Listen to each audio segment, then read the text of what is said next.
with the protocol. He will also, meanwhile, be produced before a special court that deals with the probe agency's cases. That's a special PMLA court. He spent the night at the ED office. Now, this move of withdrawing the petition in the Supreme Court comes after BRS leader K. Kavita, who was arrested last week in the same case, saw her petition denied by the top court. Meanwhile, the opposition has hit out over Arvind Kejriwal's arrest and called it an attack on democracy. Bengal Chief Minister Mamata Banerjee has posted on social media that I vehemently condemn the arrest of Arvind Kejriwal, the sitting elected Chief Minister of Delhi, elected by the people. I have personally reached out to Srimati Sunita Kejriwal to extend my unwavering support and solidarity. It is outrageous that while elected opposition chief ministers are being deliberately targeted and arrested, while individuals accused under CBI ED investigations are allowed to continue their malpractices with impunity. This is a blatant assault on democracy.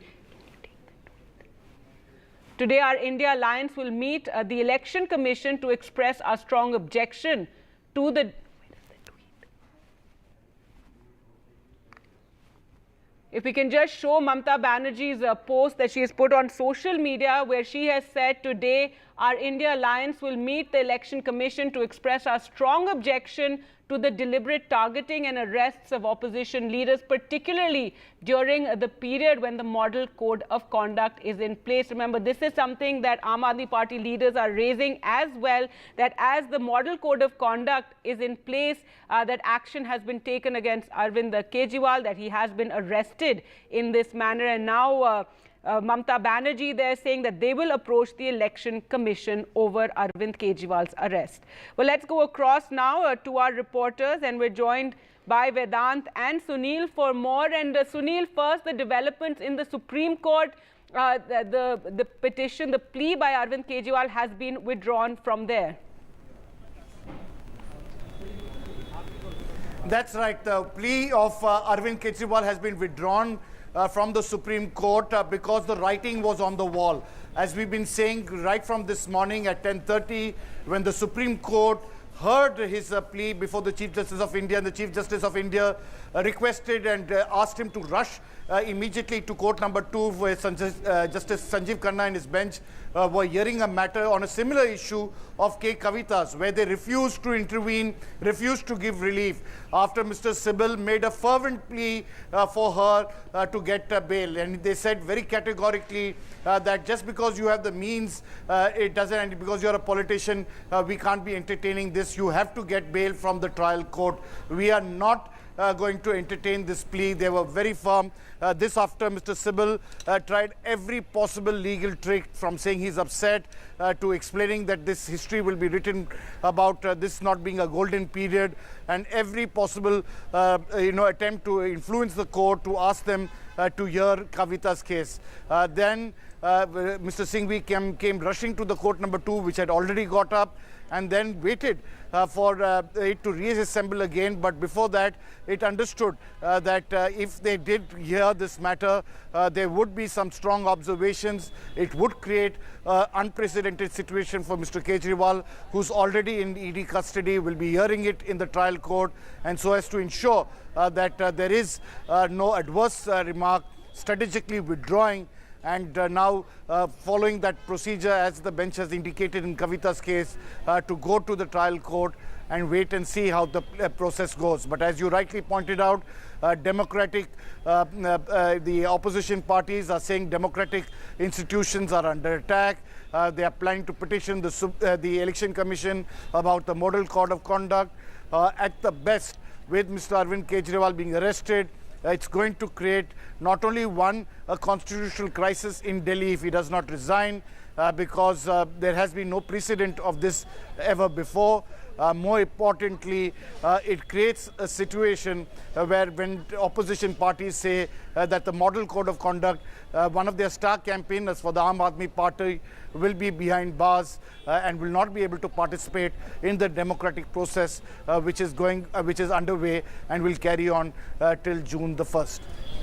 That's right, Sunil, and interesting to have Mamata Banerjee, saying that they will be approaching the Election Commission. Well, let's go across to Vedant, who's been tracking all those protests, and since yesterday, those dramatic scenes outside Arvind Kejriwal's residence as well. Vedant, we've seen protests taking place in different parts of the country, in Thiruvananthapuram as well. Congress held a protest, and earlier today, we saw Atishi and Saurabh Bhardwaj being taken away by the police as they protested at ITO. That's right, Gargi. The situation here, I'm right outside the Aam Aadmi Party headquarters. Let me just show you visuals around. There's heavy barricading throughout this particular area on all sides of the road. The Aam Aadmi Party headquarters are right here, and just 200 meters from here is a Rouse Avenue court where Arvind Kejriwal will be produced at about 2:30 p.m.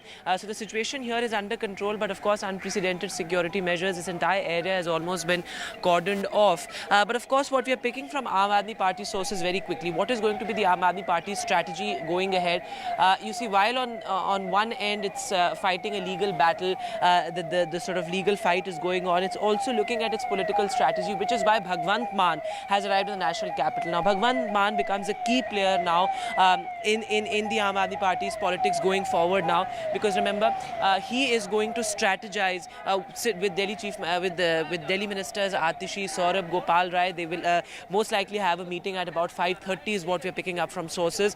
After Mr. Bhagwant Mann meets Arvind Kejriwal's wife, Sunita Kejriwal, though the Aam Aadmi Party has alleged that they are in almost a sort of a house arrest kind of a situation, because I can tell you that all the senior leaders of the Aam Aadmi Party have been trying to reach out to her, but they have not been able to establish any access with the Chief Minister's residence, with anybody from his family either. So, of course, that remains a concern. So that strategy meeting will be held. As of now, the Aam Aadmi Party maintains that Arvind Kejriwal will not resign, will not step down, unless, of course, the Lieutenant Governor steps in and sort of suspends him. So, because remember, this also is happening in the backdrop of that full-blown confrontation between the Lieutenant Governor and the Delhi Chief Minister. But of course, as far as the governance here in the national capital is concerned, Gargi, day-to-day governance, this is important for the people of Delhi. That is not going to be affected, because remember, Arvind Kejriwal is the Chief Minister without portfolio. He had very strategically handed over all the portfolios, major portfolios including education, finance, water, excise, all these major portfolios to his trusted lieutenants like Atishi, Saurabh and Gopal Rai, Kailash Gehlot even. So, he was a Chief Minister without portfolio. Even all the cabinet meetings we used to, all the briefings that we used to attend would be addressed by Atishi or Saurabh Bhardwaj. So, of course, the governance in Delhi will not be affected. But remember, Gargi, Arvind Kejriwal was not just the Delhi Chief Minister and the national convener of the party, but the vote catcher and the star campaigner of the Aam Aadmi Party, who used to campaign in all poll-bound states. So that is going to be affected. Raghav Chaddha's role also becomes crucial because he will be projected in a major way as a young face now, which he has been. But of course, he will be accompanying Arvind Kejriwal to all the major states, is what we are picking up from sources. So of course, Arvind Kejriwal's arrest has set in motion, a chain of events that has really sort of made the Aam Aadmi Party, which is now sort of fighting for survival. That's right, Vedant. So thanks so much for joining us. With that, Aam Aadmi Party now, it's a fight for survival, given and this is something that they were anticipating, and they had spoken about Arvind Kejriwal, this possibility of his arrest. He'd had 9 summons from the Enforcement Directorate. Arvind Kejriwal kept asking on what grounds he had been summoned by the ED in this liquor policy case. But let's go across to Ishika as well and tell us what's happening there at the court, Ishika. We saw some protests earlier and people being taken away. Well, yes, Gargi, as you rightly mentioned, this is the Rouse Avenue court where we are currently reporting from, and it is at 2:30 p.m. when Arvind Kejriwal will be produced here in the PMLA court. Now, let me tell you that before that, the security here around Rouse Avenue court has now been tightened. You can see that how the whole area has now been fortified. Even, the deployment of the police, if we talk about, that has increased, multiple layer of barricading that has now been done, because remember, it is 2:30 that we're getting to know from our sources the time when Arvind Kejriwal will be brought to the court. Now, as you rightly mentioned, 144, section 144 is currently imposed here, and there were some Aam Aadmi Party volunteers who tried to come near the court, but as soon as they started raising slogans, they were detained by the Delhi police. Now, as far as it goes, that today the ED, in fact, while producing Arvind Kejriwal, it certainly remains to be seen as to what arguments they will be putting forth in the court. But certainly, we did see that this is the same court where just a week ago, K. Kavita, ED did get the custody of K. Kavita in the same case. In fact, the ED had said, that in the same case, they had made several, they have got several evidences as how it was linked to the South group, how in fact, there was a destruction of the evidence, and how in fact, they also mentioned in the court that she had not cooperated with the Enforcement Directorate during their investigation. So certainly, will those, will the grounds of arrest that ED today presents for Arvind Kejriwal, will it be similar to K. Kavita? That also remains to be seen. But also, what also remains to be seen is the arguments that will be presented by Kejriwal's counsel. Because certainly we have seen, previously in the same case, PMLA case, how, be it Manish Sisodia, be it Sanjay Singh, or even be, the recent K. Kavita, all of them did not get any relief in the case. So will Arvind Kejriwal be next? That certainly remains to be the bigger question. So all eyes will be at 2:30 when Arvind Kejriwal will be brought to the court. He will be produced in front of the PMLA court. Over to you. All right, Ishika, thanks so much for joining us. With that, we'll return to you for more updates. So that is the big breaking news. We're continuing to get you all those developments after Arvind Kejriwal's dramatic arrest last night. The Delhi Chief Minister, the first sitting Chief Minister in the country to be arrested. And he continues to be Chief Minister. Aam Aadmi Party has said that he will continue to be Chief Minister even in jail as he has not been convicted. Now, this is a matter that the Home Ministry is going to be looking into. Some experts feel this is a constitutional crisis, though Aam Aadmi Party says since he's not convicted, he can continue. Now, do remember that he was given 9 summons by the Enforcement Directorate in this liquor policy case. He is not an accused, though he was named in some of the charge sheets that had been filed, and he kept asking the ED on what grounds he was being summoned for questioning. Now, yesterday, Arvind Kejriwal had approached the High Court, Delhi High Court, to seek protection from any sort of action from the probe agencies. However, that protection to him was not given. And then we saw these dramatic developments last night in which the Enforcement Directorate team arrived at his home and finally arrested the Delhi Chief Minister. This was something that the Aam Aadmi Party had been anticipating as well, and many of his portfolios had been handed over to the junior ministers Atishi and Saurabh Bhardwaj, who now are holding most of the portfolios. In fact, the Delhi governance is now on their shoulders. Also, the opposition has come together and hit out over this action against Arvind Kejriwal and called it an attack on democracy. There have been protests in various parts of the country. In Thiruvananthapuram, in fact, Congress leaders were protesting as well and held a protest march over his arrest. Mamata Banerjee has said that they will approach the Election Commission over his arrest, given that this arrest is taking place when the Model Code of Conduct is in place. Now, Arvind Kejriwal's lawyers withdrew his petition against his arrest from the Supreme Court earlier today.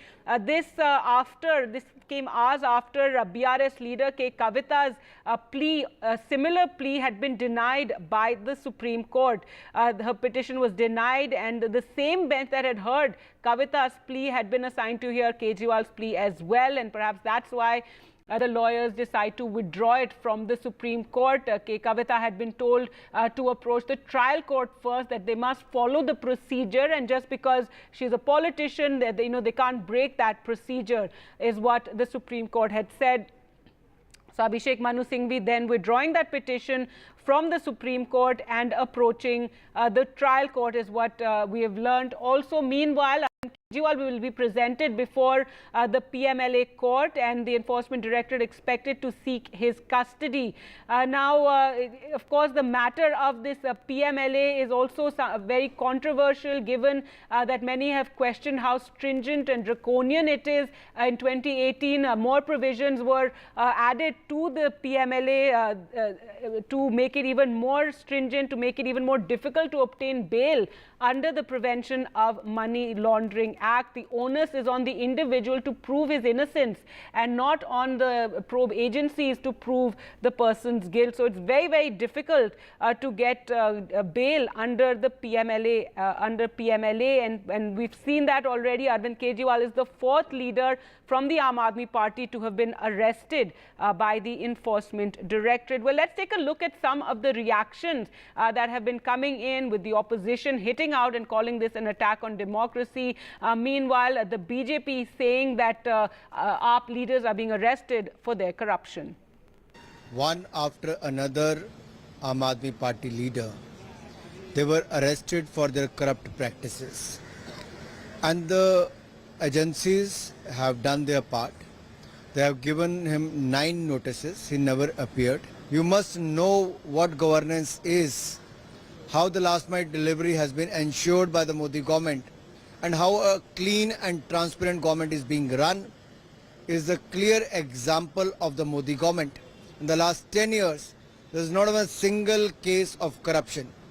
Whereas in DMK government and the Aam Aadmi Party, there is one after another cases of the corruption. ये बिल्कुल साफ है कि अरविंद केजरीवाल जी की गिरफ्तारी Bharatiya Janata party की एक राजनीतिक साजिश है।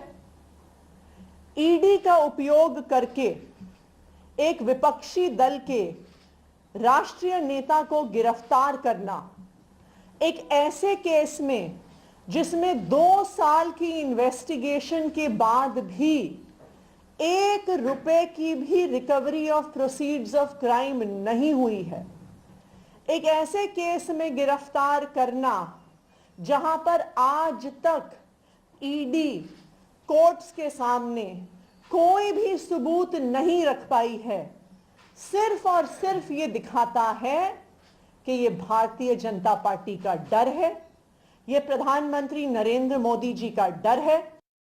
The Aam Aadmi Party insists on retaining Arvind Kejriwal as Chief Minister from jail.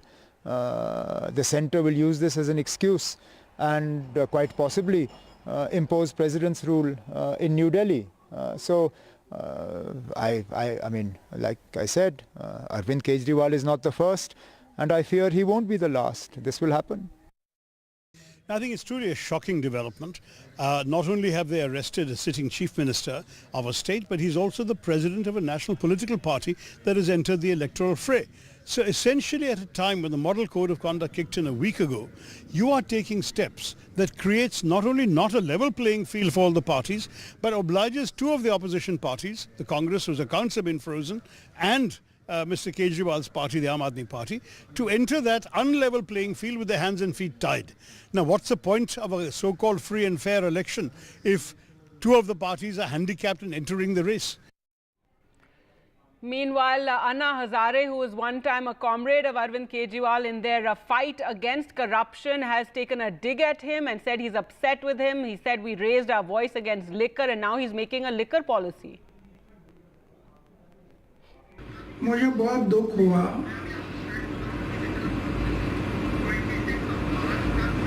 कि अरविंद केजरीवाल जैसे आदमी जो मेरे साथ काम करता था और शराब के बारे में हम लोग आवाज उठाया था, आज वो शराब नीति बना रहा है, जिससे मुझे दुख हुआ। लेकिन करेगा क्या, सत्ता के सामने कुछ नहीं कर सकता। आखिर उसको जो अरेस्ट किया गया, अटक हुआ, वो उनकी कृति से हुआ। हम ये बातें नहीं करते तो अटक होने का कोई संभव नहीं था।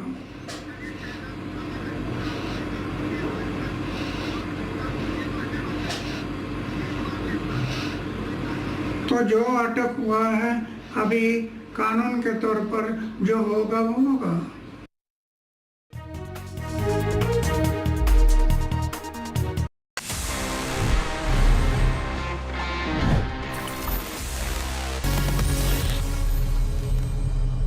So friends, it's time now कि मैं आपके सवालों के जवाब दे दूं in this section ask TG, and this is one of my personal favourites, क्योंकि इतना मजा आता है when we connect, when we talk about gadgets, technology, directly one on one. तो आज देखते हैं इस एपिसोड में हमारे पास में क्या क्वेश्चंस आए हैं अक्रॉस डिफरेंट डोमेन्स, और मुझे क्या इतनी एबिलिटीज हैं कि मैं इनके जवाब दे पाता हूँ।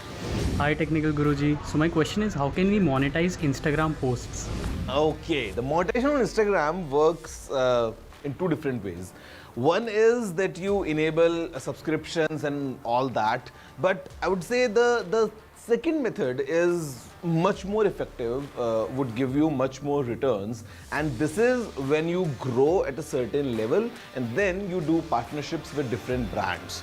आपने देखा होगा YouTube पे, Instagram पे, Facebook पे, all these influencers, they many times collaborate with different brands and वहाँ से you can monetize your content directly. So उसके लिए थोड़ा सा आपको मेहनत करना पड़ेगा. You need to make sure कि आपका प्रोफाइल एक सर्टेन लेवल पे पहुंच जाए, and उसके बाद if you approach brands or if the brands approach you, you can monetize your posts, your stories, your reels, basically whatever content you post. If you are doing this in a partnership with a brand, you can have proper monetization.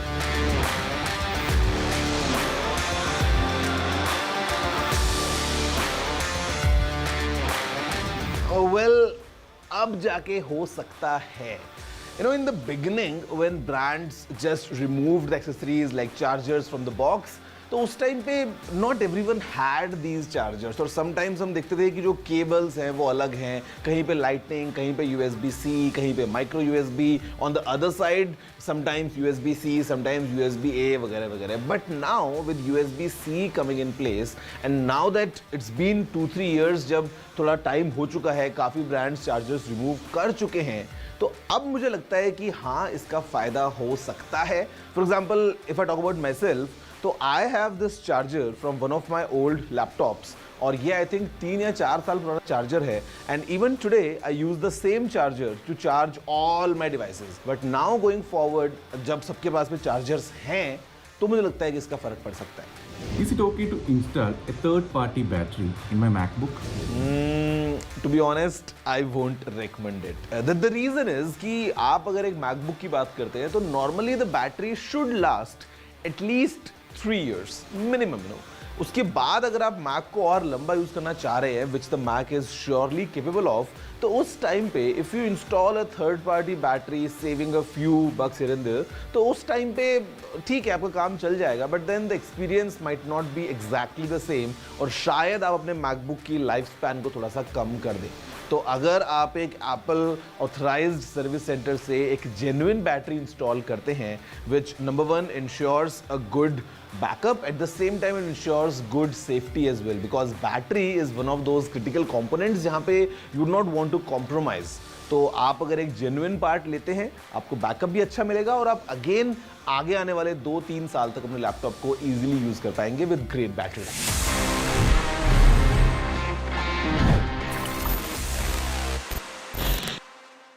This show isn't just about news from the southern states. It's one that looks at the rest of India and the world from a diverse South India point of view, because NDTV has always taken the southern view seriously.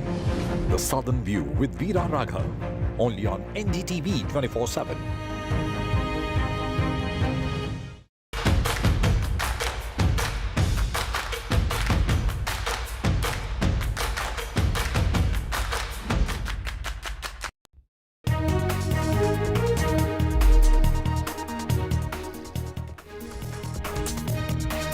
Welcome back. Some breaking news from Uttar Pradesh now, and in a significant ruling, the Allahabad High Court today declared the UP Board of Madrasa Education Act 2004 as unconstitutional, violating the principle of secularism. This ruling comes months after the state government had decided to survey Islamic education institutions in the state, and it had also formed an SIT in October to probe the madrasa's funds from abroad.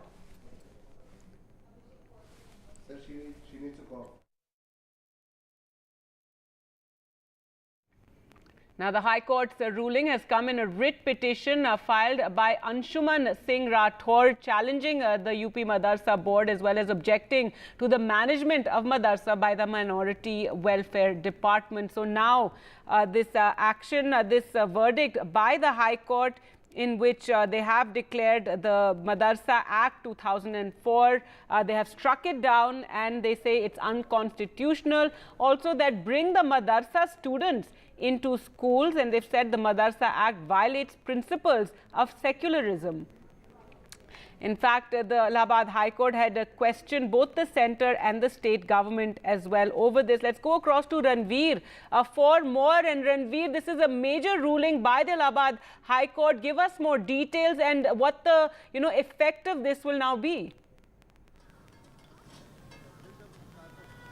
The Lucknow bench of the Allahabad High Court termed Madrasa Education Act 2004 as unconstitutional, terming it to a threat to this idea of secularism. And in UP, there are more than 26,000 madrasas, out of which 598 are funded by government, while 4,600 madrasas are registered, but they run by their own. And 8,500 madrasas are running without any registration, and more than 12,500 madrasas, they have registered earlier. They initiated their madrasas but never renewed their madrasa. So after the judgment, the madrasa board or the authorities of the madrasas may challenge this decision to Supreme Court. But as of now, if we say that what will be the impact of this decision, the madrasas will be closed as per court's order, because more than 26,000 madrasas are there in UP. So court said that the UP government should make some arrangement to accommodate the students of madrasas to formal education system, means normal schooling system. So this is a very big judgment as far as madrasas are concerned. UP government constituted SIT in 2023, and in last month the SIT report were given to the government, and now after this court's judgment, this will be a very big issue. So another 1 week or 2 weeks will be the crucial time, because the madrasas who will be affected by this judgment may approach Supreme Court. All right, Ranveer, thanks so much for joining us with that. So, significant ruling by the Allahabad High Court striking down the Madrasa Act in Uttar Pradesh.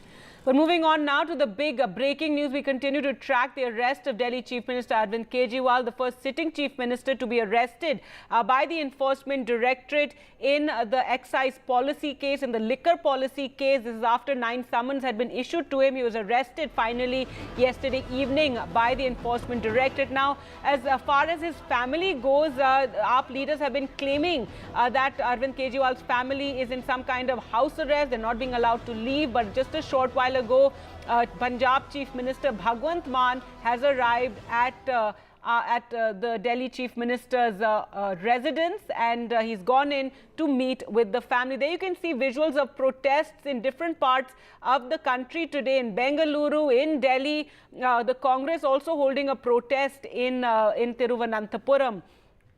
So, Arvind Kejriwal arrested in the liquor policy case, and the petition that his lawyers had put before the Supreme Court yesterday evening has now been withdrawn. This is after earlier today, BRS leader K. Kavita's similar petition had been denied by the Supreme Court.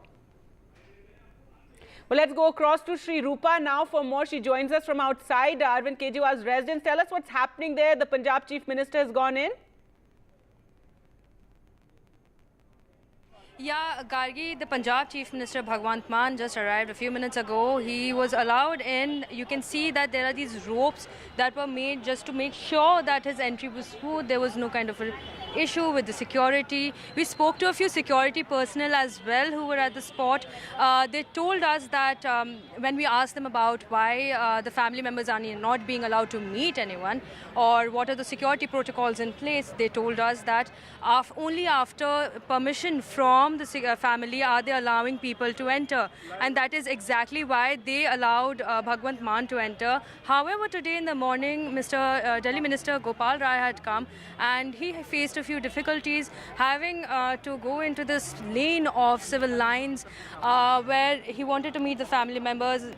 Later, when he came out, he told us that the family seems to be in some kind of a house arrest after the arrest of Mr. Kejriwal.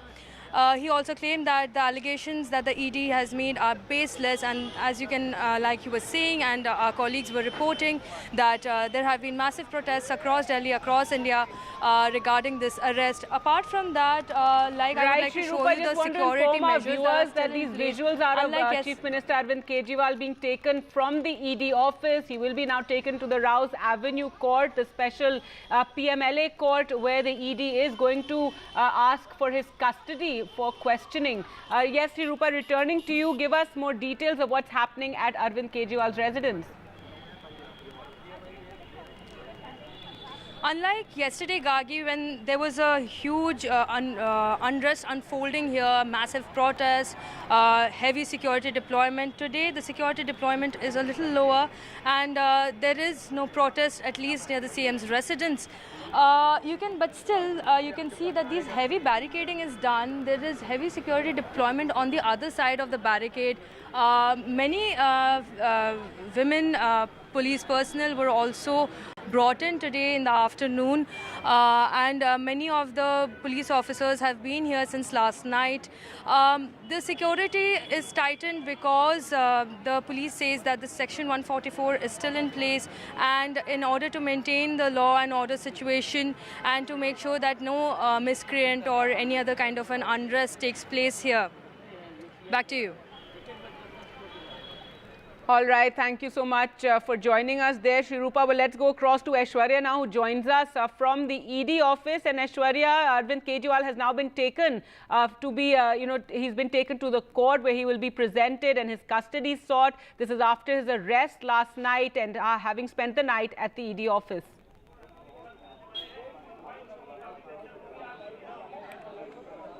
Well, certainly after brief consultation with Delhi police officials, it was the Enforcement Directorate team which decided to take Arvind Kejriwal. And just few minutes back, Arvind Kejriwal has been taken from the Enforcement Directorate headquarters to Rouse Avenue Court, where he will be produced before the court in just few minutes from now, as his cavalcade is on the way towards Rouse Avenue Court. We've been told that Senior Advocate Vikram Chaudhary will appear for Chief Minister Arvind Kejriwal, and Dr. Abhishek Manu Singhvi will be likely to join the proceedings via video conference at the Rouse Avenue Court. So certainly, on one side, Enforcement Directorate will seek further custody of Arvind Kejriwal, as yesterday he was arrested from his residence and was brought to the Enforcement Directorate headquarters. But amid the heavy protest at the Aam Aadmi Party headquarters at the Deen Upadhyay Marg today, it was Enforcement Directorate officials who was in continuously touch with the Delhi police officials as to what route, what sort of deployment it needed for Arvind Kejriwal to take from the Enforcement Directorate headquarters to Rouse Avenue Court. And now, just a few minutes back, it was Arvind Kejriwal from back gate of the Enforcement Directorate at gate number 1, which is at Motilal Nehru Marg. Arvind Kejriwal has been taken from the ED headquarters, and he will be soon produced before the judge at the Rouse Avenue Court, where Enforcement Directorate will seek further custody. We've been told that at least 7 to 10 days of custody is something Enforcement Directorate is looking forward to, as far as more confrontation with the accused in the entire alleged Delhi liquor policy case and recording of statements as well. Certainly, it is Enforcement Directorate officials who had stated that K. Kavita, who was arrested just few days back, she needs to be also confronted with other accused in the same case, and therefore the reason yesterday, after Arvind Kejriwal got a setback from the Delhi High Court, got no relief. It was Delhi Chief Minister who was arrested, and he was the first sitting Chief Minister who was arrested by the Enforcement Directorate, now taken to the Rouse Avenue Court, where he will be produced very soon in front of the judge, and it would be Enforcement Directorate who will be seeking further custody of Delhi Chief Minister. That's right. So now being presented before the PMLA court. And Aishwarya, if you could just, this entire case, Arvind Kejriwal is the fourth AAP leader who has been arrested, and three of his ministers and now former ministers already in jail. Now Aam Aadmi Party, of course, protesting, calling this an attack on democracy. The chief minister was arrested after 9 summons had been issued to him by the Enforcement Directorate, and each time he had asked that on what grounds he was being summoned by the ED, isn't it? Well, certainly these have a huge political ramification as far as Aam Aadmi Party is concerned. They have garnered support from the INDIA bloc as well. On one side, there are several opposition leaders who have got together, and in one word they have called this arrest unconstitutional, and it is the entire India bloc party leaders who had been coming out and supporting Mr. Kejriwal. But on the other side, it is Arvind Kejriwal who had challenged previous summons of Enforcement Directorate, calling it unconstitutional, illegal, in a way that when the matter was already sub judice, why these summons were served. But challenging those summons, Arvind Kejriwal went to Delhi High Court, where he got no relief, particularly about this entire case. It was Arvind Kejriwal who was named as conspirator in this case. He was not named an accused, but later there were several informations that was gathered by Enforcement Directorate after K. Kavita got arrested by the ED officials, and certainly there were digital evidences that were dumped yesterday from Arvind Kejriwal residence as well. Officials of the Enforcement Directorate also clearly telling us at this moment that yesterday there were some documents that were also recovered, to which a lot of information have come out, and those information pertains to what basis and why Arvind Kejriwal has kept those documents in Chief Minister's residence is something that needs to be questioned to the Chief Minister, and therefore the reason perhaps now custody will be sought by Enforcement Directorate officials, as to he needs to be asked about the Delhi liquor policy case, and needs to be confronted with other accused who were earlier arrested. Remember, there are total 4 to 5 senior key Aam Aadmi Party leaders which have got arrested till now in the same case, including Manish Sisodiya, Sanjay Singh and others. So clearly those also needs to be confronted with Arvind Kejriwal and K. Kavita, which had the latest arrest in this entire case. So, now when Arvind Kejriwal will be produced to the court, it would be Enforcement Directorate who will be seeking more custody, at least of 7 to 10 days. That's what we have been told, and certainly what will happen will certainly pan out in another few minutes.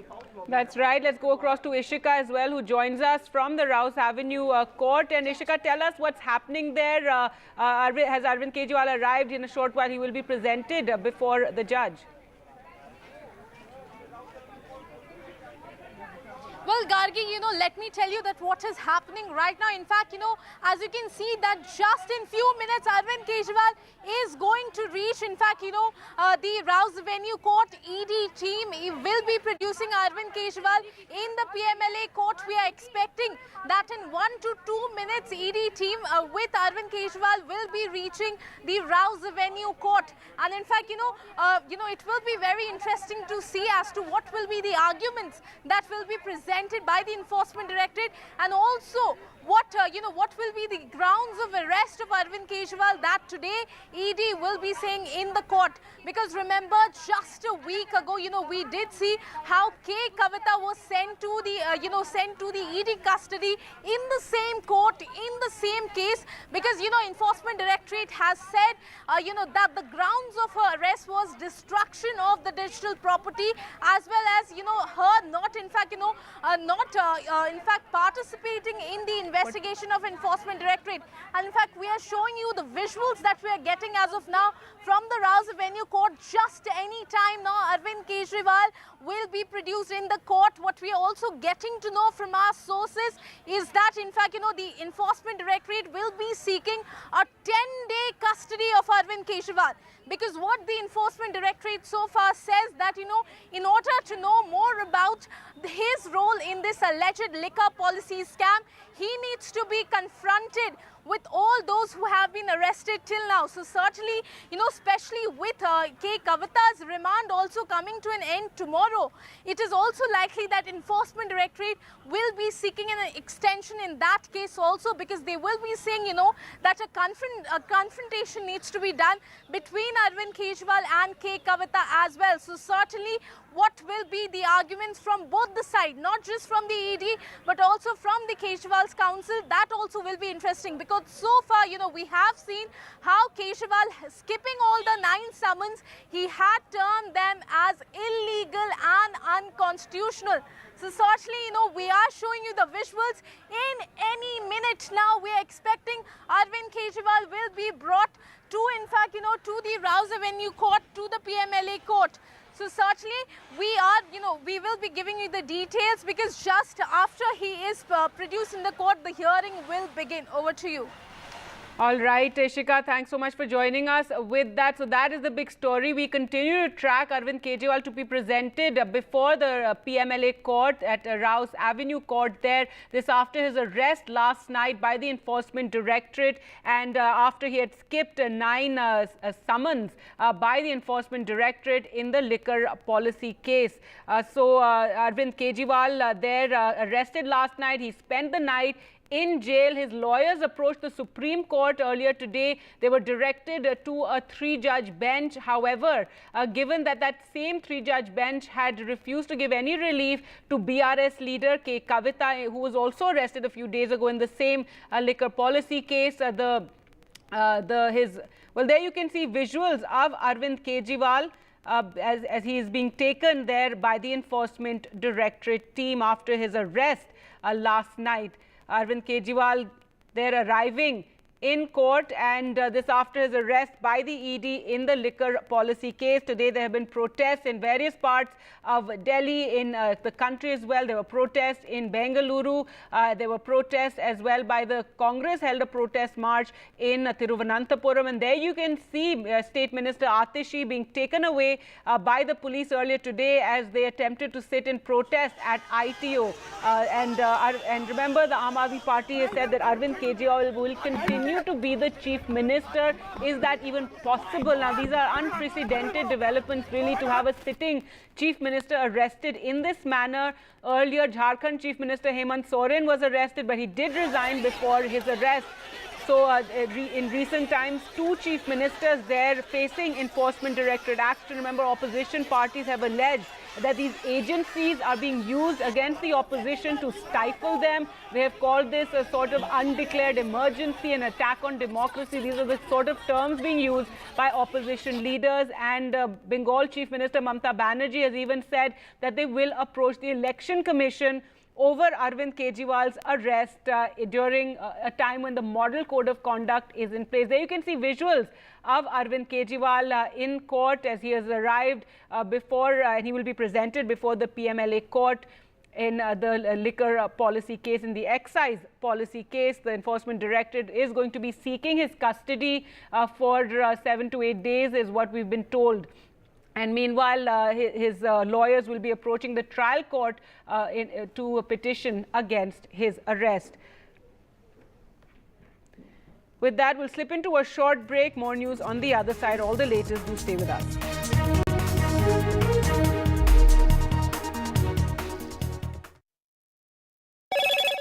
Hello, Moto. Motorola, India's best 5G smartphone brand.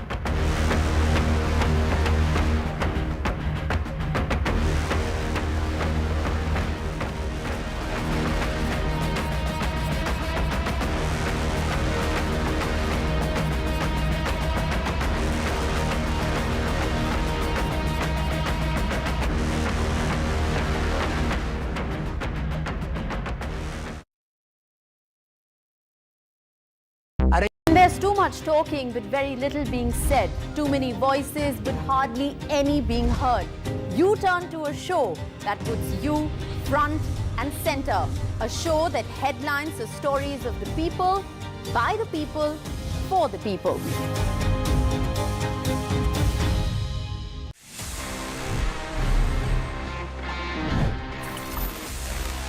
Friends, this is what I have for the next one, because यहाँ पे this sleek looking laptop coming straight from Apple is the latest generation of MacBook Air, और यहाँ पे what's packed inside is Apple's new M3 chip now. तो ये Apple ने finally launch कर दिया है. And what's amazing is that look at this profile, मतलब कितना sleek आपको लैपटॉप मिलता है. At the same time, it packs some amazing performance. यहाँ पे Apple की latest M3 chip है. It's a fanless design. That's the reason कि ये काफी आपको sleek मिलने वाला है. Quite lightweight. And this in fact is the 15-inch variant. जो इसका 13-inch variant है वो थोड़ा सा और ज़्यादा छोटा और आपको हल्का feel होता है. It's even more portable. At the same time, it packs some serious power because यहाँ पे जो memory है, it goes up to 24 GB. The storage can go up to 2 terabytes. हमारे पास में proper MagSafe port है. We have a headphone jack as well. At the same time यहाँ पे USB-C ports भी हैं. We have a full-size keyboard, a nice 15-inch screen in a very sleek form factor, and this packs a 6-speaker system as well. So let's see up close how is this Apple's latest MacBook Air with M3 chip. The beloved MacBook Air just got a superpower upgrade with the brand new M3 chip. Ready हो जाइए for blazing fast speeds, longer battery life and mind-blowing AI capabilities. Apple claim करता है कि the M3 chip is up to 60% faster than the already speedy M1 chip. Imagine करिए कि editing videos, creating music or even casually crushing your enemies in an intense game, ये laptop काफी आसानी से ये सब कर ही सकता है, no sweat. Apple promise करता है whopping 18 hours of battery life on a single charge. That's almost a full day of work or actually even play बिना किसी power outlet की जरूरत पड़े. Talk about freedom. The new neural engine makes this the best MacBook Air yet for AI tasks as well. Think about super intelligent photo editing and much more. You can also now hook up 2 external displays, perfect for those who need a big screen workspace like for editing and all. The MacBook Air M3 is a sleek, powerful and undeniably cool way to compute on the go. If you're looking for a laptop that's as light as air but packs a serious punch, it's time to catch this upgrade. Friends, इस नए MacBook Air के आने के बाद 2 interesting बातें हुई हैं. पहली बात तो ये कि हमको एक नया MacBook मिल गया है with M3 chip, the MacBook Air. यहाँ पे 2 अलग-अलग साइज हैं. This one in particular, the 15-inch variant starts at 1,34,900 rupees. But the second thing is even more exciting because Apple has reduced the price for the 13-inch variant. क्योंकि अगर आप 13-inch का M2 chip वाला MacBook Air अब लेते हैं तो उसकी प्राइस 20,000 रुपए कम हो गई है. And now you can get it at just 99,000.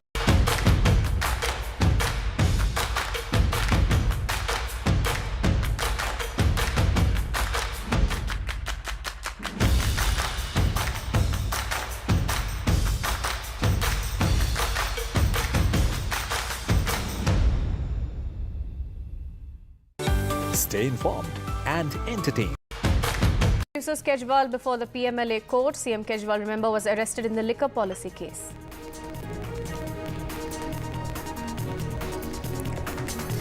Kejriwal withdraws petition from the Supreme Court. Kejriwal's lawyer will approach the lower court, is what was said. India bloc versus BJP over Kejriwal's arrest as battle lines are drawn. Kejriwal's arrest, as Kejriwal is arrested, TMC is set to meet Election Commission.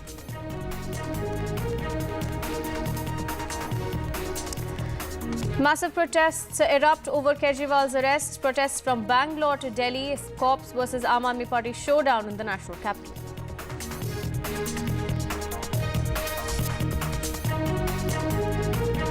The Allahabad High Court declares Uttar Pradesh Board of Madrasa Education Act as unconstitutional.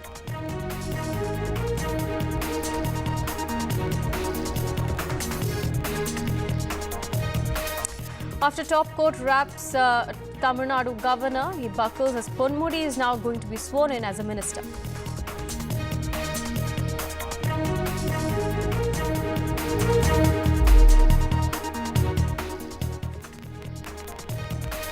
Delhi Chief Minister Arvind Kejriwal has been taken to the PMLA court by the Enforcement Directorate in the case where he had skipped 9 summons by the Enforcement Directorate. Remember, this dramatic arrest took place late last evening in connection with the alleged liquor policy scam. Now, Kejriwal has also withdrawn a Supreme Court petition against his arrest. Sources tell NDTV that Kejriwal's lawyers will now approach a trial court in accordance with protocol. The Chief Minister has now been produced before a special court that deals with probe agency cases, the PMLA court. These are visuals of Kejriwal inside the court, remember, and the hearing will begin shortly. The Aam Aadmi Party's move comes hours after the BRS leader K. Kavita was also arrested last week in the same case, and her petition, in fact, was denied by the Supreme Court. The same bench that heard Kavita's case had been assigned to hear the plea by Arvind Kejriwal as well, and that petition was then referred to a special bench. But then Arvind Kejriwal's team had withdrawn that case, and that petition will be taken to a trial court as per protocol, is what we're learning. I have my colleague Aishwarya joining us from outside the Enforcement Directorate office. Aishwarya, take us through the latest coming in. We've just seen visuals of Arvind Kejriwal inside the PMLA court.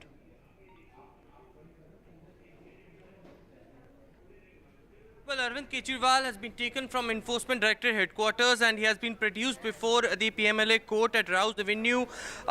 It is Arvind Kejriwal who had been accused now in the Delhi liquor policy case, and the reporter inside the courtroom giving us minute-to-minute update. It is Abhishek Manu Singhvi and Mr. Vikram Chaudhary who is appearing for Arvind Kejriwal. And first it was Abhishek Manu Singhvi who asked a judge and requested to talk to Mr. Arvind Kejriwal, to which the judge had given permission. Currently, the senior advocates like Vikram Chaudhary and Abhishek Manu Singhvi, who has been appearing for Arvind Kejriwal, speaking to the Delhi Chief Minister. Judge has given permission to speak to their client, and it is Arvind Kejriwal who had been produced before the court. What we have been told by our sources within the Enforcement Directorate is that at least 7 to 10 days of custody is something that Enforcement Directorate will seek. But as far as Arvind Kejriwal is concerned, the trouble mounted for him because it was the petition that he withdrawn today morning from the Supreme Court. It was K. Kavita's petition which was dismissed by the same special bench, to which the CJI had given permission that the special bench led by Justice Sanjeev Khanna in the Supreme Court will hear the matter. But before hearing it, it was Arvind Kejriwal who withdrawn because they wanted to first reach out to the trial court and later to the higher courts, and therefore the reason perhaps Enforcement Directorate officials now had taken Arvind Kejriwal to the PMLA court, and he had been represented by, as I said, Abhishek Manu Singhvi, very senior Congress leader and senior advocate as well, and Vikram Chaudhary. It has been requested to the judge that the advocates and lawyers of Mr. Arvind Kejriwal can speak to the Delhi Chief Minister, and the permission was given. Currently, they are speaking to Mr. Kejriwal as to what action and what action needs to be taken from here on, and the discussion will be happening, but it is the entire legal team of Arvind Kejriwal who are making a strategy as to how to counter Enforcement Directorate's appeal, and what they had sought is more custody. So clearly, what sort of arguments that Enforcement Directorate will give. As far as our sources within the Enforcement Directorate are concerned, they had been clearly stating that the custody that they want is because of more confrontation, more recording of statements and the documents in form of physical documents and digital evidences that they have gathered so far, and the statements that have been recorded earlier in case of K. Kavita, in case of Manish Sisodiya. All of those needs to be confronted with Arvind Kejriwal, as Enforcement Directorate clearly claimed that he is the main conspirator in this entire case, and the meetings that took place in the national capital, Arvind Kejriwal was there in presence. So, there should be more recording of statements and confrontation. Therefore, the reason Enforcement Directorate will seek more custody. But currently, Arvind Kejriwal is at the PMLA court at Rouse Avenue. He has been produced before the court. What will be the directions, what will be the order is something that we are all awaiting for. Right, Aishwarya, stay with us. We'll come back to you and talk about the Aam Aadmi Party's protest there in New Delhi as well. Let me first rope in my colleague Ishika joining us from outside the PMLA court. Ishika, we've just seen Arvind Kejriwal reach the court. He is currently being produced in front of a bench that hears special cases by the agencies. At this point, like Aishwarya told us, the enforcement director is going to be seeking more custody of Kejriwal. Take us through what you know.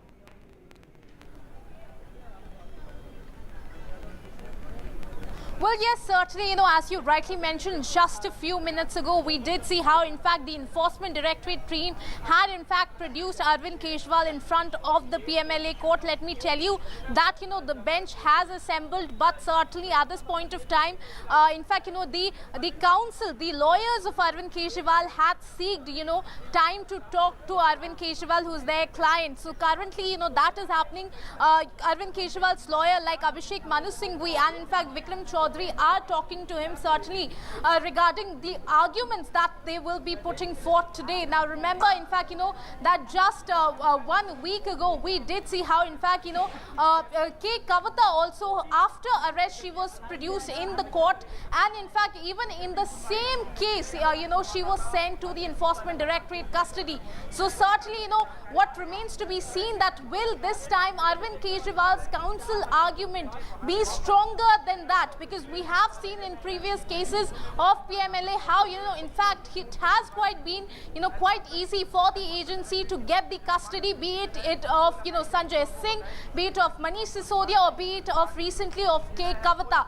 So certainly what will be the arguments that will be put forth by Arvind Kejriwal's counsel, that certainly remains to be seen. And as you rightly mentioned, what we have also gotten to know is that the Enforcement Directorate is seeking 10-day custody of Arvind Kejriwal, because remember what they continue to say, that they want to know more about his role in this entire alleged liquor policy scam, and for that a confrontation needs to be done of him with the other people that have been arrested so far in this case. And remember, K. Kavita's remand also comes to an end tomorrow, so ED will be seeking an extension in that case as well, so that a confrontation between K. Kavita and Arvind Kejriwal can also be done. So certainly, the hearing is going to start in just a while from now. We'll have to wait and watch what will be the arguments that will be put forth by both the parties. Now also, what will be interesting to know here is that what will be the grounds of arrest of Arvind Kejriwal that the Enforcement Directorate will be mentioning today. Because remember, in K. Kavita's case, they had mentioned that it was the destruction of the digital evidence, as well as, in fact, K. Kavita, not participating, in fact, not coordinating with them in their investigation. That was one of, the main reasons, one of the main grounds of her arrest. So will Arvind Kejriwal's ground of arrest be similar? That also certainly remains to be seen. But certainly, will ED get Arvind Kejriwal's custody today? That certainly remains to be a bigger question. Over to you. Right, Ishika, in fact, also take us through the India bloc's reaction. We've seen several of the leaders, including Mamata Banerjee, come out and condemn the arrest, and they've, in fact, the TMC, in fact, has said that they're going to be approaching the Election Commission as well.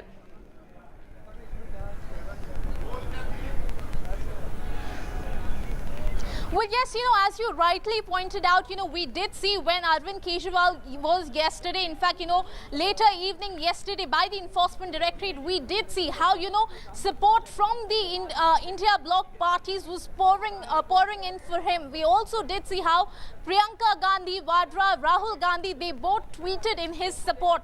Not just that, we also saw how, the Delhi Congress President Arvinder Singh Lovely, and also what was interesting to see was that Sandeep Dixit, who in fact, we have seen in many times, in fact, giving statements against Arvind Kejriwal. Even he was there yesterday to support him. So certainly a lot of support that had poured from the Congress party, and not just from from the Congress party. We also saw how, in fact, be it Sharad Pawar, be it Mamata Banerjee, be it Tejasvi Yadav, all of them have in fact stood with Arvind Kejriwal. They have questioned, they have questioned the Enforcement Directorate arresting Arvind Kejriwal, and also in fact, claim that all of this was being done on the directions of the Bharatiya Janata Party. So certainly how this will turn into a campaigning strategy is also something very interesting, that we'll have to wait and watch for. Right. Over to you. Right, stay with us, Ishika. Let me rope in Aishwarya as well. Aishwarya, now we'd seen massive protests by the Aam Aadmi Party across the national capital. There was also security arrangements made outside of the Enforcement Directorate's office, anticipating protests there as well. Take us to the ground situation in terms of security.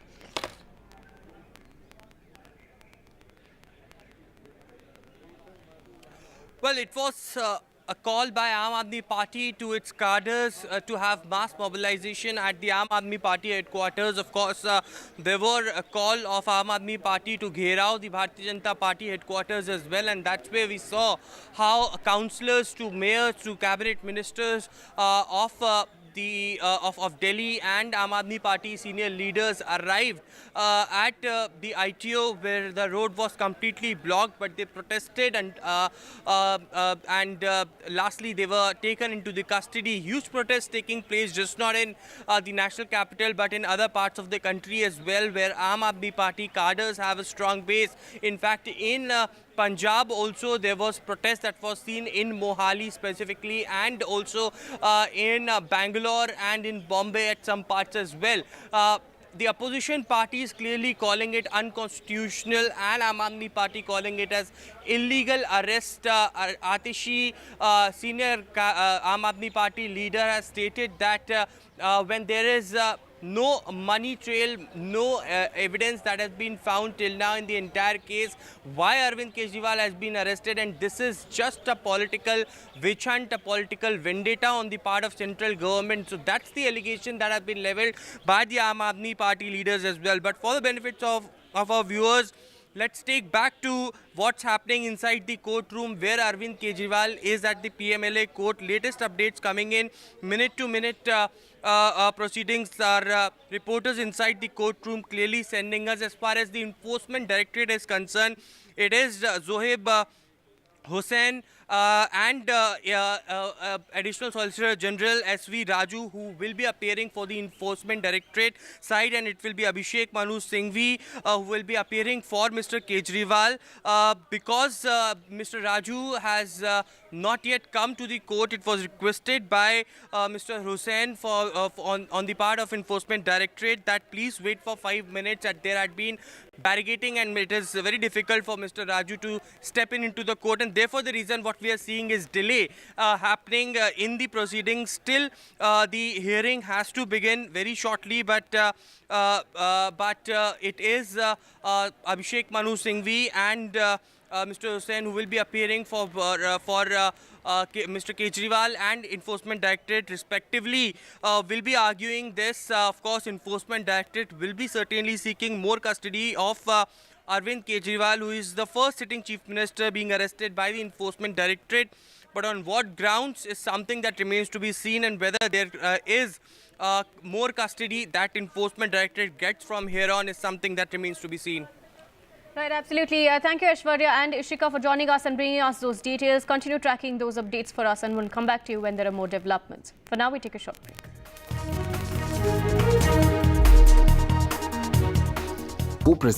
Stay informed and entertained with the new and updated NDTV News app. You can watch all our channels live, listen to podcasts, read breaking and exclusive news from around the world and more. Download the NDTV app today and get access to the best journalism and storytelling on your smartphone or tablet. The NDTV app. News that matters to you.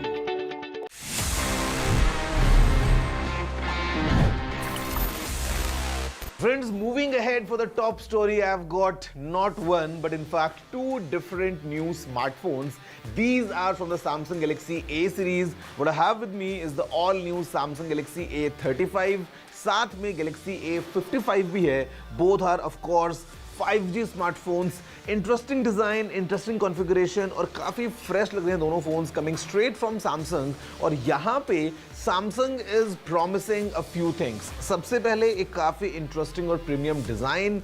Second thing is amazing durability, because यहाँ पे on the front and on the back what we have is Corning's Gorilla Glass Victus Plus. At the same time यहाँ पे Samsung is promising a complete awesome security suite along with awesome performance. So let's see up close कि आखिर इन दोनों phones में Samsung ने क्या कुछ pack किया है।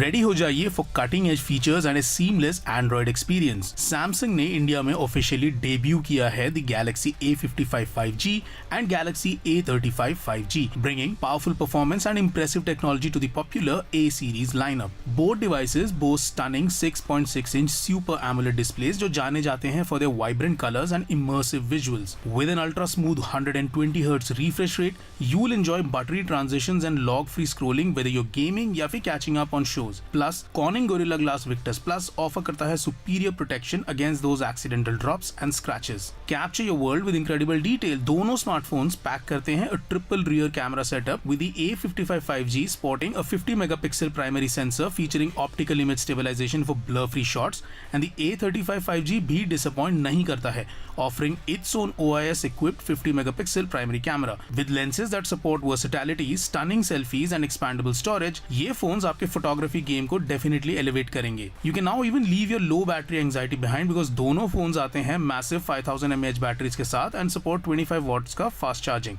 This lets you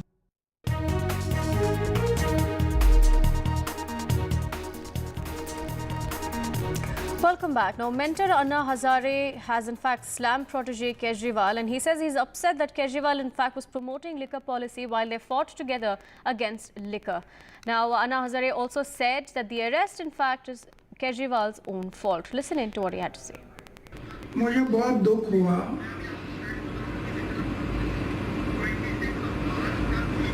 कि अरविंद केजरीवाल जैसे आदमी जो मेरे साथ काम करता था और शराब के बारे में हम लोग आवाज उठाया था, आज वो शराब नीति बना रहा है, जिससे मुझे दुख हुआ।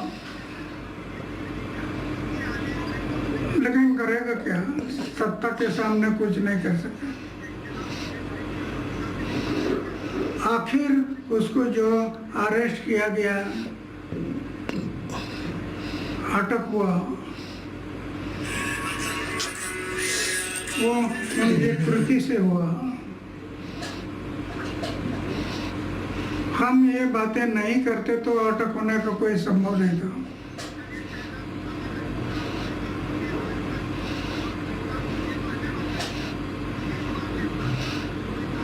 तो जो अटक हुआ है अभी कानून के तौर पर जो होगा वो होगा। One after another Aam Aadmi Party leader, they were arrested for their corrupt practices, and the agencies have done their part. They have given him 9 notices. He never appeared. You must know what governance is, how the last mile delivery has been ensured by the Modi government, and how a clean and transparent government is being run is the clear example of the Modi government.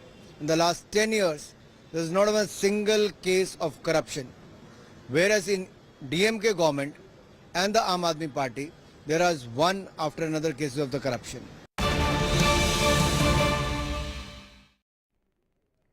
We have breaking news coming in at this point. The Enforcement Directorate has sought 10 days of custody of Arvind Kejriwal, and the lawyer for the Enforcement Directorate is also saying that the ASG is not being allowed to enter because of the barricading and the strict security outside of the court.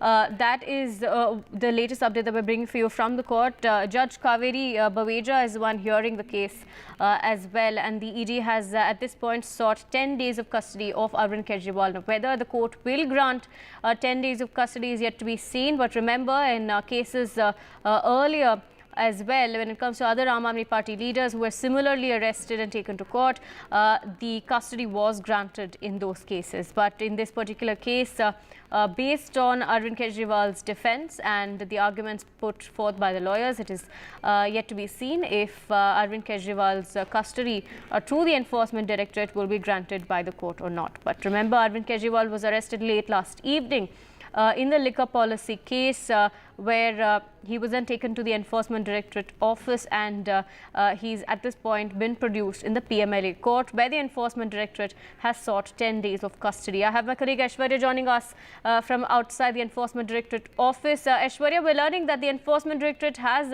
as known before, asked for 10 days of custody of Arvind Kejriwal.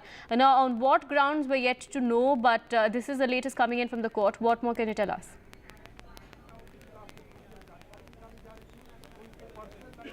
Well, that's big breaking update coming in from the court. The hearing had been resumed, and as I was telling since morning, that it would be at least 10 days of custody that the Enforcement Directorate will be seeking for Mr. Arvind Kejriwal, and that's what transpired in the courtroom as well.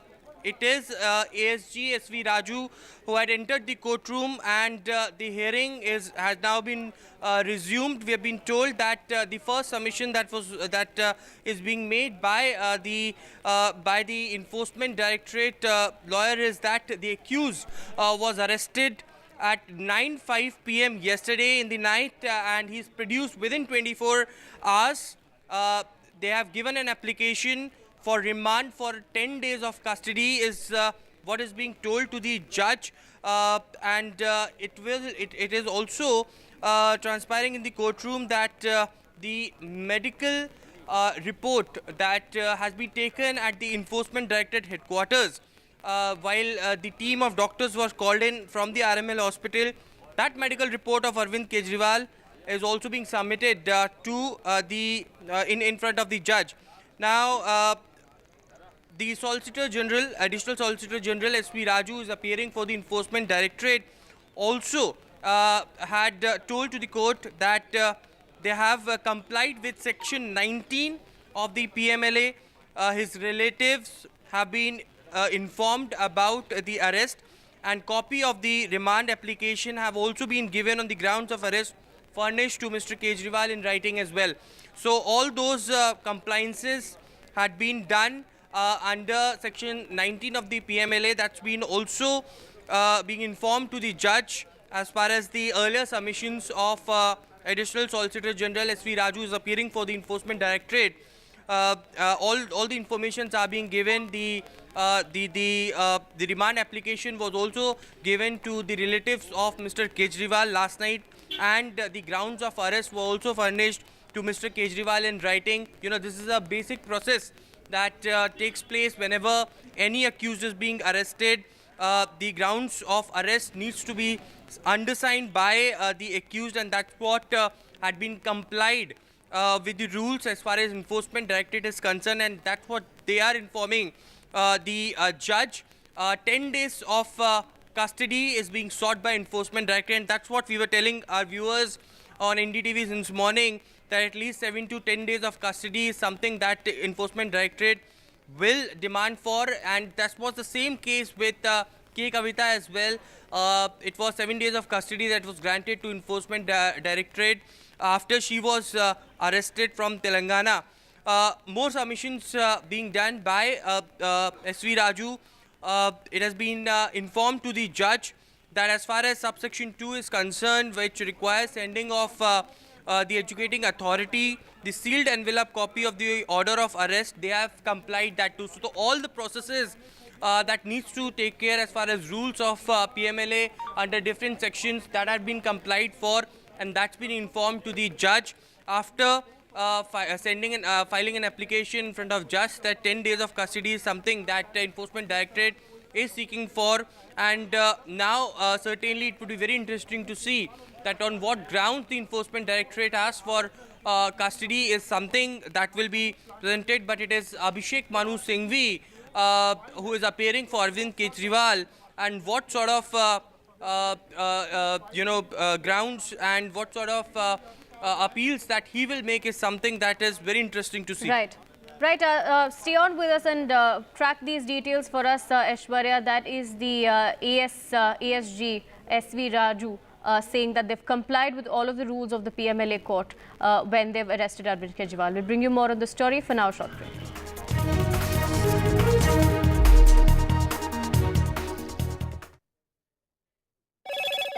Hello, Moto.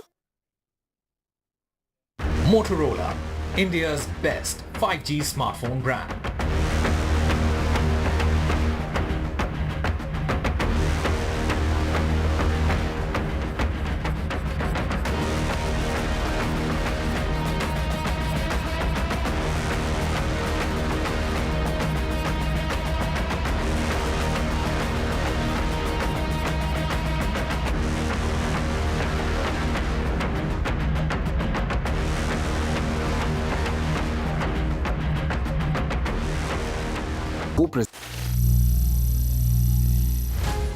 Some people say the metaverse will only be virtual. One day this lecture hall will be made of code, and driverless cars would be trapped in intersections.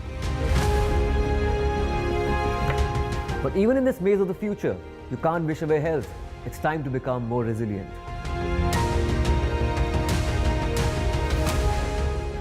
10 years of Banega Swasth India, we have grown and achieved so many milestones.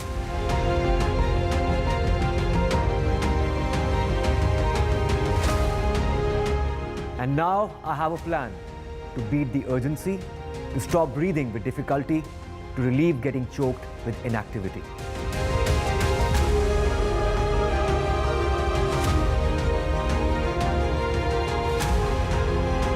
Energize our government, our environment, our society, and ourselves.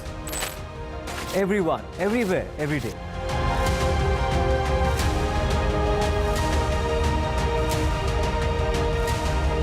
Banega Swasth India. One world hygiene. A debate has many facets. Perhaps no one right answer. Left, right, and center. Conversations that get to the core of the debate.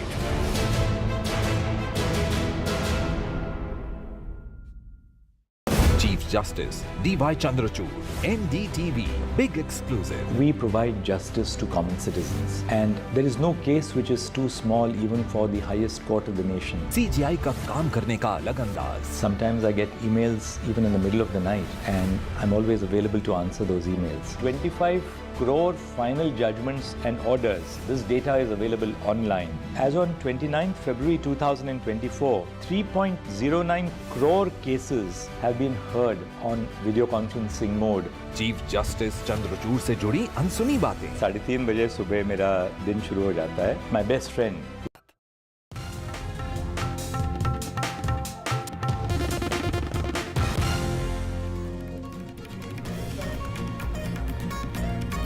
Arvind Kejriwal produced before the PMLA court. The Enforcement Directorate seeks 10 days custody of Kejriwal in the liquor policy case. Arvind Kejriwal withdraws petition from Supreme Court. His lawyers will approach the lower court. India bloc slams BJP over Kejriwal's arrest. The TMC is set to meet with the Election Commission as Congress too stands in solidarity.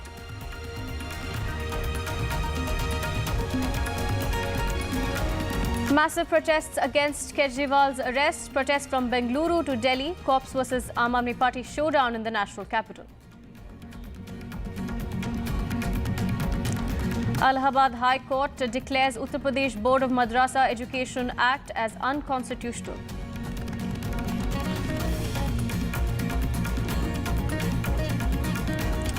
After top court's wrap, Tamil Nadu Governor buckles. Ponmudi to be sworn in as a minister. Supreme Court criticized Tamil Nadu Governor for not appointing the minister.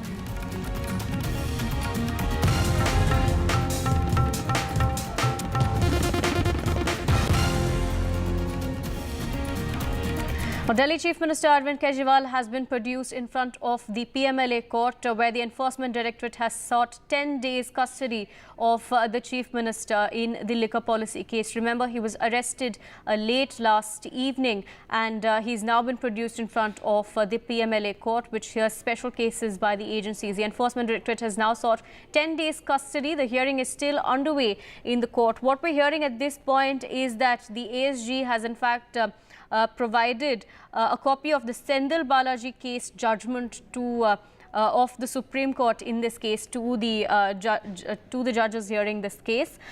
He's also read the relevant paragraphs of this. Remember, just earlier the ASG has told the court that the Enforcement Directorate has been compliant with all of the rules of the PMLA court, especially Section 19, where the information on the grounds of arrest has been provided in written to Arvind Kejriwal, as well as his family members being informed in advance before he was being arrested. We're also learning from the court that Raju is at this point talking at the role of Kejriwal, and this is of course the charge or the allegations put forth by the Enforcement Directorate.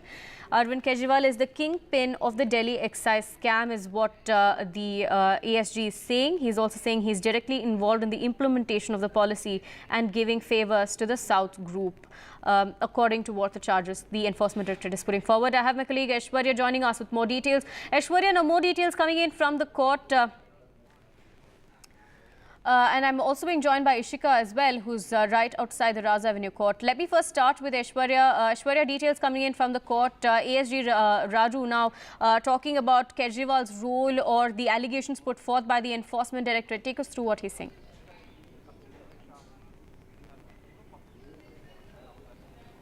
Well, minute-to-minute update coming in from the Rouse Avenue court as far as the hearing which is underway. Arvind Kejriwal produced before the before the Rouse Avenue court at the PMLA court. Now, big claims made by ASG Raju in his submissions before the judge. It is being stated by him that the Chief Minister of Delhi is the kingpin and key conspirator in demanding kickbacks from liquor businessmen. That's what ASG Raju had stated in terms of he appearing for the Enforcement Directorate.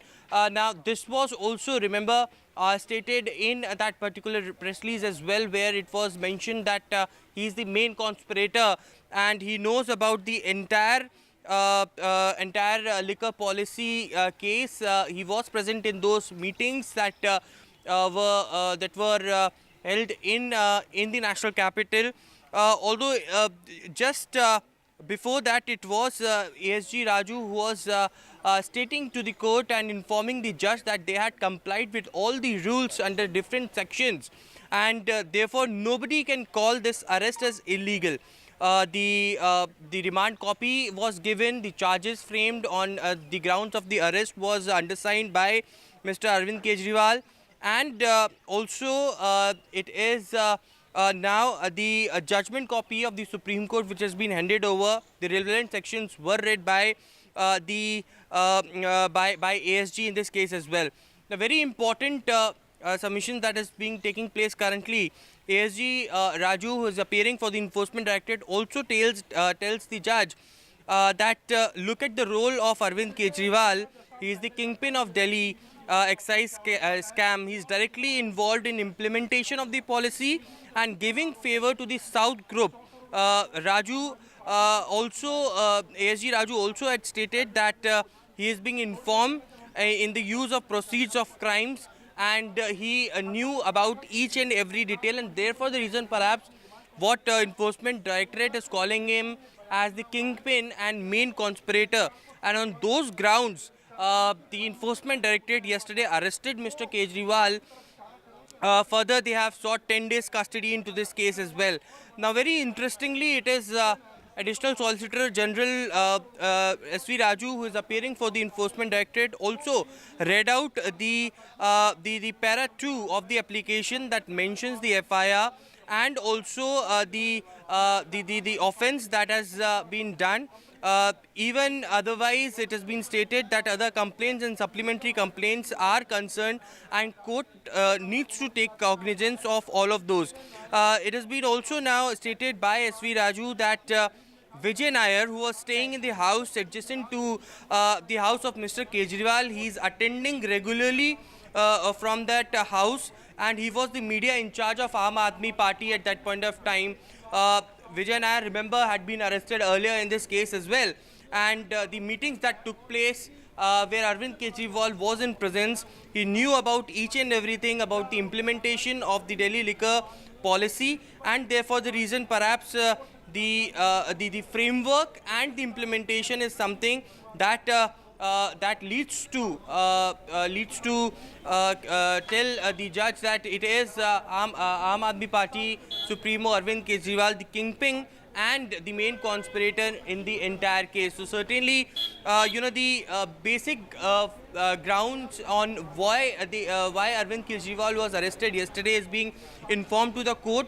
Also, Enforcement Directorate clearly stating about the compliances under different sections of the PMLA, that nobody can call this arrest as illegal. They have complied with all the rules and norms before the arrest has been made. Right. Stay on with us, Aishwarya. Let me open my colleague Ishika, also joining us from outside the PMLA court. Ishika, now, as Aishwarya was just informing us, the ASG has informed the court of the ED's FIR. Remember, the ED has been time and again making the allegations of the link between what they call the South Group and Arvind Kejriwal. Especially earlier as well, they'd made a statement about K. Kavita being a co-conspirator with Arvind Kejriwal. They've also now spoken about Vijay Nair, who they call the middleman between Aam Aadmi Party and the South Group.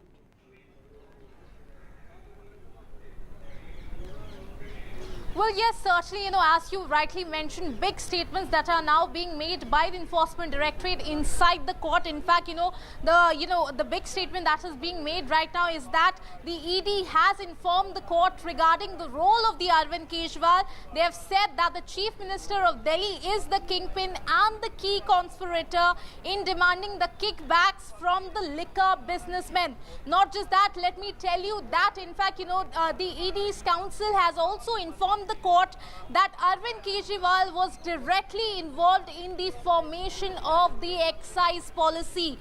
Also, let me tell you that, in fact, the ED's counsel is currently reading the statements of, Buchi Babu, one of those whom they had arrested in this case. And they say that as per that statement, what has been found is that Vijay Nair was, in fact, staying adjacent to the residence of Arvind Kejriwal. In fact, that was the house that was allotted to Minister Kailash Gehlot. He was media in charge of the Aam Aadmi Party, clearly going on to say that as per the statement of Buchi Babu, Vijay Nair was the media in charge of the Aam Aadmi Party. Not just that, they have also, in fact, they have also started reading, the Enforcement Directorate Council has started reading the statement of another accused in the case, Magunta Reddy, and, those statements, in fact, go on to mention that, the meeting between Magunta Reddy and Kejriwal was where, in fact, Kejriwal showed interest in the liquor business in fact, Delhi. In fact, they also go on to say that Raghav Magunta, corroborated his father's statement too. So certainly, big statements that are now being made by the Enforcement Directorate Council in the court regarding the role of the Arvind Kejriwal in this entire case. Certainly, calling him the kingpin and the key conspirator as far as, the kickbacks in this, getting from the liquor businessmen is concerned in this entire case. And as you rightly mentioned, we did see that, in fact, in the ED charge sheet also how, there have been many a times, in fact, where they have mentioned the Arvind Kejriwal's name in their FIR. So certainly, in fact, Arvind Kejriwal's name has been mentioned in the charge sheet. And we did see how, in fact, ED had also said in the case of K. Kavita how also Raju, she was also a co-conspirator in this entire case as far as the South link to this case is concerned. So certainly strong arguments that are now being made by the Enforcement Directorate in the PMLA court. We'll have to wait and watch as to what are the arguments that will be made by the Kejriwal's counsel in the court. But so far what we are seeing, ED, going on to say that as per the statements, what they have in fact recorded till now, Arvind Kejriwal is the kingpin in this case. Over to you. Right, stay on with us, Ishika. Let me rope in Aishwarya on this point as well. Aishwarya, now like you were tracking, and like Ishika was also mentioning, the Enforcement Directorate's FIR and the ASG now saying that Kejriwal had demanded kickbacks from the South group and of course calling him the co-conspirator in the case. He was not a direct accused in the case earlier, but now there are some strong statements that the Enforcement Directorate is making before the court. Does it look like the remand could be granted to Enforcement Directorate? But that remains to be seen. But as far as the submissions are concerned by ASG Raju for Enforcement Directorate in front of Judge, that remains very crucial, as it is also stated by Mr. Raju that Mr. Kejriwal directly has demanded kickbacks, and that amounted to more than rupees 100 crore, which was ultimately stated that was routed through Hawala channels and that went to Goa for Aam Aadmi Party political expenditures, and that was encashed there. But certainly those were the kickbacks that Arvind Kejriwal demanded from the South group that we are talking about, which K. Kavita had a very important role in that lobby and in exchange for giving favors to them. Now it has also been stated by Mr. Raju, as far as the middleman over here is concerned, the entire trail that Enforcement Directorate had come out with, in which Vijay Nair had a very crucial role. It has been stated by ASG Raju that between Aam Aadmi Party and South Group, it was Vijay Nair who had a very important role, and Vijay Nair has informed those submissions to the Enforcement Directorate, and these all statements will be confronted with Mr. Kejriwal. And that's where Enforcement Directorate had stated that they have recorded statements of the accused in this case earlier, and that would be confronted with Mr. Kejriwal if the custody is being granted. Therefore, 10 days is needed at the initial stage. Vijay Nair is the one who had been living near the house of Arvind Kejriwal. There were several meetings that took place between Aam Aadmi Party Supremo and the leaders of Aam Aadmi Party and between the South group where Arvind Kejriwal was present. And therefore the reason perhaps he knows about each and every framework, each and every implementation, how it will be implemented, how the money will come.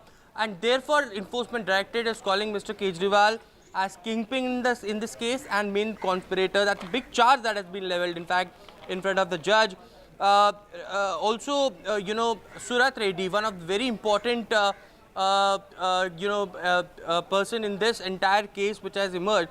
Statements of Mr. Surat Reddy, who had turned approver, earlier being arrested by the Enforcement Directorate, later turned approver. Remember, there are a lot of accused who had turned approver in this case. Right.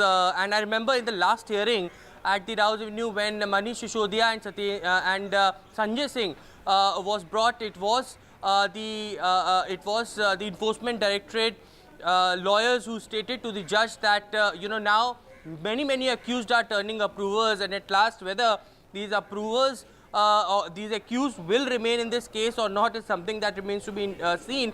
But that was on a lighter note to the judge. But now, those accused who had turned approver, those statements are being read in front of the judge, and those approvers have named Arvind Kejriwal, and several accused in this case also needs to be confronted. Their statements had been already be recorded. So all those statements are being read in compliance to all those sections. So, it remains to be seen that how Abhishek Manu Singhvi, who will be representing Mr. Kejriwal, will be rebutting on the charges that are now being leveled by the Enforcement Directorate against Kejriwal, and whether Enforcement Directorate is seeking 10 days custody, how many days the custody is being granted. Right, stay on with us, Aishwarya. Let me rope in Ishika as well. Ishika, for the benefit of our viewers, take us through what the Enforcement Directorate calls the South Group. Now, they're talking about Vijay Nair, who used to be the media cell in charge of the Aam Aadmi Party, who they say was the one who was mediating between the South Group and the Aam Aadmi Party. Take us through what the Enforcement Directorate is sort of building a narrative of this South Group.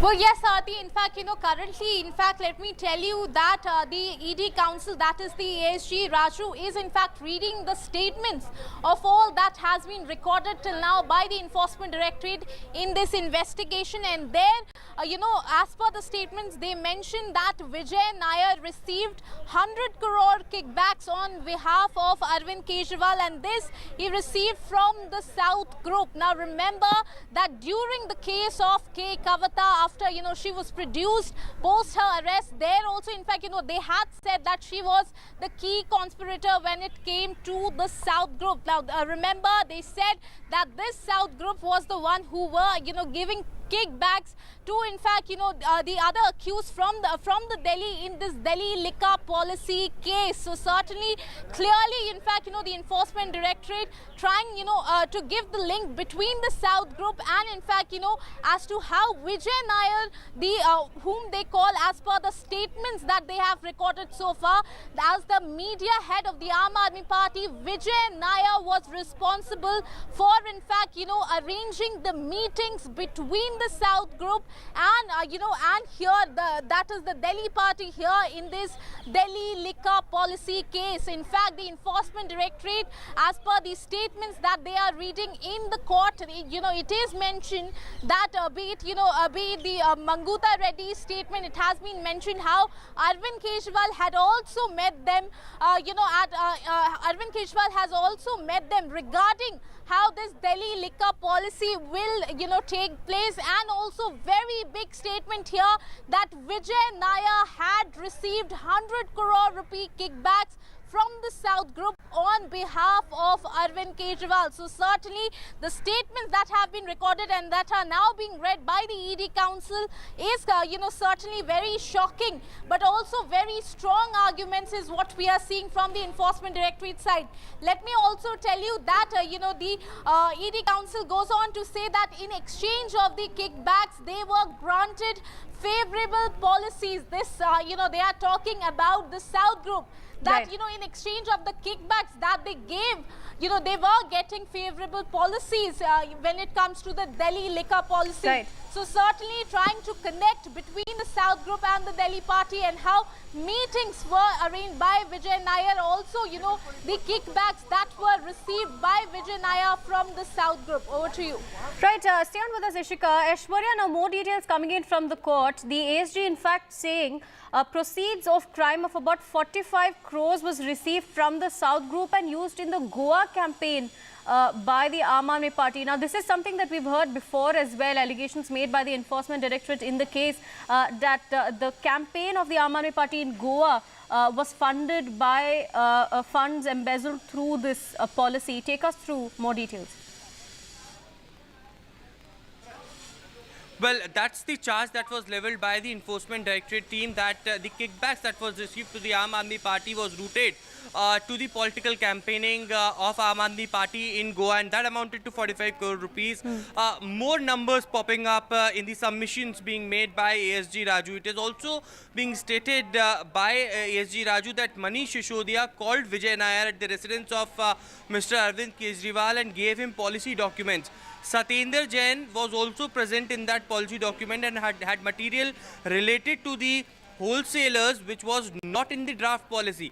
So Arvind Kejriwal knew about all of that they are not in the draft policy. How will the money reach? Ultimately, Arvind Kejriwal later demanded the kickbacks, and it was from the South Group. K. Kavita offered 300 crore rupees to Aam Aadmi Party. That was an initial offer made. These are initial submissions now made in front of the judge.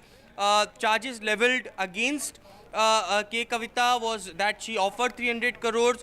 Kejriwal demanded more kickbacks from the South Group. ultimately it was those statements that were read by ASG Raju, who were turned approver in this case. And, there are more details that ASG Raju stated in front of the judge that they are going to give. Aam Aadmi Party is headed by Arvind Kejriwal. This policy was implemented by Arvind, Manish and Sanjay Singh. So direct accusation and allegations and charges being leveled by the Enforcement Directorate that Arvind, Manish, Sanjay Singh knew about the policy being implemented. They know about the draft policies, and therefore the reason perhaps all three were arrested. Dinesh Arora, who turned later approver in this case, earlier arrested as an accused. His statements revealed that on the instructions of Mr. Vijay Nair, he delivered 31 crore rupees as well. Most of the vendors had paid in cash to the to most of the extinguishers and those chats that the Enforcement Directorate have collected through digital evidences and they dumped from their phone chats. They are also collaborating those. Vijay Nair was the right hand of Kejriwal. That's the submission also being made by ASG Raju. And Mr. Vijay Nair did all the work that Kejriwal had stated to him to gather cash and threaten those who didn't fall in line.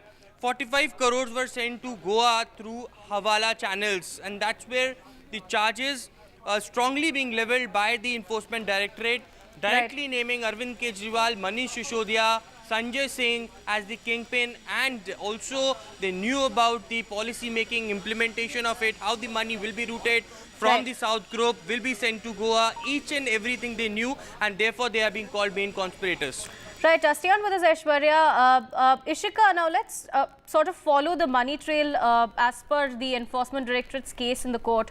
They're saying, of course, like Aishwarya was mentioning, 45 crore rupees sent for the Goa campaign. In fact, ASG Raju saying money coming from Chennai was then sent to Goa for the campaign. Then comes the 100 crore kickback to Kejriwal. And not only that, but the ED also says there was 100 crore bribe, but also profits made by bribe prayers as well. So there's more money involved.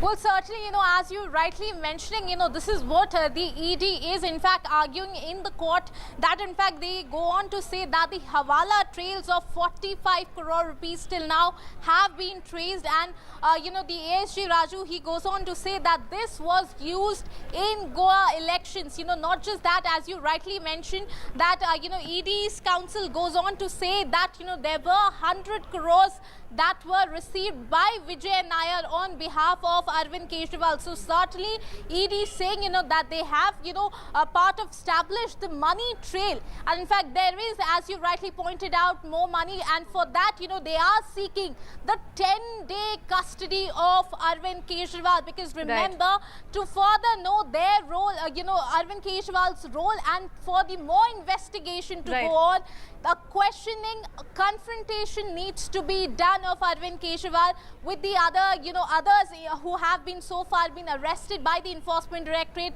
in this particular case. So certainly for that, the Enforcement Directorate here is seeking a 10-day custody of Arvind Kejriwal, and very strong arguments that are being made by the ED counsel here in the PMLA court. So certainly what remains to be seen is that, what will be the arguments that will be made now from the Kejriwal's counsel, and will ED, after these strong arguments that, that Kejriwal was the kingpin of this case, will they be getting the custody of Arvind Kejriwal at the end? That certainly remains to be that is indeed the question. Ishika and Aishwarya, thank you for joining us and bringing us those details from the ground. Continue tracking the story for us. For now, short break.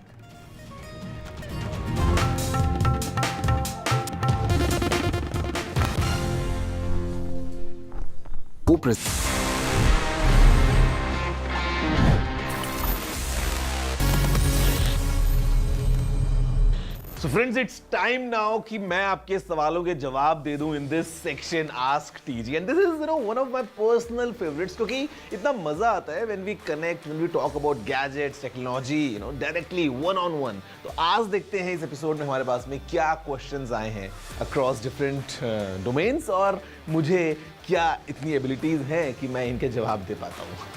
Hi Technical Guruji. So my question is, how can we monetize Instagram posts? Okay, the monetization on Instagram works in two different ways. One is that you enable subscriptions and all that, but I would say the second method is much more effective, would give you much more returns, and this is when you grow at a certain level and then you do partnerships with different brands. आपने देखा होगा YouTube पे, Instagram पे, Facebook पे, all these influencers, they many times collaborate with different brands and वहाँ से you can monetize your content directly. So उसके लिए थोड़ा सा आपको मेहनत करना पड़ेगा. You need to make sure कि आपका प्रोफाइल एक certain level पे पहुंच जाए and उसके बाद if you approach brands or if the brands approach you, you can monetize your posts, your stories, your reels, basically whatever content you post. If you are doing this in a partnership with a brand, you can have proper monetization.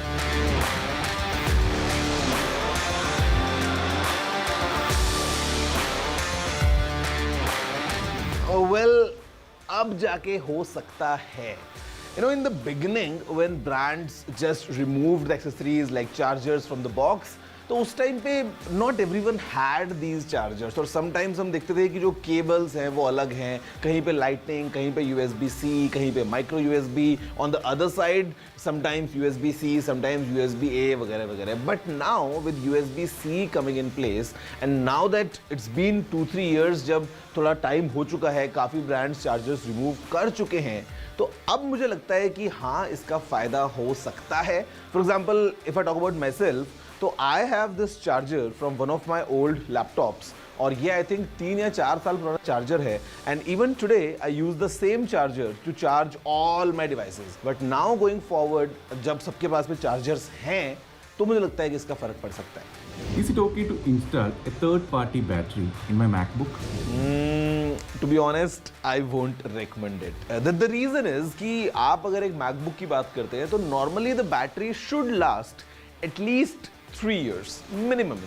उसके बाद अगर आप Mac को और लंबा use करना चाह रहे हैं, which the Mac is surely capable of, तो उस टाइम पे if you install a third party battery saving a few bucks here and there, तो उस टाइम पे ठीक है आपका काम चल जाएगा, but then the experience might not be exactly the same और शायद आप अपने MacBook की लाइफ स्पैन को थोड़ा सा कम कर दें.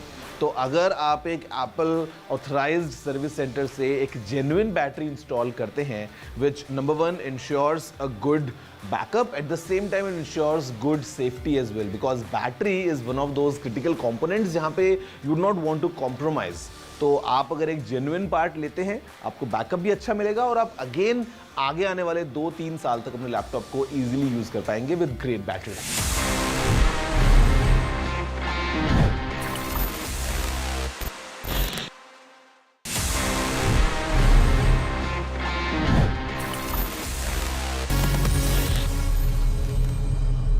So friends, it's time now कि मैं आपके सवालों के जवाब दे दूं in this section Ask TG and this is one of my personal favorites क्योंकि इतना मजा आता है when we connect, when we talk about gadgets, technology, directly one on one. तो आज देखते हैं इस एपिसोड में हमारे पास में क्या questions आए हैं across different domains और मुझे क्या इतनी एबिलिटीज हैं कि मैं इनके जवाब दे पाता हूँ. Hi Technical Guruji. So my question is, how can we monetize Instagram posts? Okay, the monetization on Instagram works in two different ways. One is that you enable subscriptions and all that, but I would say the second method is much more effective, would give you much more returns, and this is when you grow at a certain level and then you do partnerships with different brands.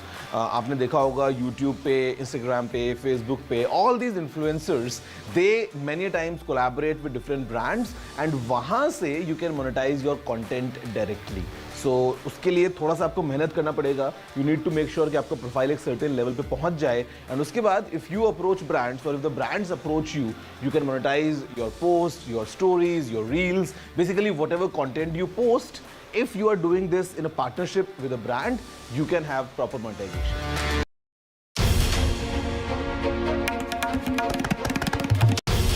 This is NDTV, and you're watching NDTV 24x7.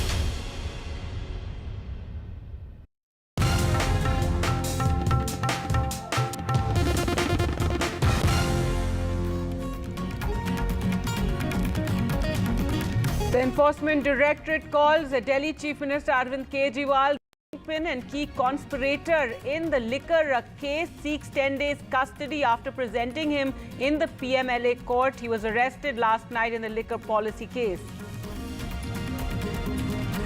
Aam Aadmi Party protests against Delhi Chief Minister Arvind Kejriwal's arrest. Protests break out in Mohali, Bengaluru, in Delhi as well. Punjab Chief Minister meets Kejriwal's family, says it's an undeclared emergency.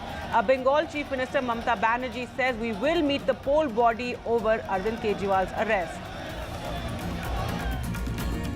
The Allahabad High Court today declared the Uttar Pradesh Board of Madrasa Education Act 2004 as unconstitutional, says bring Madrasa students into schools, says the act is not secular.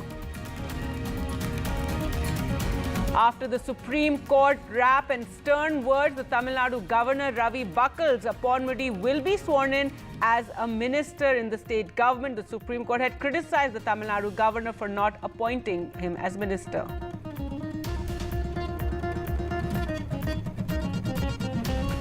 And Bhutan rolls out the red carpet for Prime Minister Modi, who's there on a 2-day visit. In a short while, he will be given a civilian honor as well.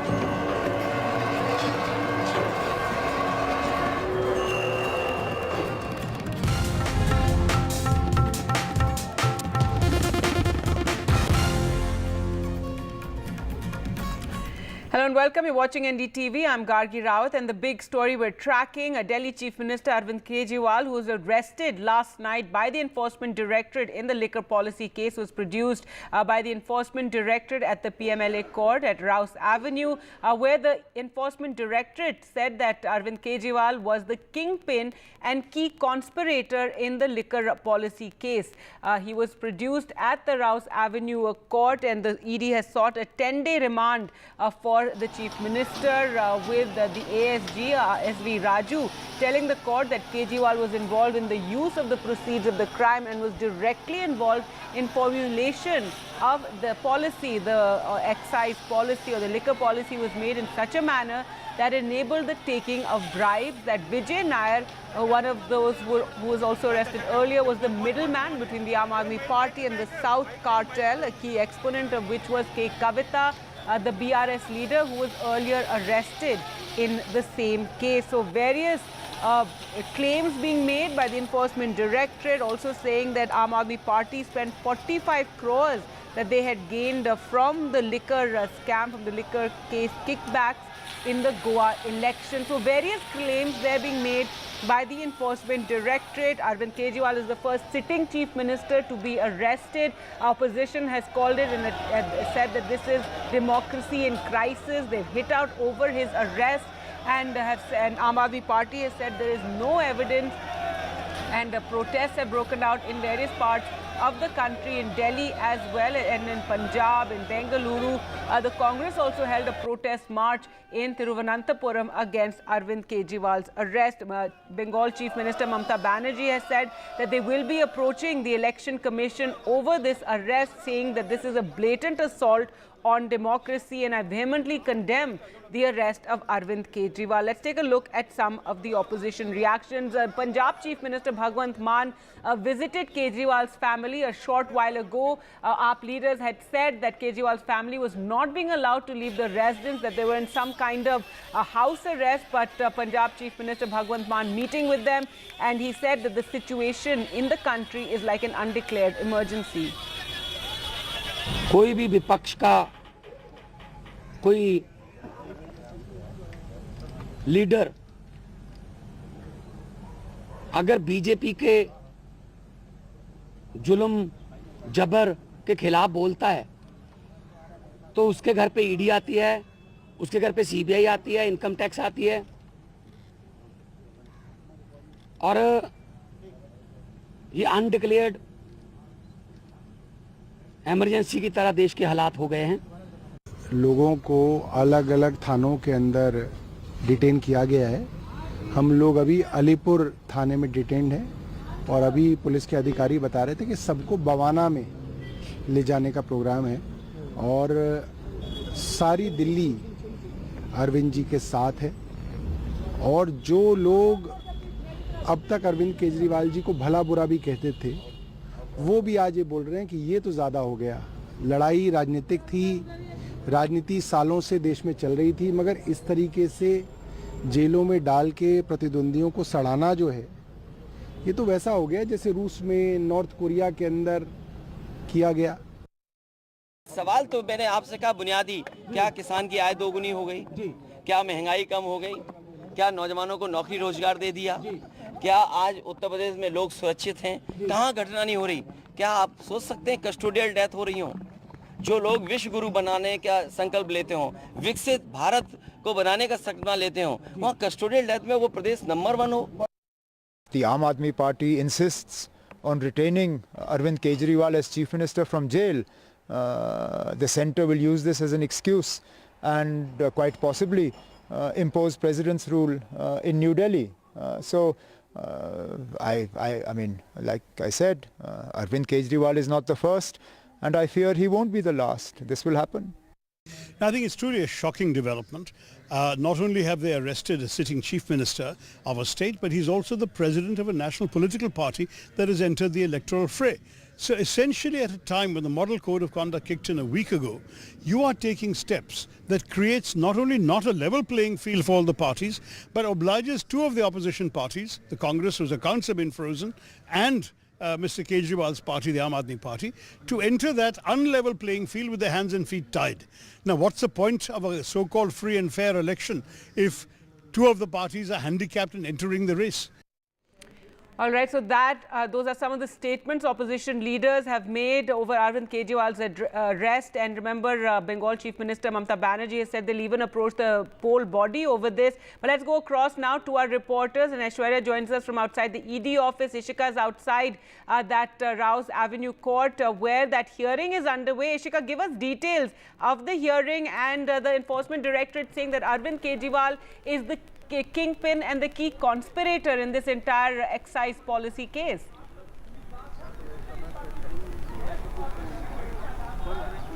Well, yes, certainly, very strong arguments, that are being made by the Enforcement Directorate inside the court. In fact, what the Enforcement Directorate has also, in fact, said here that Hawala trails of 45 crore rupees has been traced so far that were being used in Goa elections.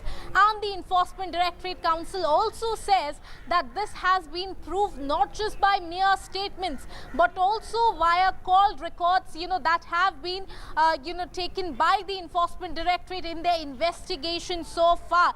In fact, also, let me tell you that apart from that, the more important allegations that have now being made by the Enforcement Directorate is that what they say that even the MLAs were being paid in cash. That is what the Enforcement Directorate Council is also speaking in, in the court. He is saying that, apart from Arvind Kejriwal's personal role, his role via the Aam Aadmi Party is also very important because, in fact, let me tell you that ASJ Raju here says that Aam Aadmi Party is a beneficiary, but it doesn't exist individually. It is a company. Every person who is involved in the functioning of the company is responsible and shall be deemed to be guilty. These are very strong arguments that are being made by the Enforcement Directorate. Remember, the Enforcement Directorate is seeking 10-day custody of Arvind Kejriwal. They have been saying, that this is important to further, their investigation so that a confrontation of Arvind Kejriwal can be done with the others arrested in the case so far. But let me also tell you a big breaking that we are getting from inside the Rouse Avenue court is what Arvind Kejriwal's BP, what we are getting to know is at this point of time very low. He is being taken out of the courtroom. In fact, what we are also getting to know, he is feeling uneasy, and certainly because of that there is a commotion that is being witnessed inside the court. So certainly just few minutes from now Arvind Kejriwal will be taken taken out of the court, because his BP, as what is being said, is currently low. So certainly we'll have to wait and watch, because certainly his medical condition needs to be first tested, and then later we'll have to wait and watch as to what arguments will then be given by the Kejriwal's counsel. And certainly the bigger question, will Enforcement Directorate today get the 10-day custody of Arvind Kejriwal? Over to you.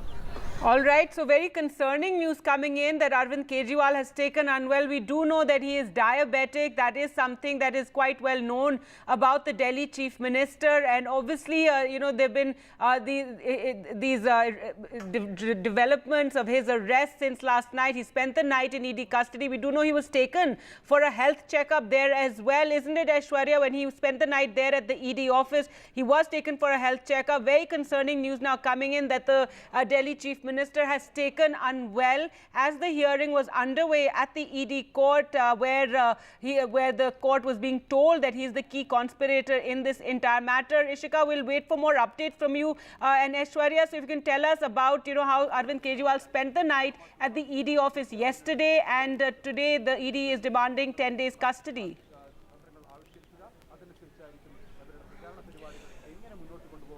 Well, yesterday at around 9:45 p.m.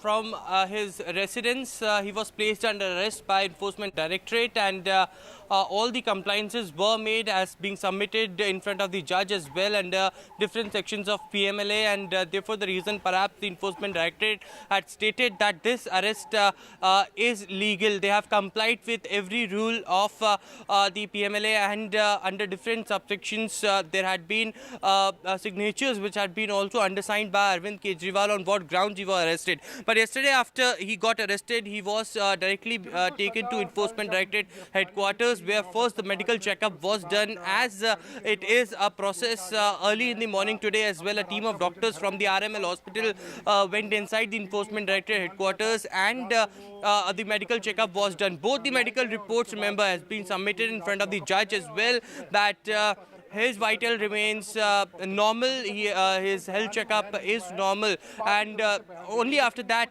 he is being produced inside the court. But because we know that this is a PMLA court which has a very small rooms, and large number of people or advocates for that matter, and media persons are present inside that courtroom, and therefore the reason perhaps anyone can have that BP issue, or can have that respiratory issue in terms of the closeness of that particular room. We have also witnessed while reporting from those courtrooms inside the Rouse Avenue court. So that could be one of the matter, but the hearing is still underway as far as the Rouse Avenue court is concerned. Now, very interestingly, there have been submissions that has leveled direct charges on Arvind Kejriwal. In fact, SV Raju is appearing for the Enforcement Directorate, had stated that proceeds of crime was not just amounting to rupees 100 crores, but bribes were also taken, profits were also made, and directly they had named Sanjay Singh, Manish Sisodiya, Arvind Kejriwal, who were present in all of those meetings, and they knew about how the framework of that liquor policy was, how it will be implemented. In fact, SV Raju also stated that the money that came from the South Group came from Chennai, that was routed to Goa in collaboration with the middlemen which were involved into the entire chain, and the collaborations were made through the call detail records that had been dumped by the Enforcement Directorate in several of the digital evidences that they gathered from earlier accused and also in the latest accused as well. Very interesting claims also being made by the Enforcement Directorate in front of judge, that the statements that were made by several of the accused who turned approver stated that the money which was received from Goa came from 4 cities, and they have revealed the source of these funds as well. It is SP Raju, who also stated to the judge that these are huge amounts in cash that have come, and it needs to be investigated further that where did this cash come from, where did these kickbacks and who had received it. And looking at the PMLA Act, it is very important to understand that Aam Aadmi Party, whose all functioning remains in hands of Arvind Kejriwal, is the beneficiary, and it doesn't exist individually as well. Every person who is being involved in the functioning of the company is responsible and shall be deemed to be guilty. Apart from the personal liability of Arvind Kejriwal, he is also liable to punish under the liability, and it is just not the individual role of Arvind Kejriwal, but because he is responsible for the conduct of Aam Aadmi Party as well. He had disobeyed the summons, he had to appear. They had served 9 summons earlier. He had not been appearing in those summons. At the time of search as well, he was non-cooperative. He did not give correct facts. That's what the Enforcement Directorate has also informed the court. Yesterday, remember, there were questioning which took place at the residence of Mr. Arvind Kejriwal as well, while the Enforcement Directorate team of at least 12 members reached at the residence. They were questioning, and it is SP Raju who had stated in front of judge that he was non-cooperative. He was giving wrong numbers to the Enforcement Directorate. He was non-cooperative in the investigation, and the information that had been received, they need to interrogate it. And now the submissions on the part of Enforcement Directorate has ended. They had filed an application in front of the judge that 10 days custody is being needed. And now Abhishek Manu Singhvi on the part of Arvind Kejriwal will start submitting his submissions. All right, Aishwarya. So major claims they're being made by the Enforcement Director, a whole narrative of, how this alleged scam took place and kickbacks and holding Arvind Kejriwal as the kingpin and chief conspirator. Let's go across now to Sri Rupa, who joins us from outside Arvind Kejriwal's residence, where a short while ago the Punjab Chief Minister Bhagwant Mann had gone and met with the family. Many leaders said that his family was not being allowed to come out and speak to people. Tell us what's happening there. Bhagwant Mann came out and said that this is an undeclared emergency. Yeah, so Gargi, Bhagwant Mann just left a few minutes ago, and during his press conference he mentioned that the family is being not allowed to go out, which is a claim which was similarly made by Delhi Minister Gopal Rai when he came to meet him in the morning. While there were massive protests across Delhi as well as India, support has been pouring in for the Aam Aadmi Party from different opposition leaders across the India alliance. Today, Bhagwant Mann and Gopal Rai raised a very crucial question as to why, even after Kejriwal's arrest, why is the family being treated as if they are under a house arrest. So we spoke to a few security personnel about these concerns and asked them what was the protocol. So they told us that there's nothing as such. The family is actually instead being asked who can they allow and whom do they want to meet. Those people are specifically being allowed to enter and others are not. In fact, Gargi, at the CM residence, I would like to show you, there are barricades, a series of barricades around me. There are police personnel who are behind these barricades, and this security has been there since morning. There was a heavy security deployment last night. The security was reduced, but security deployment is there in order to maintain the law and order situation. Every staffer, every resident who is trying to cross this barricade is having to show a card or having to give an explanation as to why do they want to enter this particular lane. Back to you. All right. Well, thanks so much all for joining us there. Aishwarya from outside ED office, Ishika at the Rouse Avenue Court, and Sri Rupa from Kejriwal's residence. We will come back to more updates, but for the moment, going across to Bhutan, where the Prime Minister is on an official visit, and the Prime Minister received the highest honor in Bhutan.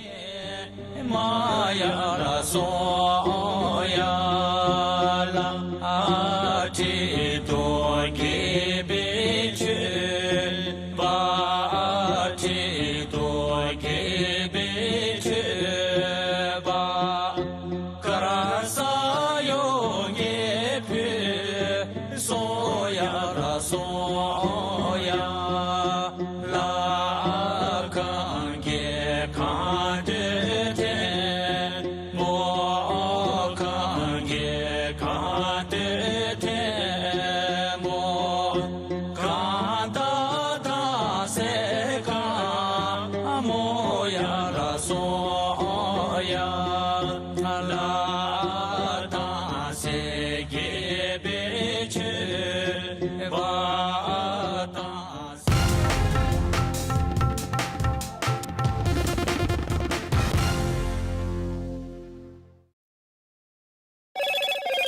Hello, Moto. Motorola, India's best 5G smartphone brand.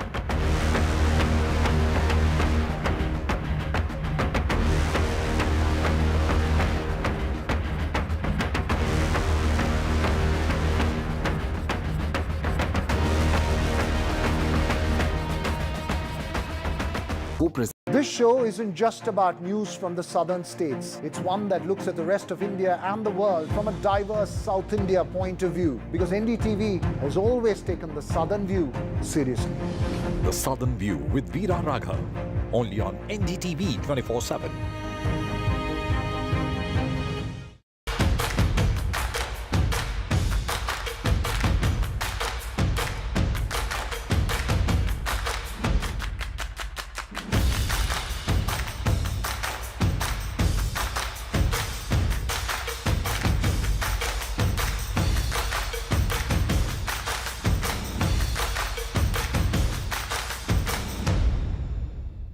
When there's too much talking but very little being said, too many voices but hardly any being heard, you turn to a show that puts you front and center.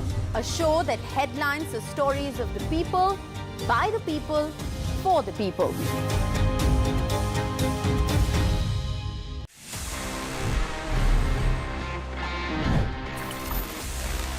Friends, this is what I have for the next one, because यहाँ पे this sleek looking laptop coming straight from Apple is the latest generation of MacBook Air, और यहाँ पे what's packed inside is Apple's new M3 chip now. तो ये Apple ने finally launch कर दिया है. And what's amazing is that look at this profile, मतलब कितना sleek आपको laptop मिलता है. At the same time, it packs some amazing performance. यहाँ पे Apple की latest M3 chip है. It's a fanless design. That's the reason कि ये काफी आपको sleek मिलने वाला है. Quite lightweight. And this in fact is the 15-inch variant. जिसका 13-inch variant है वो थोड़ा सा और ज़्यादा छोटा और आपको हल्का feel होता है. It's even more portable. At the same time, it packs some serious power because यहाँ पे जो memory है, it goes up to 24 GB. The storage can go up to 2 terabytes. हमारे पास में proper MagSafe port है. We have a headphone jack as well. At the same time, यहाँ पे USB-C ports भी हैं. We have a full-size keyboard, a nice 15-inch screen in a very sleek form factor, and this packs a 6-speaker system as well. So let's see up close how is this Apple's latest MacBook Air with M3 chip. The beloved MacBook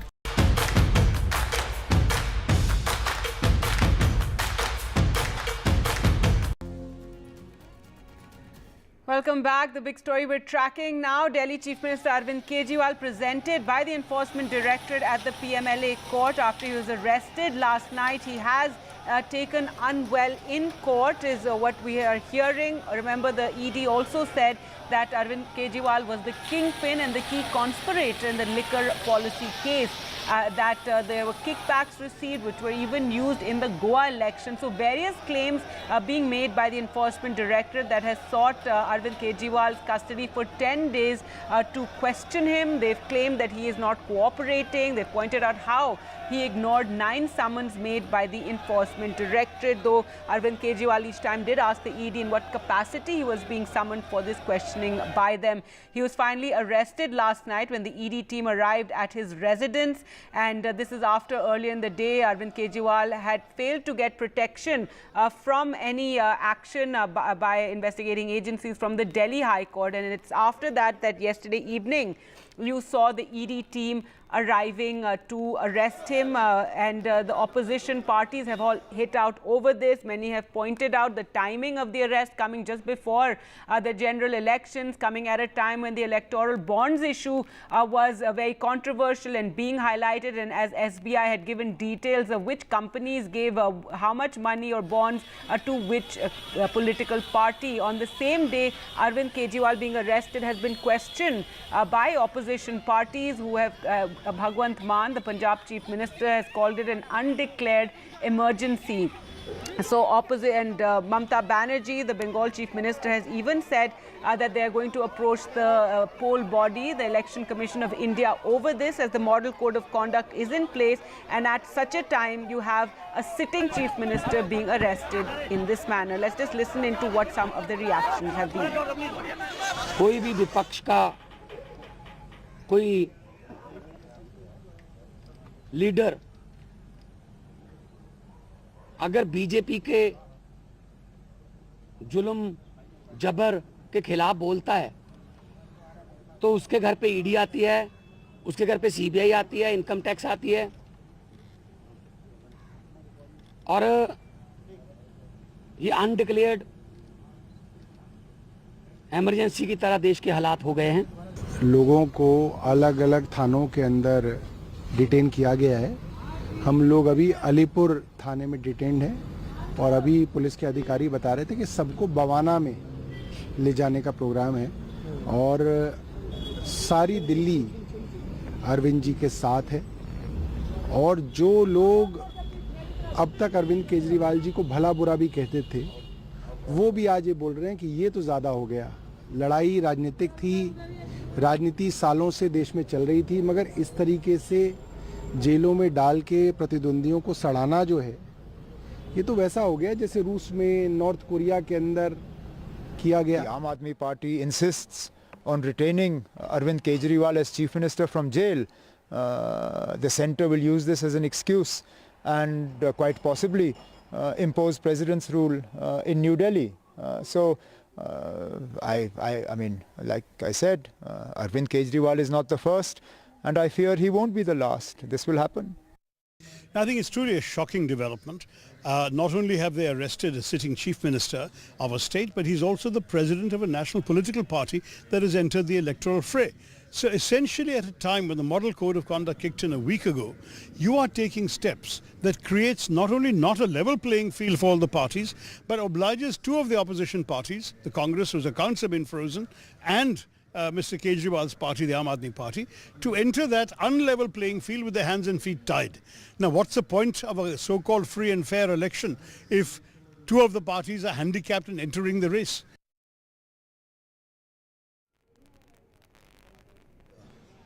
They were arrested for their corrupt practices. And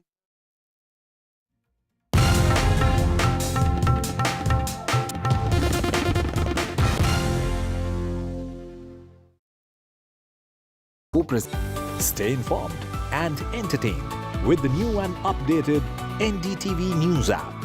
You can watch all our channels live, listen to podcasts, read breaking and exclusive news from around the world and more. Download the NDTV app today and get access to the best journalism and storytelling on your smartphone or tablet. The NDTV app. News that matters to you.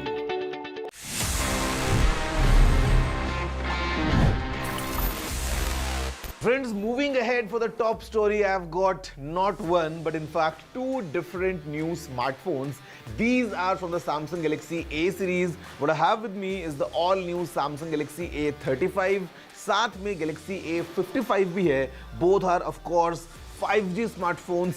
Interesting design, interesting configuration और काफ़ी fresh लग रहे हैं दोनों phones coming straight from Samsung. और यहाँ पे Samsung is promising a few things. सबसे पहले एक काफ़ी interesting और premium design. Second thing is amazing durability because यहाँ पे on the front and on the back what we have is Corning's Gorilla Glass Victus Plus. At the same time यहाँ पे Samsung is promising a complete awesome security suite along with awesome performance. So let's see up close कि आखिर इन दोनों phones में Samsung ने क्या कुछ pack किया है. रेडी हो जाइए for cutting edge features and A seamless Android experience. Samsung ने इंडिया में ऑफिशियली डेब्यू किया है the Galaxy A55 5G and Galaxy A35 5G, bringing powerful performance and impressive technology to the popular A series lineup. Both devices boast stunning 6.6-inch Super AMOLED displays जो जाने जाते हैं for their vibrant colors and immersive visuals. With an ultra smooth 120 Hz refresh rate करें.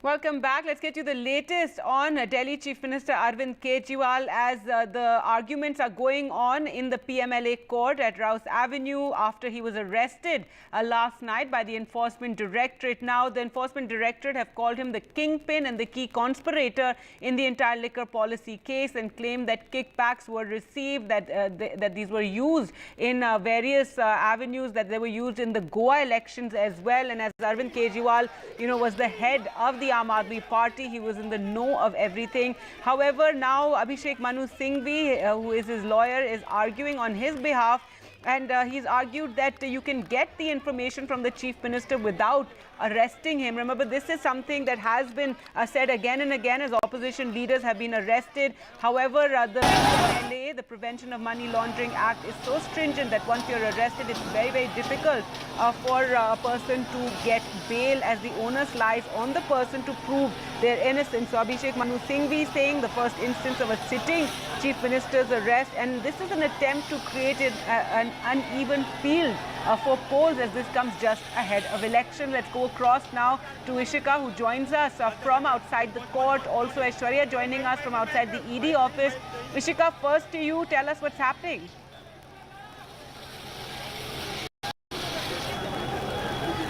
Well, yes, certainly, what we are seeing here, that strong arguments from both the sides. Let me tell you that Abhishek Manu Singhvi is currently arguing in the court for Arvind Kejriwal, and he says that the first thing that Enforcement Directorate needs to do is to show the necessity of Arvind Kejriwal's arrest. He also goes on to say, that the power of arrest is not the same as the necessity of arrest. He has also, in fact, challenged the grounds of arrest of Arvind Kejriwal. He said that the ED, needing to further prove the money trail cannot be the ground for arrest. It can be the ground for questioning, it can be the ground for interrogation, but it cannot be the ground of arrest. He also goes on to say that the ED has the basic material, then why do they need the custody of Arvind Kejriwal? In fact, he also goes on to say that this is the first instance where a sitting Chief Minister has been arrested by Enforcement Directorate. He also goes on to say that this is also the first instance where the first 4 leaders of his party have also in fact been arrested in this case. So certainly what Abhishek Manu Singhvi appearing for Kejriwal is saying in the court, that it is like a non-level playing field is being created by the Enforcement Directorate. So certainly strong arguments being put forth by the Kejriwal Council as well. Now let me tell you that Enforcement Directorate has also said in the court that Arvind Kejriwal was non-cooperative with the investigation. Remember, this is one of the ground of arrest that they had mentioned for K. Kavita as well. So certainly what we are seeing here, very strong arguments from both the side, and certainly Singhvi appearing for Kejriwal, questioning the ground of arrest of Arvind Kejriwal, and also the ground for, in fact, ED seeking a 10-day custody of Arvind Kejriwal. Over to you. All right, Ishika there with all the developments in the court as those arguments are taking place. And Aishwarya, now the Enforcement Directorate, trying to make this point that they'd given 9 summons, Arvind Kejriwal ignored them, and that he is the kingpin in this entire matter. Now, Arvind Kejriwal, when summoned, did ask in what capacity he was being summoned. And as I mentioned, with various leaders being arrested under PMLA, this is something that the opposition has hit out over being so draconian, and it's very, very difficult to get bail once you're arrested, which is why you already have 3 senior leaders of the Aam Aadmi Party languishing in jail.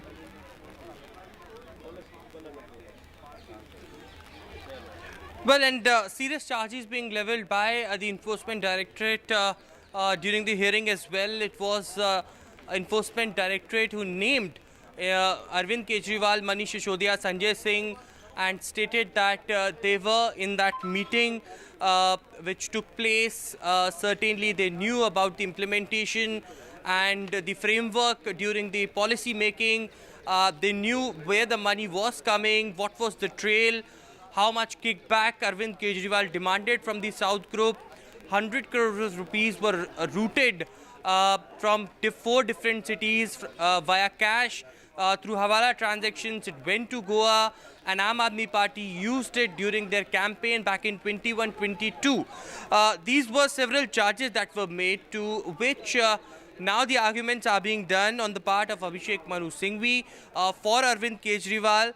Interestingly, it is the same issue that had again raised up by Abhishek Manu Singhvi, that 4 of the leaders of the same political party had been arrested, and this just before the elections. Everybody knows now that before the results, who will win the elections, hinting out that this is a political vendetta, political witch hunt, which the opposition parties often use as their grounds to attack the central agencies, to which the Bharatiya Janata Party leaders have stated that these independent agencies are doing their work autonomously and independently.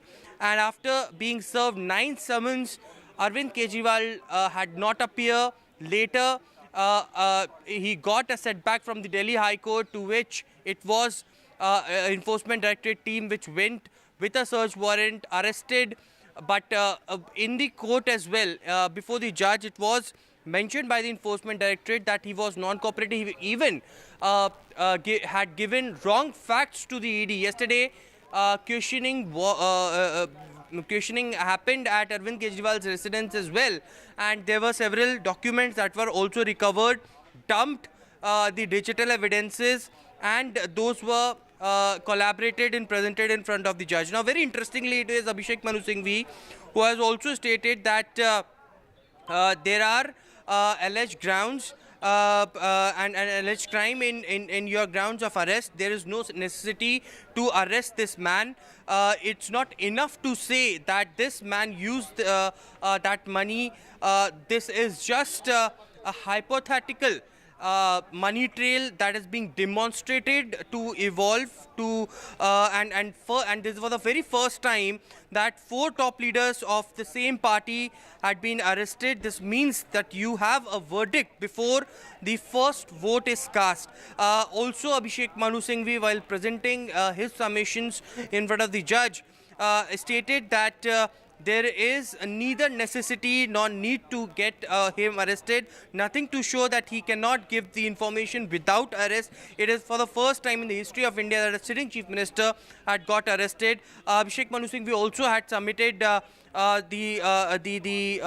relevant judgment of Pankaj Bansal of the Supreme Court, and he's reading out certain paragraphs to establish that how there had been these sections of the PMLA which he termed as draconian, and Supreme Court must also take penal action when its words are not taken seriously. That judgment and that paragraph is being read. So clearly an argument is being made by Arvind Kejriwal in front of the judge that this is just a political witch hunt, target to the opposition parties, and that's what they had been doing. So there has been nothing established as of now. What was the necessity of a sitting chief minister being arrested? He was ready to answer, but the fact of the matter is that 9 summons were served by the Enforcement Directorate, and he did not answer any of them. He refused to go to the Enforcement Directorate and stated categorically,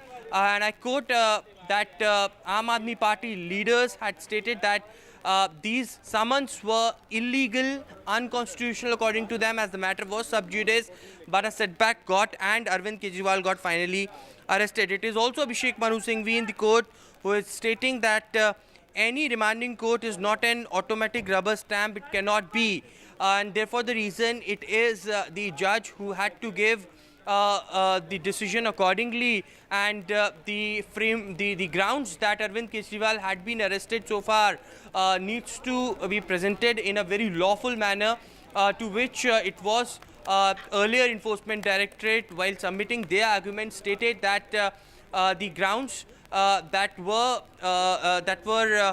made during the arrest of Arvind Kejriwal was under several sections of the PMLA, and that was in compliance that they obeyed to. So this arrest is legal according to them. All right, you know, if we look at the arguments being made, then Abhishek Manu Singhvi also pointing out that this is for the first time that you have 4 top leaders of a party being placed under arrest. Deputy Chief Minister Manish Sisodia was also arrested earlier, and Manu Singhvi, they're arguing that in a sense, you know, it means you have a verdict before the first vote is even cast, and talking about how stringent the PMLA is and how you're considered guilty and how it's so difficult to get a bail in such a case, and that even when you arrest, that it's something that should be when it's absolutely necessary. So, and questioning the reasons that a sitting chief minister needed to be arrested, that even if the enforcement directorate has all these serious charges and had to continue their investigations, arguing that surely they could continue that without taking the Delhi chief minister into custody, and that too just before elections.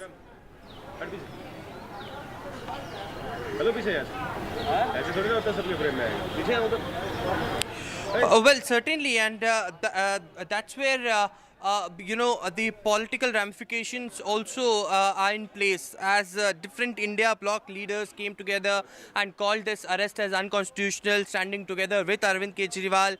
And on this same lines, Abhishek Manu Singhvi in the court also stating that it is 4 top leaders of the Aam Aadmi Party got arrested, and this clearly means that the verdict is out before even the first vote is casted.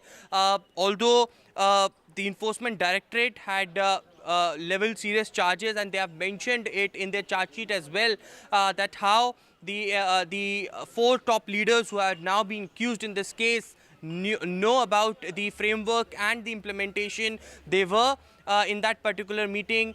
Those accused that were arrested earlier, who had turned approver, had recorded statements, and they have named Arvind Kejriwal into it. Arvind Kejriwal also demanded kickbacks from South Group. Ultimately, that was sent across to Delhi via different channels from 4 different cities, routed to Goa. It was just not bribe, it was also profit that was made out of it, and therefore the reason enforcement directorate case remains so strong that it is under several sections of the PMLA when the profit is being made when you are under the constitutional position and a government servant as well, taking bribery but also taking profits out of it, using those money and sending it to one of the state to use at political campaign, and all that via cash. That's being also alleged by the enforcement directorate. So certainly strong arguments on the part of Abhishek Manu Singhvi as well. But very interestingly, Singhvi, when referred to a judgment of Pankaj Bansal, it was Additional Solicitor General SP Raju stood up and stated that as we are arguing, this cancellation of bail, or this is a remand application? To which Abhishek Manu Singhvi stated that you argued for 50 minutes and as sure I'll be shorter than you. Currently, you know, Abhishek Manu Singhvi, who is representing Arvind Kejriwal, had also stated that you know, there are several previous judgments of the Supreme Court that needs to be taken into consideration, that also needs to be submitted before the judge, so that you know, a correct you know, a very detailed Aishwarya, sorry can to come interrupt out. you there. Let's just take a look at Arvind Kejriwal's reaction. This is as he was being taken to court. You know, he briefly spoke to the waiting camera people. Let's just listen to what he said. Avin sir कुछ कहना है, कुछ संदेश sir? मेरा जीवन देश के लिए समर्पित है और चाहे अंदर हो या बाहर देश के लिए काम करना है। All right, Arvind Kejriwal saying his life is dedicated to the nation, whether you know, he's inside the jail or outside of the jail. So Arvind Kejriwal arrested last night by the enforcement directorate. It was something that was being anticipated. Remember, several times our leaders had spoken out over this, over the summons being issued to Arvind Kejriwal. They even alleged there was an Operation Lotus, that many of their MLAs were being offered bribes and being even pressurized, as Arvind Kejriwal was going to go to jail in any case. And now let's once again just listen into what he said as he was being led to the court. जीवन देश के लिए समर्पित है और चाहे अंदर हो या बाहर देश के लिए काम करना है। अविन सर कुछ कहना है, कुछ संदेश सर? मेरा जीवन देश के लिए समर्पित है और चाहे अंदर रहूं या बाहर देश के लिए काम करना है। Well, let's go across to Ishika now for more, and Ishika joins us from outside the Rouse Avenue court. What's happening inside at this point, Ishika? Right now, we do know that Mr. Singhvi was making very strong arguments, and this is after the ED had, already spoken of all the allegations and said that Arvind Kejriwal was the kingpin of this entire excise policy case.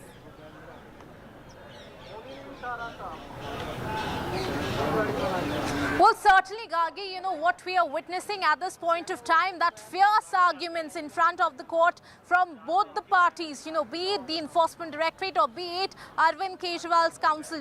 Right now, in fact, Abhishek Manu Singhvi appearing for Arvind Kejriwal has certainly, challenged the grounds of arrest of Arvind Kejriwal. He has, in fact, said in the court that the power of arrest cannot be same as the necessity of arrest. And Enforcement Directorate, first and foremost, need to clarify as to what was the necessity for arresting the, the sitting Chief Minister. He has also gone on to say, in fact, that this is the first time that a sitting Chief Minister has been arrested by the Enforcement Directorate, and many of the senior leaders also of his party has been arrested in this case. And in fact, Abhishek Manu Singhvi further going on to say that this is certainly, what is being done by the Enforcement Directorate is that creating a non-level playing ground by the Enforcement Directorate. In fact, also, he goes on to say that if the Enforcement Directorate needs to, further establish the money trail, that cannot be the ground of arrest. It can be the ground of questioning, it can be the ground of interrogation, but it cannot be the ground of arrest. Thus, he's asking in the court that what is the need for, for seeking 10-day custody of Arvind Kejriwal.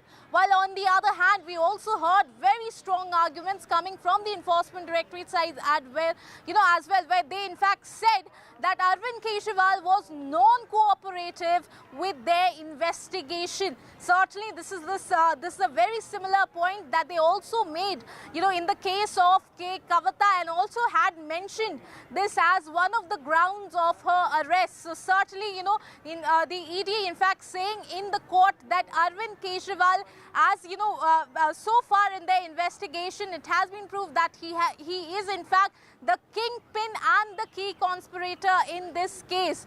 Not just that, and as we mentioned, the money trail that is now being, that was mentioned by the ED in the court. In fact, there the ED also said that these are not just proved by the mere statements but also by the call records. So very strong arguments from both the side, be it ED or be it Arvind Kejriwal. So certainly what remains to be the bigger question is that will ED be getting, the 10-day custody? But apart from that, as you said, when Arvind Kejriwal was arriving in the court, he said that his life is dedicated to the country, be it from outside or be it from inside the jail. Certainly resonating with this statement that the senior Aam Aadmi Party leaders made yesterday, that Arvind Kejriwal will be running the government, even, be it inside the jail. So certainly what we are seeing, very strong arguments, and certainly what remains to be seen as to will ED be getting the 10-day custody of Arvind Kejriwal. Over to you.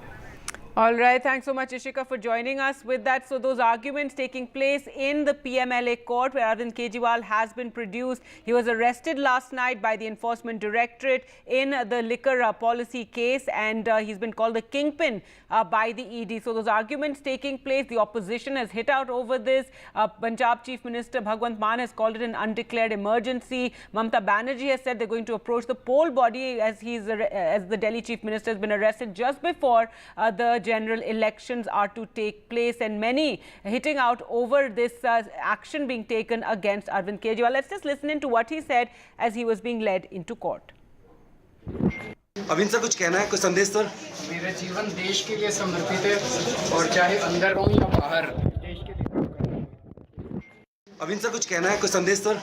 मेरा जीवन देश के लिए समर्पित है और चाहे अंदर रहूं या बाहर देश के लिए काम करना है। And we'll continue to track that story. We'll sip into a short break for now.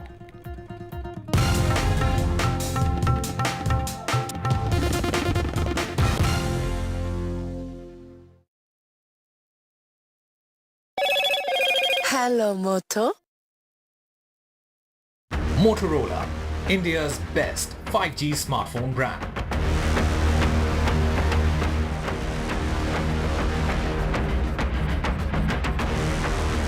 Abhishek Manu Singhvi argues for Arvind Kejriwal in the PMLA court, says what was the need to arrest the chief minister?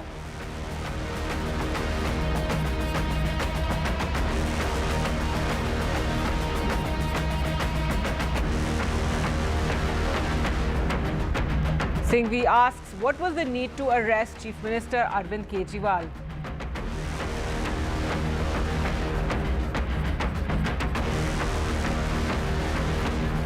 The Allahabad High Court strikes down the Madrasa Education Act.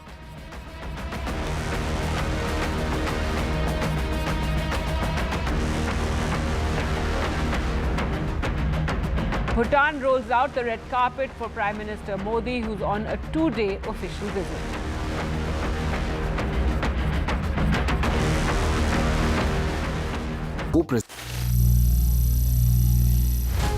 Some people say the metaverse will only be virtual. One day this lecture hall will be made of code, and driverless cars would be trapped in intersections.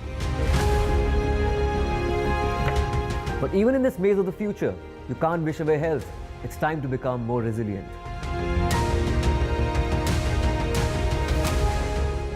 "10 years of Banega Swasth India, we have grown and achieved so many milestones.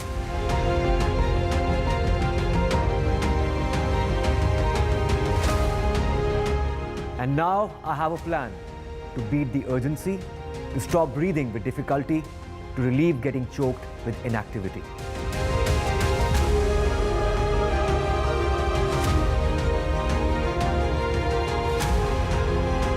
Energize our government, our environment, our society, and ourselves. Everyone, everywhere, every day.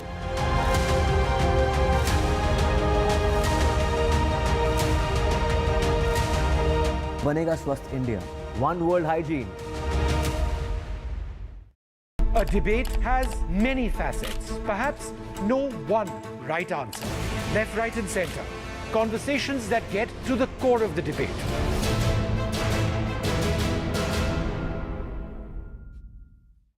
Chief Justice D.Y. Chandrachud, NDTV, big exclusive. We provide justice to common citizens, and there is no case which is too small even for the highest court of the nation. CGI का काम करने का अलग अंदाज. Sometimes I get emails even in the middle of the night, and I'm always available to answer those emails. 25 crore final judgments and orders. This data is available online.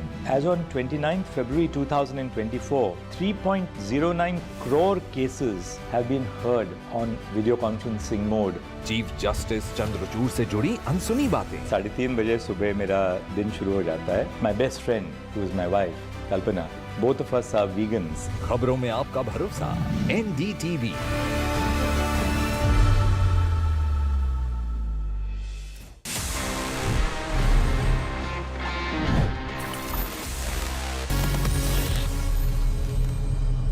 So friends, it's time now कि मैं आपके सवालों के जवाब दे दूं in this section Ask TG, and this is one of my personal favorites क्योंकि इतना मजा आता है when we connect, when we talk about gadgets, technology, directly one on one. तो आज देखते हैं इस एपिसोड में हमारे पास में क्या questions आए हैं across different domains और मुझे क्या इतनी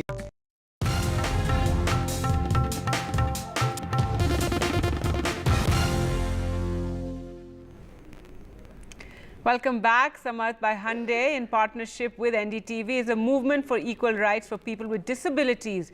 Part of the initiative's strong belief is that people's disabilities do not define what they can or cannot do.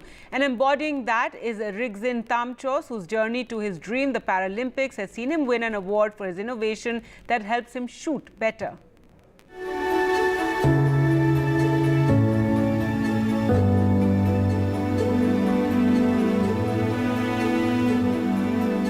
मैं पैदाइश से दिव्यांग हूँ, तो पोलियो होने के कारण से मैं चल नहीं पाता हूँ.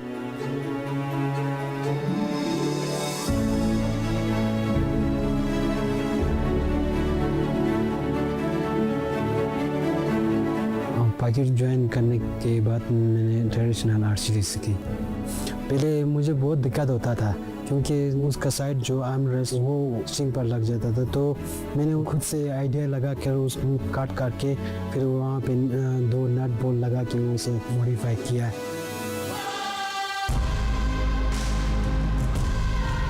इतने सारे टूर्नामेंट्स में मैंने पार्टिसिपेट किया, तो वहाँ पे मुझे कुछ ना कुछ इनाम मिलते रहे, सर्टिफिकेट, मेडल्स, तो इससे मेरी हिम्मत बढ़ती चली गई। मैं भी चाहता हूँ कि मैं भी आगे बढ़े, नेशनल इंटरनेशनल ओलंपिक तक जाने की कोशिश करें। मेरे सपने बहुत बड़े हैं, तो उन सपनों को मुझे पूरा करना है और ये मैं करके दिखाऊंगा अपने लिए। मैं समर्थ हूँ।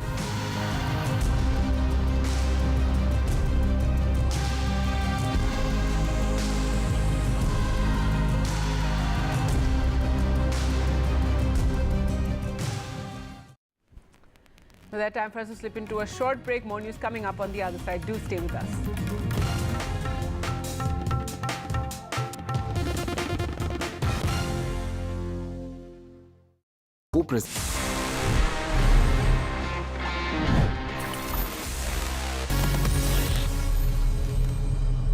So friends, it's time now कि मैं आपके सवालों के जवाब दे दूं in this section Ask TG, and this is one of my personal favorites क्योंकि इतना मजा आता है when we connect, when we talk about gadgets, technology, directly one on one. तो आज देखते हैं इस एपिसोड में हमारे पास में क्या questions आए हैं across different domains और मुझे क्या इतनी abilities हैं कि मैं इनके जवाब दे पाता हूँ. Hi Technical Guruji. So my question is, how can we monetize Instagram posts? Okay, the monetization on Instagram works in 2 different ways. One is that you enable subscriptions and all that, but I would say the second method is much more effective, would give you much more returns, and this is when you grow at a certain level and then you do partnerships with different brands. आपने देखा होगा YouTube पे, Instagram पे, Facebook पे, all these influencers, they many times collaborate with different brands and वहाँ से you can monetize your content directly. So उसके लिए थोड़ा सा आपको मेहनत करना पड़ेगा. You need to make sure कि आपका प्रोफाइल एक certain level पे पहुँच जाए, and उसके बाद if you approach brands or if the brands approach you, you can monetize your posts, your stories, your reels, basically whatever content you post. If you are doing this in a partnership with a brand, you can have proper monetization.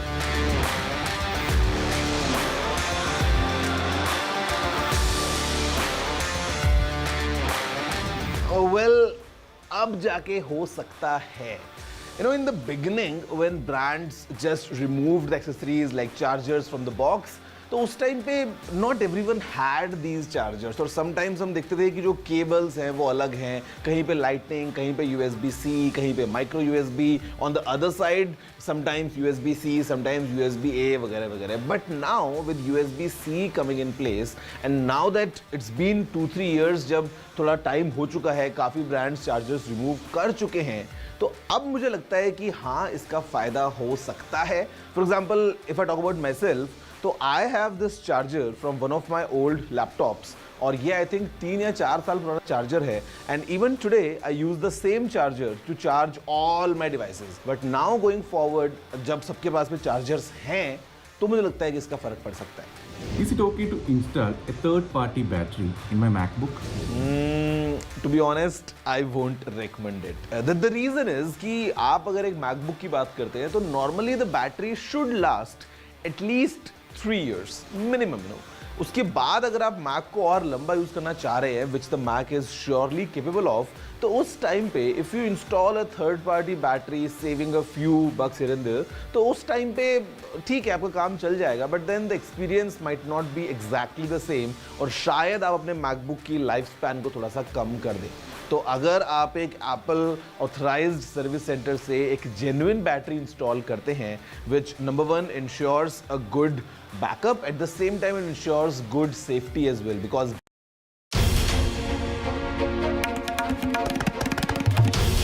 this is NDTV and you're watching NDTV 24x7.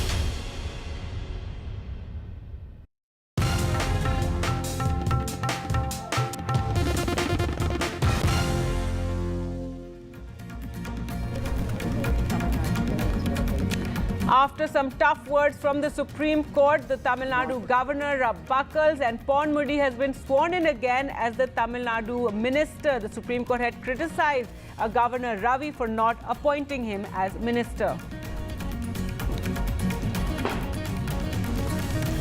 Delhi Chief Minister Arvind Kejriwal produced in the ED court where arguments are taking place. The Enforcement Directorate calls Kejriwal the key conspirator in this entire liquor policy case. The AAP says no proof against Kejriwal.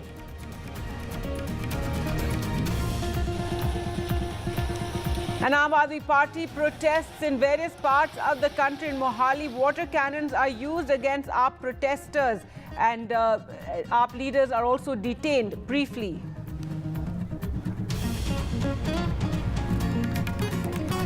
After Arvind Kejriwal was arrested, the opposition stands united and condemn his arrest. They've called it, in fact, even spoken about how it's like an emergency. And Mamata Banerjee says they will approach the poll body over the Chief Minister's arrest.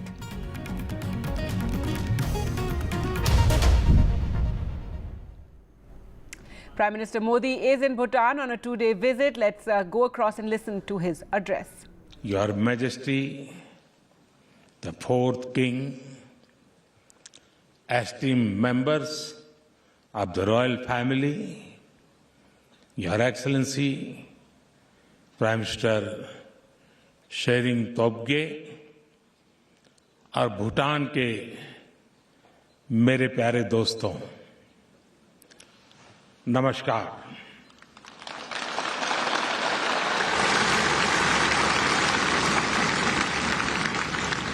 Kuju जांगपोला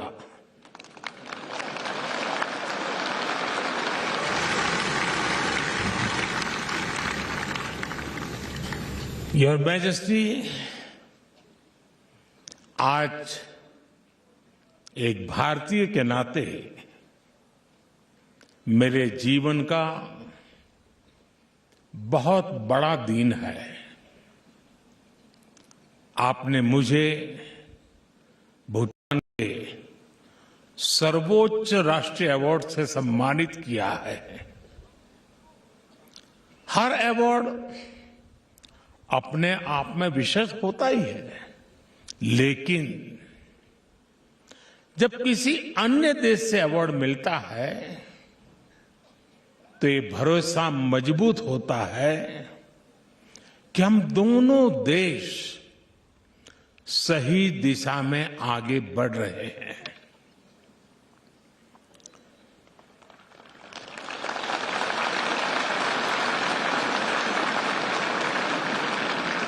हमारा ये विश्वास भी बढ़ता है कि हमारे प्रयासों से दोनों देशों के लोगों का कल्याण हुआ है। हमें और अधिक परिश्रम करने का उत्साह मिलता है, ऊर्जा मिलती है, लेकिन यह सम्मान मेरी व्यक्तिगत उपलब्धि नहीं है। ये भारत और 140 करोड़ भारतीयों का सम्मान है। भूटान की इस महान भूमि पर मैं सभी भारतवासियों की ओर से यह सम्मान नम्रता से स्वीकार करता हूं और इस सम्मान के लिए आपका और भूटान की जनता का हृदय से कोटि कोटि धन्यवाद करता हूं।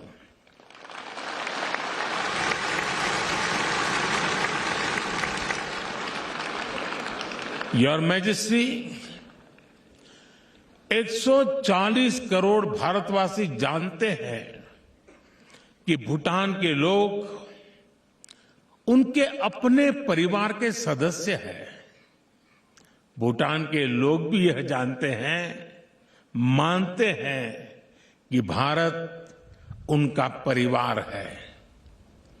हमारे संबंध अटूट है, हमारी मित्रता अटूट है। हमारा आपसी सहयोग अटूट है और सबसे बड़ी बात है हमारा विश्वास भी अटूट है।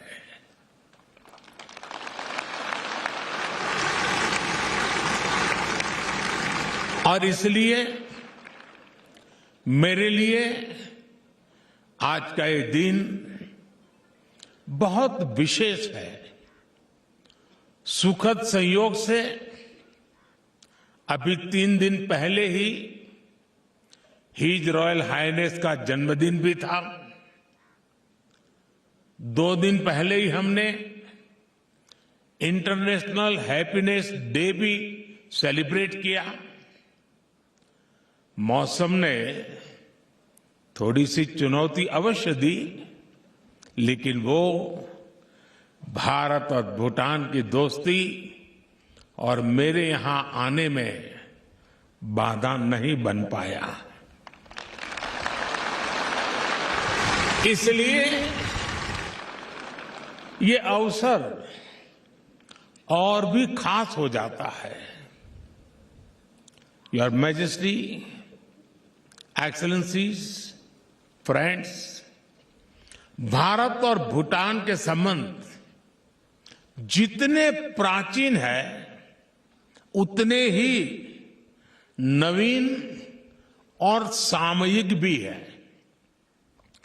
2014 में जब मैं भारत का प्रधानमंत्री बना तो मेरी पहली विदेश यात्रा के रूप में भूटान आना स्वाभाविक था। और मुझे वो दिन याद है कि जब 10 वर्ष पहले मैं ड्रूक यूल यानी the land of the thunder dragon आया था। भूटान द्वारा उस स्वागत, उस गर्मजोशी ने प्रधानमंत्री के रूप में मेरी कर्तव्य यात्रा की शुरुआत को यादगार बना दिया था। योर मैजेस्टी, भारत और भूटान एक साझी विरासत का हिस्सा है। भारत भगवान बुद्ध की भूमि है, उनकी तपस्थली है। भारत वह भूमि है जहां बुद्ध को बोध प्राप्त हुआ था। भूटान ने भगवान बुद्ध की उन शिक्षाओं को आत्मसात किया, उन्हें संरक्षित किया। महान शब्दरुंग नामग्याल की इस धरती पर आकर आज भी वो आध्यात्मिक ऊर्जा अनुभव होती है।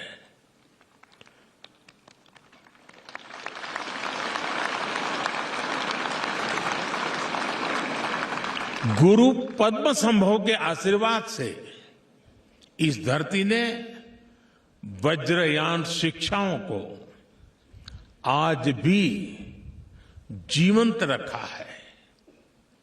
सभ्यता को सादगी में ढालने की ये कला, भौतिकता और आध्यात्मिकता में सामंजस्य की ये समझ।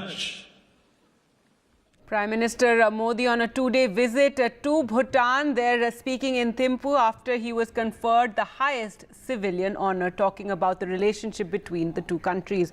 In other news now, news from Tamil Nadu, where DMK leader K. Ponmudi was finally sworn in as minister. This comes after the Supreme Court pulled up the Tamil Nadu governor yesterday for his resistance in swearing Ponmudi as a minister, even though it was recommended by the Chief Minister. The Supreme Court had voiced serious concern over Governor Ravi's refusal to re-induct Ponmudi as a minister in the state cabinet, even after the Supreme Court had suspended his conviction in a corruption case. Well, let's go across to Sam Daniel now for more. And Sam, so finally, after Supreme Court intervention, the governor had no choice really but to give in and swearing in Ponmudi as a minister, and the Supreme Court had some very tough words for the governor yesterday.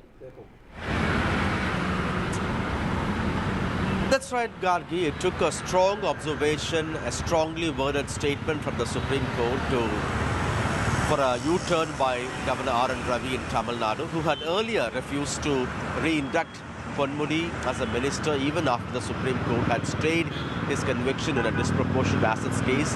In that sense, it was an embarrassment. It was an embarrassing moment when he had to re-induct or administer the oath of office to Ponmudi. It was a very short function attended by Chief Minister M.K. Stalin, Ponmudi himself and a few other ministers.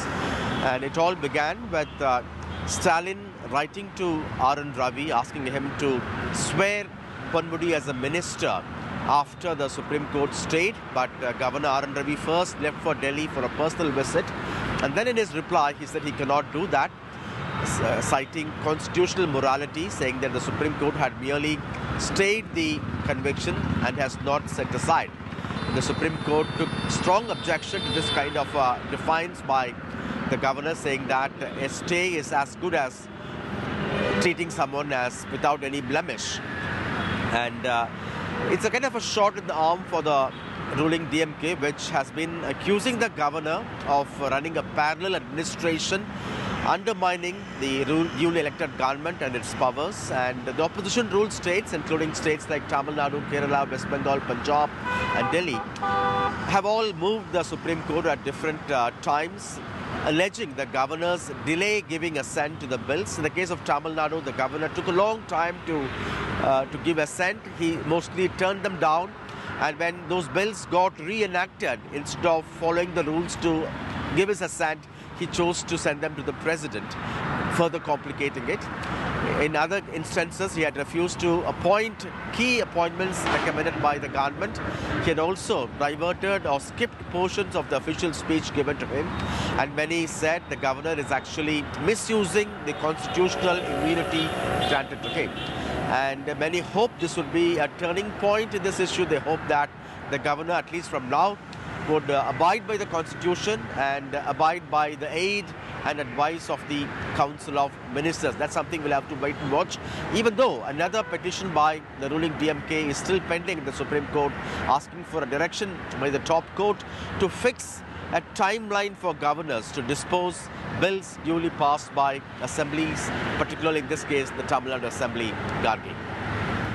All right, Sam, thanks so much for joining us with all those details. Now, moving on to the big story, we're tracking Delhi Chief Minister Arvind Kejriwal, called the kingpin and key conspirator in the liquor policy case by the Enforcement Directorate after he was produced in the Rouse Avenue court today, the PMLA court. The ED is seeking a 10-day remand for the Chief Minister and have argued that he was involved in the use of proceeds of the crime and was directly involved in the formulation of the excise policy. It was made in such a manner that it enabled bribe taking, is what has been claimed by the Enforcement Directorate. On the other hand, Mr. Kejriwal's lawyer, Abhishek Manu Singhvi, told the court that the Enforcement Directorate there was no need for his arrest, and he's the first sitting Chief Minister to be arrested. Arvind Kejriwal has denied all these charges.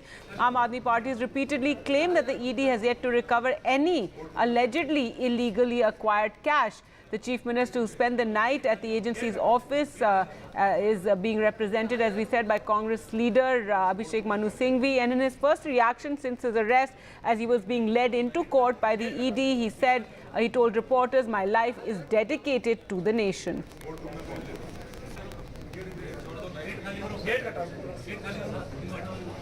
कोई भी विपक्ष का कोई leader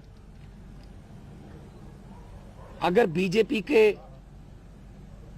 जुल्म जबर के खिलाफ बोलता है तो उसके घर पे ईडी आती है, उसके घर पे सीबीआई आती है, इनकम टैक्स आती है, और ये अनडिक्लेयर्ड इमरजेंसी की तरह देश के हालात हो गए हैं। Punjab Chief Minister Bhagwant Mann after meeting with Kejriwal's family members. And remember, since morning, AAP leaders have said that there's some sort of house arrest of Kejriwal's family. No one was being allowed to go. And finally, Bhagwant Mann went in and met with them, and emerging from there told the media this is an undeclared emergency. Arvind Kejriwal spoke to the media as he was being led into the court, and he said he dedicates his life to the people of the country. मेरा जीवन देश के लिए समर्पित है और चाहे अंदर रहूं या बाहर देश के लिए काम करना है. Now, several opposition leaders have hit out, especially the India bloc has hit out over this action against Arvind Kejriwal. Mamata Banerjee even saying they're going to approach the poll body over this, and as the model code of conduct is in place, and the enforcement directorate taking such an action of arresting a sitting chief minister at this time. Meanwhile, other opposition leaders have hit out and called this a crisis for democracy. ये कोई नया तरीका नहीं है, ये समय बहुत बलवान है.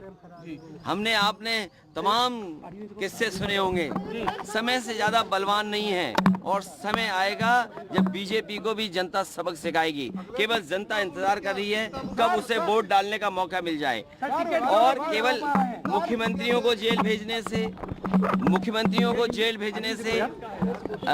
कुछ न्यूज़ को कंट्रोल करने से लोकतंत्र में इनकी जीत नहीं होने वाली है. ये लोकतंत्र को कमजोर कर रहे हैं. लोकतंत्र में जो आवाज उठाना चाहते हैं उनकी आवाज दबाना चाहती है सरकार. The arrest of Kejriwal is only to threaten. There is no evidence to arrest Mr. Kejriwal. I don't know why they were arrested. See, it is undemocratic, and it shows that this government is a dictatorial government. Meanwhile, the BJP has hit out at Arvind Kejriwal and Aam Aadmi Party. The opposition's reaction to this arrest of Arvind Kejriwal is absolutely mystifying and is extremely ironic, because a person who was given a notice by the enforcement directorate, which is a law enforcement agency, 4 times, and chooses to ignore it, and despite the court going to court and the court not upholding his plea that he be let out of this investigation, even then 4 times Arvind Kejriwal has ignored the ED notice to appear for investigating this alcohol bribery corruption scam, and now to act as if it is some sort of a shock and surprise. जुड़ गई है सारी कड़ी, तभी अरविंद केजरीवाल को लगी है हथकड़ी, और जो दलील दी जा रही है उसका भी पर्दाफाश यही हो जाना चाहिए. दूध का दूध और शराब का शराब हो जाना चाहिए. कहा जा रहा है राजनीतिक साजिश है. नंबर 1, ये मामला तो करीब करीब 18 महीने से चल रहा है. मैंने आपकी प्रेस कॉन्फ्रेंस में उनके नेताओं को ये कहते सुना है, राजनीतिक द्वेष का अगर ये मामला था तो आप न्यायालय गए थे. ये मामला निरस्त नहीं किया गया. इसका मतलब इस मामले में दम है, प्रमाण है. शराब घोटाले के किंगपिन और कोई नहीं, अरविंद केजरीवाल हैं, जिनके इशारे पे ये घोटाला हुआ है. All right, so BJP there hitting out over the opposition's reactions, where they have called it an undeclared emergency and said that this is, democracy in danger, and said they will be approaching the poll panel over Arvind Kejriwal's arrest, the first time a sitting chief minister has been arrested.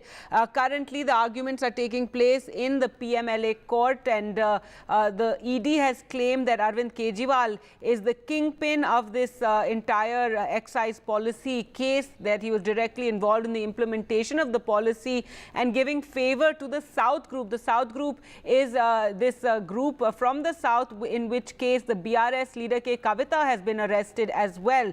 The additional Solicitor General arguing that Kejriwal was involved in the use of proceeds of the crime, and that 45 crore of the kickbacks were used to fund AAP's Goa and Punjab elections in 2022. So these are all the claims being made, allegations being made by the Enforcement Directorate. Meanwhile, Arvind Kejriwal's lawyer Abhishek Manu Singhvi arguing that there was no need to arrest the Chief Minister. And earlier today, Arvind Kejriwal lawyer had withdrawn the plea that had been put in the Supreme Court against his arrest. This is perhaps because earlier today a similar plea was put in front of the same bench of the Supreme Court by BRS's K. Kavita, and that had been denied, and she had been directed to approach the trial court. So perhaps because of that, Arvind Kejriwal's lawyers withdrawing it from there and going to approach the trial court. But let's go across to Aishwarya now for more. And Aishwarya, tell us more about what's happening currently in the PMLA court.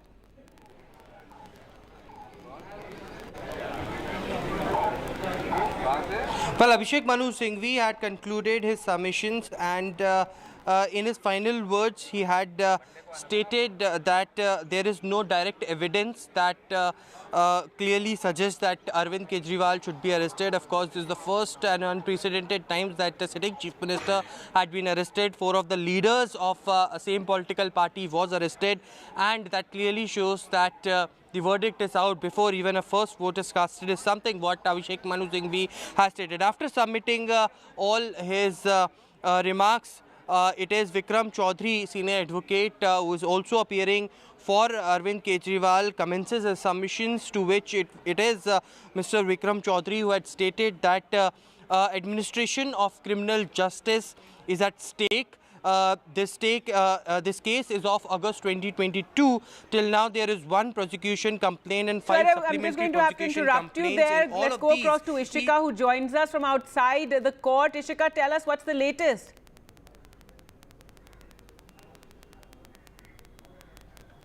Well, certainly, Gargi, a lot of strong arguments that is being, being done on the part of Kejriwal by his counsel. Now, in fact, Vikram Chaudhary, who is arguing on behalf of Kejriwal, in fact, he says that all the 9 summons have already been replied by Kejriwal. He also goes on to say that, in fact, on 12th of January, ED gave in writing that Arvind Kejriwal is being called in personal capacity, and he is not the accused.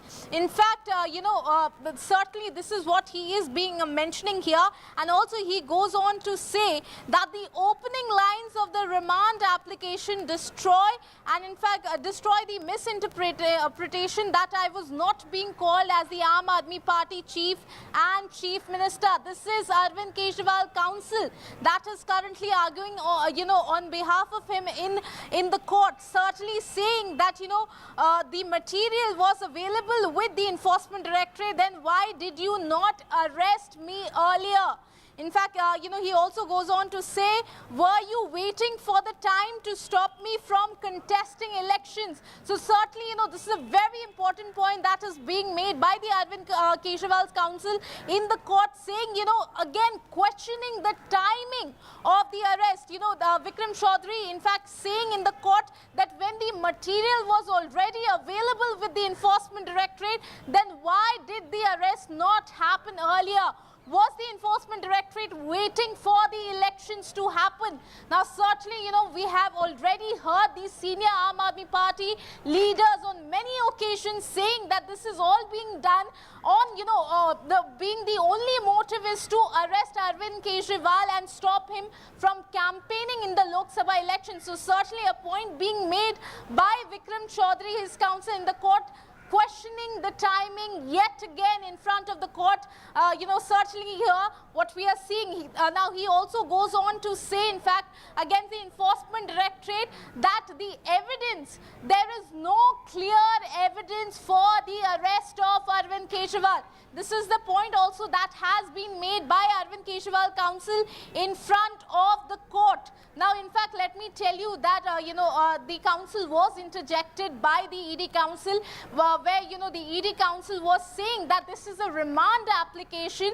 Thus, you know, there could be no questioning done on these summons. So, you know, certainly saying that this is a remand application and we should be sticking to that. But what we are clearly seeing here, Gagi, very, very important, very important and strong argument being made from both the sides.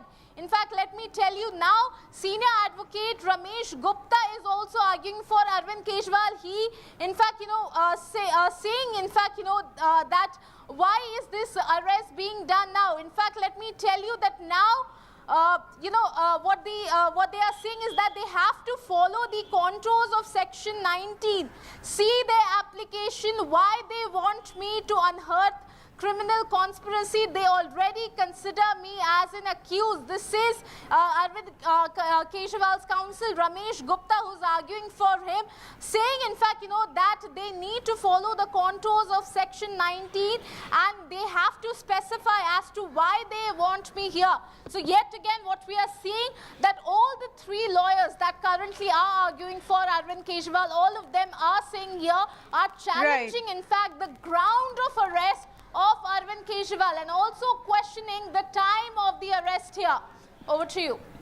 All right, Ishika, they're bringing us all the very latest happening in the court. But Aishwarya, coming to you, if we talk about, these ED cases and arrests under PMLA, it's very difficult to get bail once the person has been arrested. Already you have three senior leaders of the Aam Aadmi Party in jail being arrested in the PMLA. In this excise policy case, Arvind Kejriwal is the 14th arrest. So this case has been ongoing for a long time. It was anticipated that the Chief Minister would be arrested. It was all, building up towards that. But really the timing of it is what the opposition too is questioning.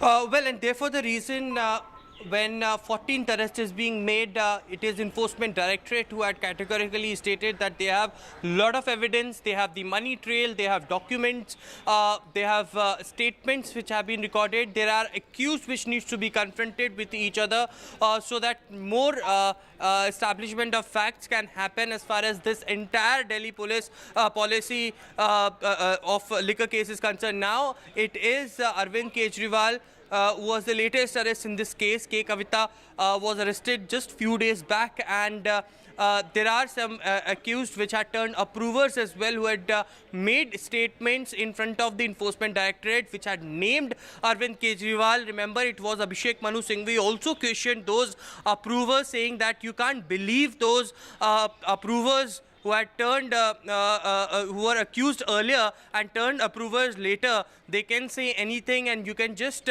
if they have named Arvind Kejriwal, that doesn't mean that you will go directly and arrest Arvind Kejriwal. But PMLA case is so strong, and sections regards to the PMLA directly leads to the arrest of an individual, and that's what happened yesterday in the case of Arvind Kejriwal as well. When he was arrested, it was a team of Enforcement Directorate officials reached with a search warrant, but later found evidences at his residence as well. Of course, the questioning took place yesterday from Arvind Kejriwal, to which in the court today it was stated by S.V. Raju that the questions that were asked, Arvind Kejriwal remained non-cooperative. The information that he had given to us was incorrect, factually incorrect, and therefore the reason perhaps more custody is required. An application already been filed. 10 days of custody is what Enforcement Directorate is currently seeking. But a very interesting argument is currently taking place on the part of Arvind Kejriwal. Third lawyer for Arvind Kejriwal has been appearing after Abhishek Manu Singhvi. It was Vikram Chaudhary and now Ramesh Gupta, to which it was also argued by S.P. Raju that already two of the advocates had appeared. Why third? And it was given ultimately by the permission of judge that yes, he can argue. Ramesh Gupta also very categorically making his submissions for Kejriwal, saying that these three councils will give different information, different trails, as they had been investigating it separately. But it is unheard of, and Now, after these submissions, we've been told that the order will be reserved for a meantime, and then only the pronouncement of order will come as to whether Arvind Kejriwal will be given custody to the Enforcement Directorate or not. All right. Thanks so much, Aishwarya, for joining us with all those details. So those arguments taking place in the PMLA court. 3 lawyers, they're arguing for Arvind Kejriwal. So it's a long hearing that's taking place, but very, very crucial. As the opposition has said, this is democracy in danger. They've questioned the timing of Arvind Kejriwal's arrest just before general election. Remember, he is a star campaigner, of course, for the Aam Aadmi Party. And this essentially will put him away in jail for the several months to come, as can be seen with the rest of other AAP leaders who have been in jail for months on end. We'll slip into a short break. On the other side, opposition leaders are going to be meeting with the election body against Arvind Kejriwal's arrest. Stay with us.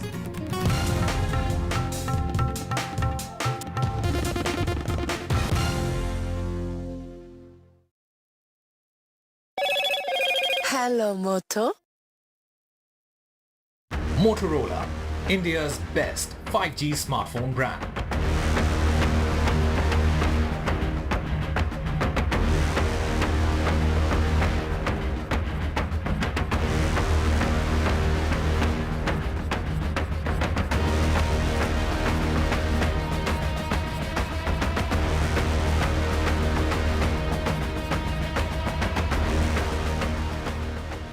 This show isn't just about news from the southern states. It's one that looks at the rest of India and the world from a diverse South India point of view, because NDTV has always taken the southern view seriously. The Southern View with Veera Raghav, only on NDTV 24/7.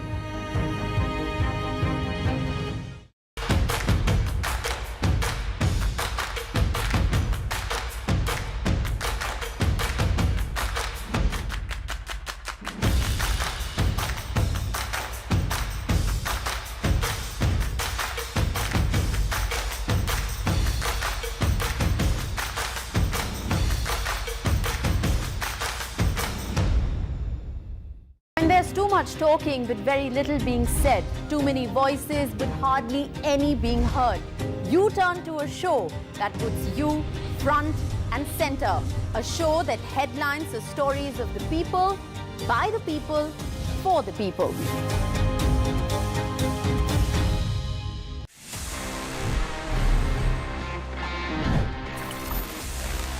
Friends, this is what I have for the next one, because yahan pe this sleek looking laptop coming straight from Apple is the latest generation of MacBook Air, और yahan pe what's packed inside is Apple's new M3 chip now. तो ये Apple ने finally launch कर दिया है, and what's amazing is that look at this profile, मतलब कितना sleek आपको laptop मिलता है, at the same time it packs some amazing performance. यहाँ पे Apple की latest M3 chip है. It's a fanless design. That's the reason कि काफी आपको sleek मिलने वाला है. Quite lightweight. And this in fact is the 15-inch variant. जिसका 13-inch variant है वो थोड़ा सा और ज़्यादा छोटा और आपको हल्का feel होता है. It's even more portable.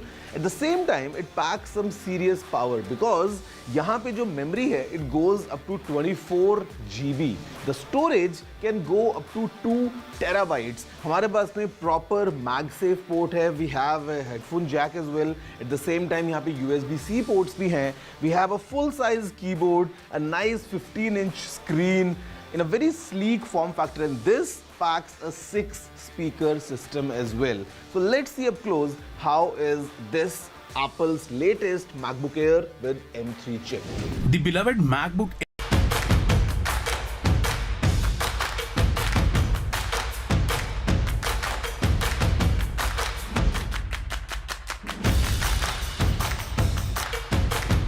A multi-party delegation of opposition parties will be meeting with the Election Commission at 5 p.m. At the Nirvachan Sadan. This is over the arrest of Arvind Kejriwal. So this will take place in a short while from now. Remember, Mamata Banerjee had also put this out on social media platform X, where she said that she is shocked and she condemns Arvind Kejriwal's arrest, and that a delegation will go and meet with the Election Commission. Given that this arrest has taken place when the model code of conduct is in place, many of the opposition leaders have hit out and called this as democracy in danger. That Arvind Kejriwal is arrested just before elections, and essentially he will no longer be able to campaign for the Aam Aadmi Party. And you had Akhilesh Yadav saying that by arresting some chief ministers and capturing news, they will not win democracy.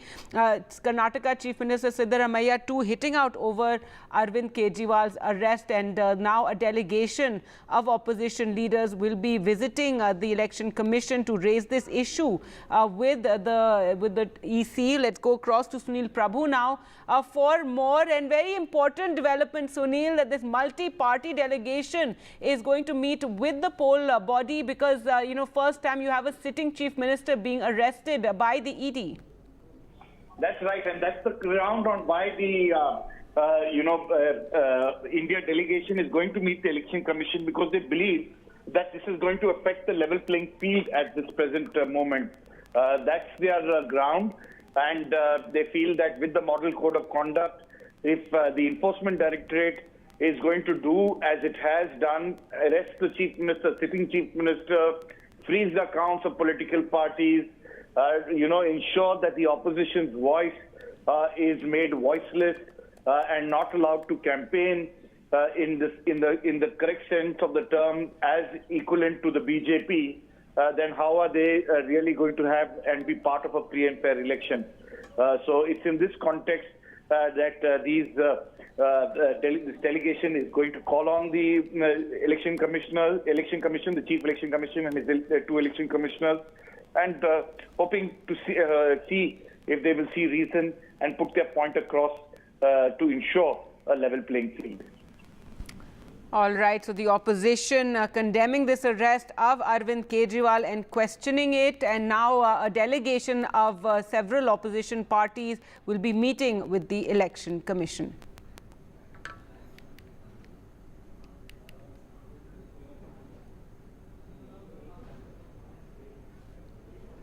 In other developments today, a huge setback for the Congress party in the tax case. The Delhi High Court has dismissed the Congress party's pleas against the tax reassessment proceedings.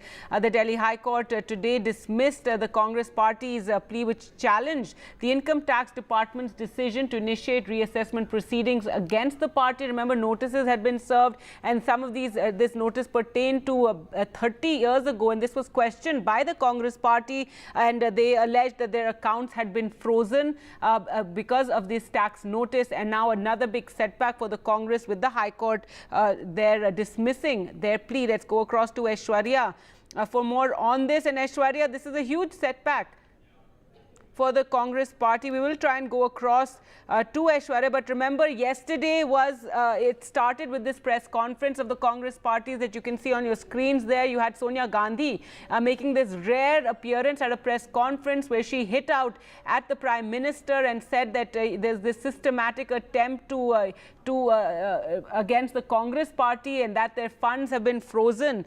And the Congress had also hit out over this level playing field, and they'd spoken about the electoral bonds, that on one hand, the BJP is the main beneficiary of the electoral bonds. On the other hand, the main opposition party, the Congress, is having its accounts frozen pertaining to a notice which goes back to 30 years ago. Well, we'll continue to track all these developments. For the moment, slipping into a short break.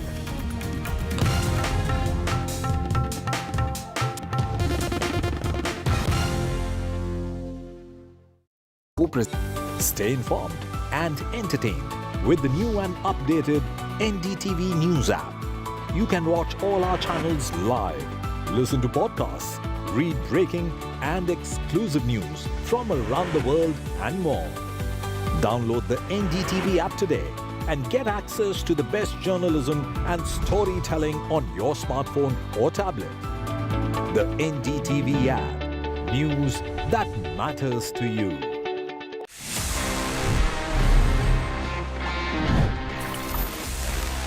Friends, moving ahead for the top story, I've got not one, but in fact two different new smartphones.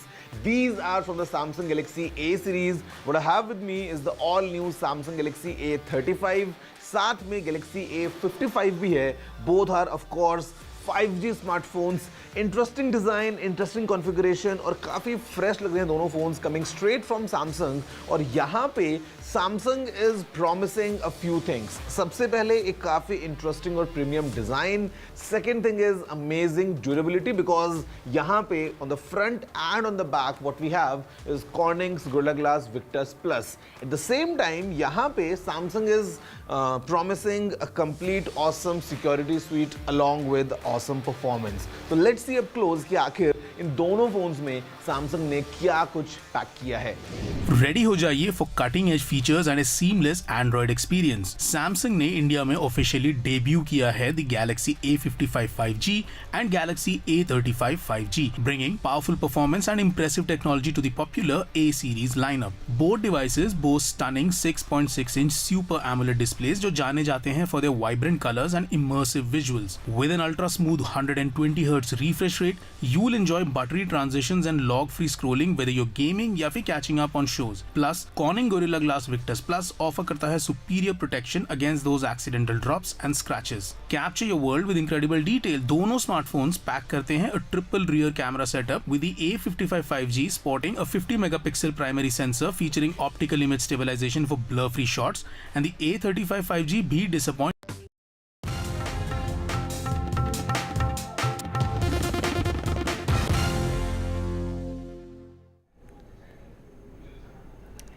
Welcome back. In a significant ruling, the Allahabad High Court today has declared the UP Board of Madrasa Education Act 2004 as unconstitutional and violating the principle of secularism.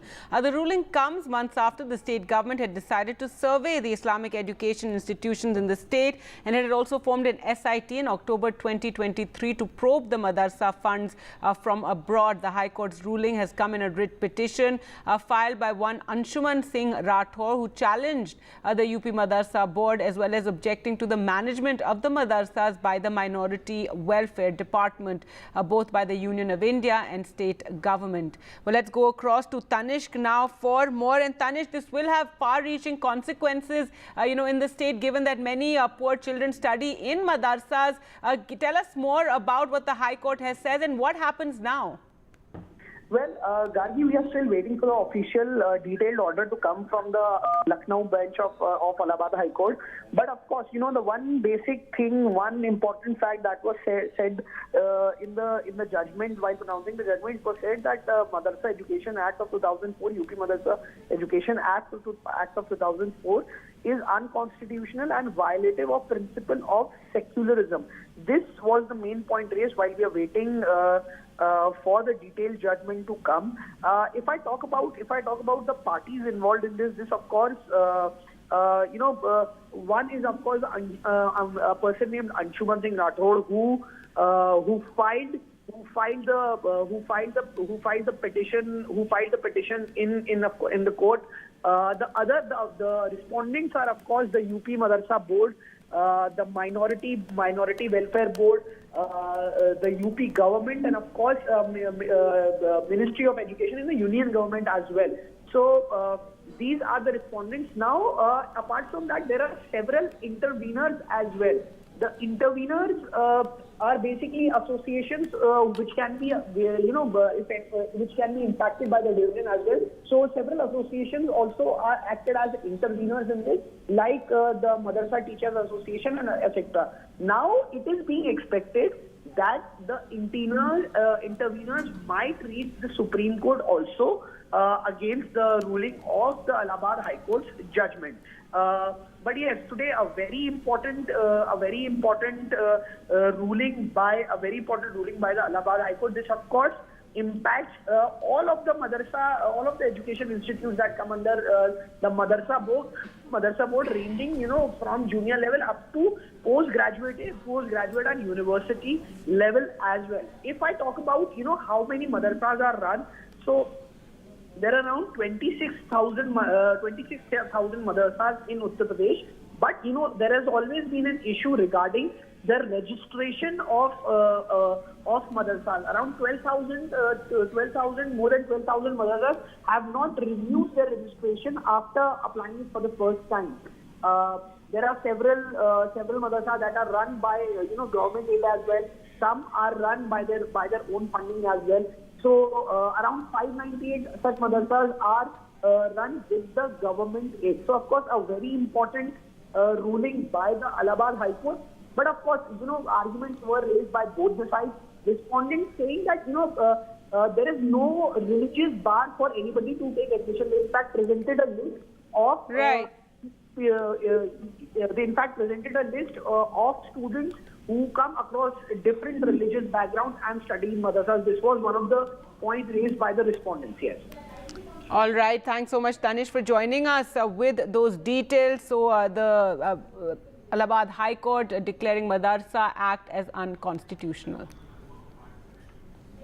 Well, news now from Himachal Pradesh, where there's been a setback for the Congress party with 3 independent MLAs resigning from the assembly, and they will now join the BJP. With the acceptance of their resignations, 3 more seats in the assembly are now vacant. Himachal Pradesh already has 6 assembly constituencies where by-elections have been announced. This is after the 6 Congress MLAs, remember, did not vote with the party. The announcement for by-election for these 3 additional assembly constituencies is expected soon.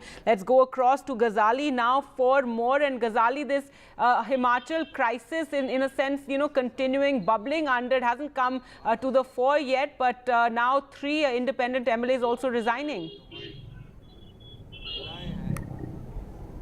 See, yes, they are resigning. That's not the news, but basically they are resigning and are likely to join the BJP along with the 6 disqualified Congress MLAs. So one crisis after the another for the Sukhu government. And we saw yesterday the Congress president in the state, Ms. Pratibha Singh, clearly saying that she is not going to contest the Lok Sabha polls. And heavyweights of Congress in the northern region, Navjot Singh Sidhu in Punjab, saying that he won't contest the Lok Sabha elections in Himachal. Pratibha Singh, after having met the party high command, when it appeared for Mr. Sukhu that things will calm down and the government will sail through the next 4 years, but that certainly hasn't happened. One, she is not contesting the elections, and yesterday she also cast aspersions on the governance of Mr. Sukhu in the last 1.5 years. Now these 6 independent MLAs having 3 independent MLAs, and most of them were Congress rebels who had supported Mr. Sukhu's government all this while before the Rajya Sabha cross-voting took place. Now they are also going to join BJP, the 6 disqualified Congress MLAs, and these 3, all these 9 MLAs, we won't call them MLAs as 6 of them have been disqualified.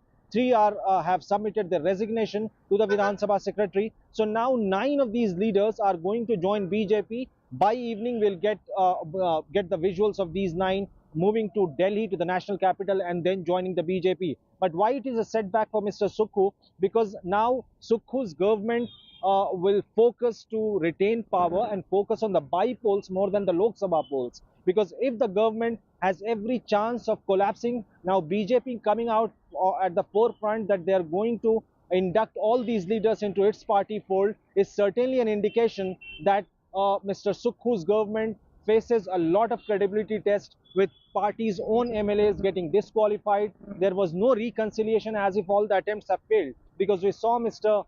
Bhupendra Singh Hooda, Mr. DK Shiv Kumar, all of these leaders came to Himachal Pradesh for the firefighting. The initial shield given to Mr. Sukhu's government was to retain power.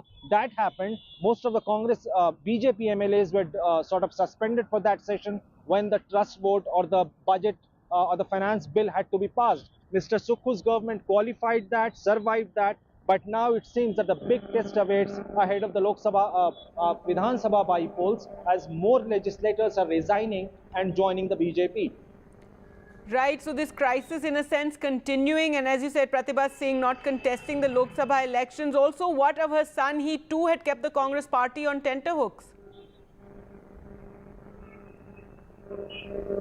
When the party president in the state and the mother herself is saying that Mr. Sukhu has not performed, or there is a lot of resentment among the people, among the party workers and cadres, that their work is not getting done, they are not getting entertained by the ministers and the government officials, then that certainly shows the discontent not only with Pratibha Singh but also largely among the party workers. Now, whether Mr. Sukhu, despite all this, very surprisingly, these two leaders, Mr. Sukhu, the Chief Minister, and Pratibha Singh, they both held a joint press conference just an hour ago. The issue in the press conference was obviously about the Income Tax Department freezing the accounts of Congress Party. But when she was confronted with this question that why she has chosen not to contest the elections, she avoided responding to that particular question, saying that it's her personal decision. And Mr. Sukhu also didn't react to her statement in that particular press conference. So it seems there is a lot of work to be done for the Congress Party to be in power and also to show that they will try to win maximum seats in the Lok Sabha polls as well. All right, so Sukhu government on tenterhooks there. Thanks so much, Ghazali, for joining us with the latest. The 3 independent MLAs resigning and set to join the BJP. With that, we'll slip into a short break. More news on the other side. Stay with us.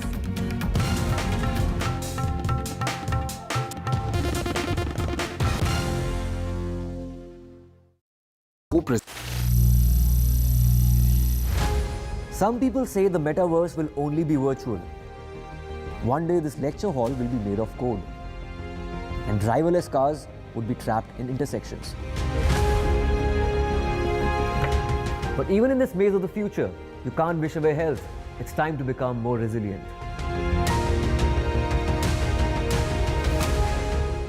"10 years of Banega Swasth India, we have grown and achieved so many milestones.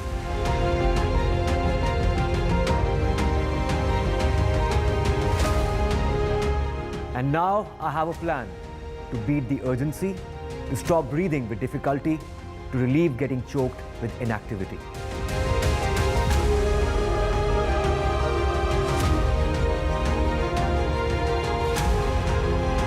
Energize our government, our environment, our society, and ourselves. Everyone, everywhere, every day.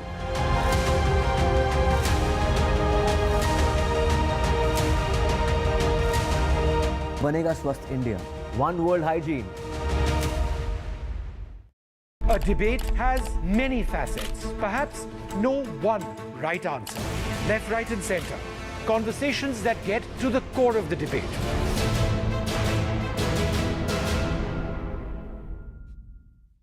Chief Justice D.Y. Chandrachud, NDTV, big exclusive. We provide justice to common citizens, and there is no case which is too small even for the highest court of the nation. CGI का काम करने का अलग अंदाज. Sometimes I get emails even in the middle of the night, and I'm always available to answer those emails. 25 crore final judgments and orders. This data is available online. As on 29th February 2024, 3.09 crore cases have been heard on video conferencing mode. Chief Justice Chandrachud से जुड़ी अनसुनी बातें. 3:30 बजे सुबह मेरा दिन शुरू हो जाता है. My best friend, who is my wife, Kalpana, both of us are vegans. खबरों में आपका भरोसा.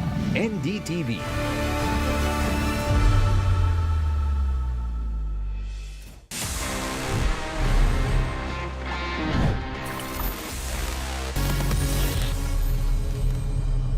So friends, it's time now कि मैं आपके सवालों के जवाब दे दूं in this section Ask TG, and this is one of my personal favorites क्योंकि इतना मजा आता है when we connect, when we talk about gadgets, technology, directly one on one. तो आज देखते हैं इस एपिसोड में हमारे पास में क्या questions आए हैं across different domains और मुझे क्या इतनी abilities हैं कि मैं इनके जवाब दे पाता हूँ.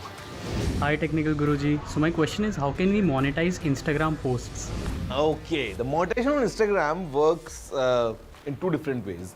One is that you enable subscriptions and all that, but I would say the second method is much more effective, would give you much more returns, and this is when you grow at a certain level and then you do partnerships with different brands.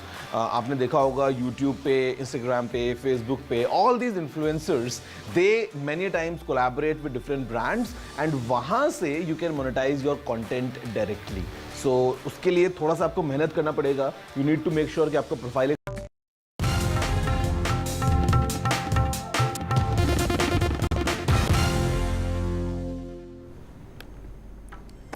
Welcome back. Delhi Chief Minister Arvind Kejriwal was arrested by the Enforcement Directorate last night, and he has been produced before the Rouse Avenue Court, the PMLA court, where the Enforcement Directorate called him the kingpin and key conspirator in the liquor policy case. After he was produced there, the ED seeking a 10-day remand for the Chief Minister. This is the first time a sitting Chief Minister has been arrested in this manner by the Enforcement Directorate. The opposition parties are calling this an attack on democracy and are going to be, and in fact, a delegation of opposition party leaders will be going to meet with the Election Commission in a short while from now. Now, the Enforcement Directorate in court said that Kejriwal was involved in the use of proceeds of the crime and was directly involved in the formulation of the policy, claiming that crores were used in the Goa and Punjab election as well. However, his lawyer Abhishek Manu Singhvi argued vociferously against this, questioned the need to arrest the Chief Minister. And Arvind Kejriwal, when he was being led into the court, said that he will continue to work for the country. मेरा जीवन देश के लिए समर्पित है और चाहे अंदर हो या बाहर देश के लिए मेरा जीवन देश के लिए समर्पित है और चाहे अंदर हो या बाहर देश के लिए मेरा जीवन देश के लिए समर्पित है और चाहे अंदर हो या बाहर देश के लिए Right, Aam Aadmi Party has been protesting over the Chief Minister's arrest, and let's also take a look at what other opposition leaders had to say on the arrest. ये कोई नया तरीका नहीं है, ये समय बहुत बलवान है। हमने आपने तमाम किस्से सुने होंगे, समय से ज़्यादा बलवान नहीं है और समय आएगा जब बीजेपी को भी जनता सबक सिखाएगी। केवल जनता इंतजार कर रही है कब उसे वोट डालने का मौका मिल जाए और केवल मुख्यमंत्रियों को जेल भेजने से कुछ न्यूज़ को कंट्रोल करने से लोकतंत्र में इनकी जीत नहीं होने वाली है। ये लोकतंत्र को कमजोर कर रहे हैं। लोकतंत्र में जो आवाज उठाना चाहते हैं उनकी आवाज दबाना चाहती है सरकार। Well, let's go across to Aishwarya now for more. Aishwarya, what is the latest on the hearing that is underway? Well, final rejoinders are being submitted by both the councils of Enforcement Directorate and Arvind Kejriwal. Final words being put forward as far as the confrontation part is concerned. It is Enforcement Directorate who said that confrontation needs to be done with several of the accused which have been arrested earlier, and this is a fit case to give remand of Arvind Kejriwal. Money trail needs to be established as well. There had been several instances where destruction of evidence had been done by several accused in the past, and therefore the reason perhaps the recoveries which had been done so far by the Enforcement Directorate, the digital data that has been dumped so far needs to also put forward, and they need to be completely needs to get fact checked as far as these accused are concerned. As far as S.V. Raju is concerned, he also stated about the matter of the approvers. It is Arvind Kejriwal's counsel who stated that how much weightage should be given to the approvers who had been arrested earlier as an accused, whether that is a fit case of those statements, or whether the weightage should be given or not, that needs to be decided by the judge. So rejoinders are being given. Very soon the arguments will come to a conclusion, and then the order will be reserved, after which we will get to know that the 10 days custody that the Enforcement Directorate is demanding, whether that will be given or not. All right. Thanks so much, Aishwarya, for joining us with those details. So that hearing still going on, rejoinders now being given, as Aishwarya just told us. With that, we'll slip into a short break. News updates coming up on the other side with Vasudha. Stay tuned.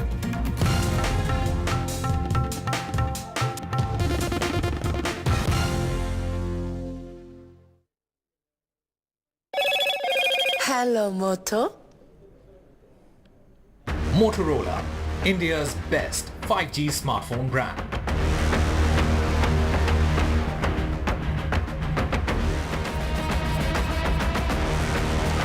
Prime Minister Modi on a two-day state visit to Bhutan. He was conferred with the highest civilian honor in Bhutan.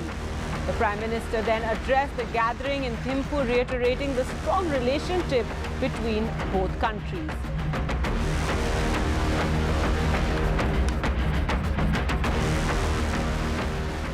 So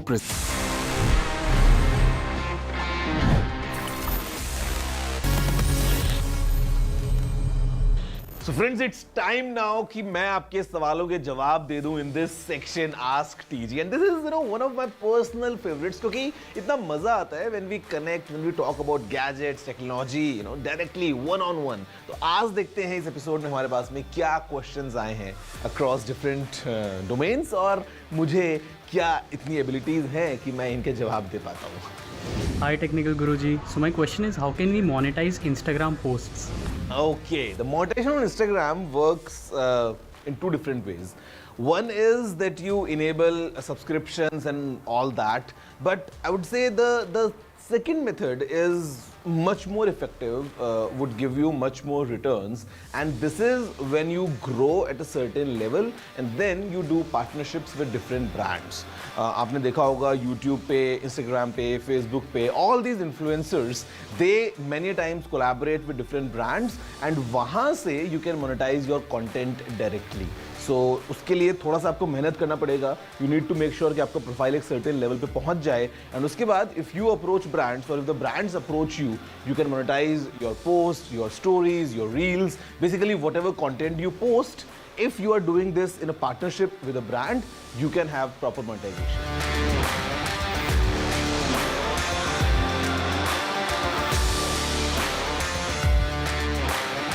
Oh well, अब जाके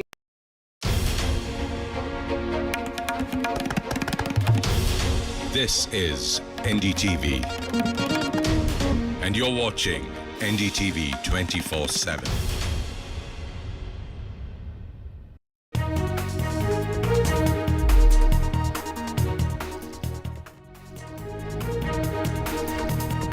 Himachal Pradesh, 3 independent MLAs resigned to join the BJP. 3 independent MLAs supporting Sukhu quit.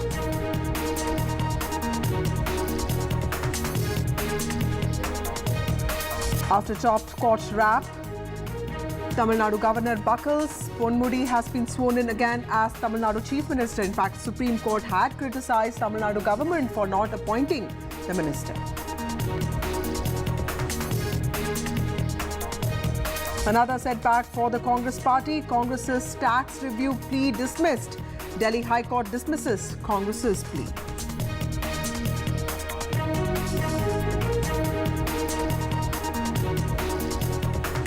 ED seeks 10-day custody of Arvind Kejriwal. ED says Kejriwal is the key conspirator. Kejriwal's counsel asks why arrest Chief Minister now.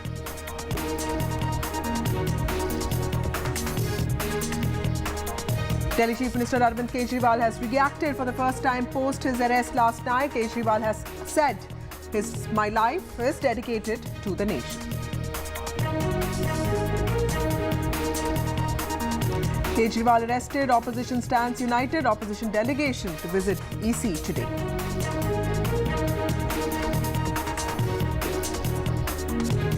Bhutan honours Prime Minister Narendra Modi. Prime Minister Modi receives Bhutan's highest civilian honour, first foreign national to receive the highest civilian award of Bhutan.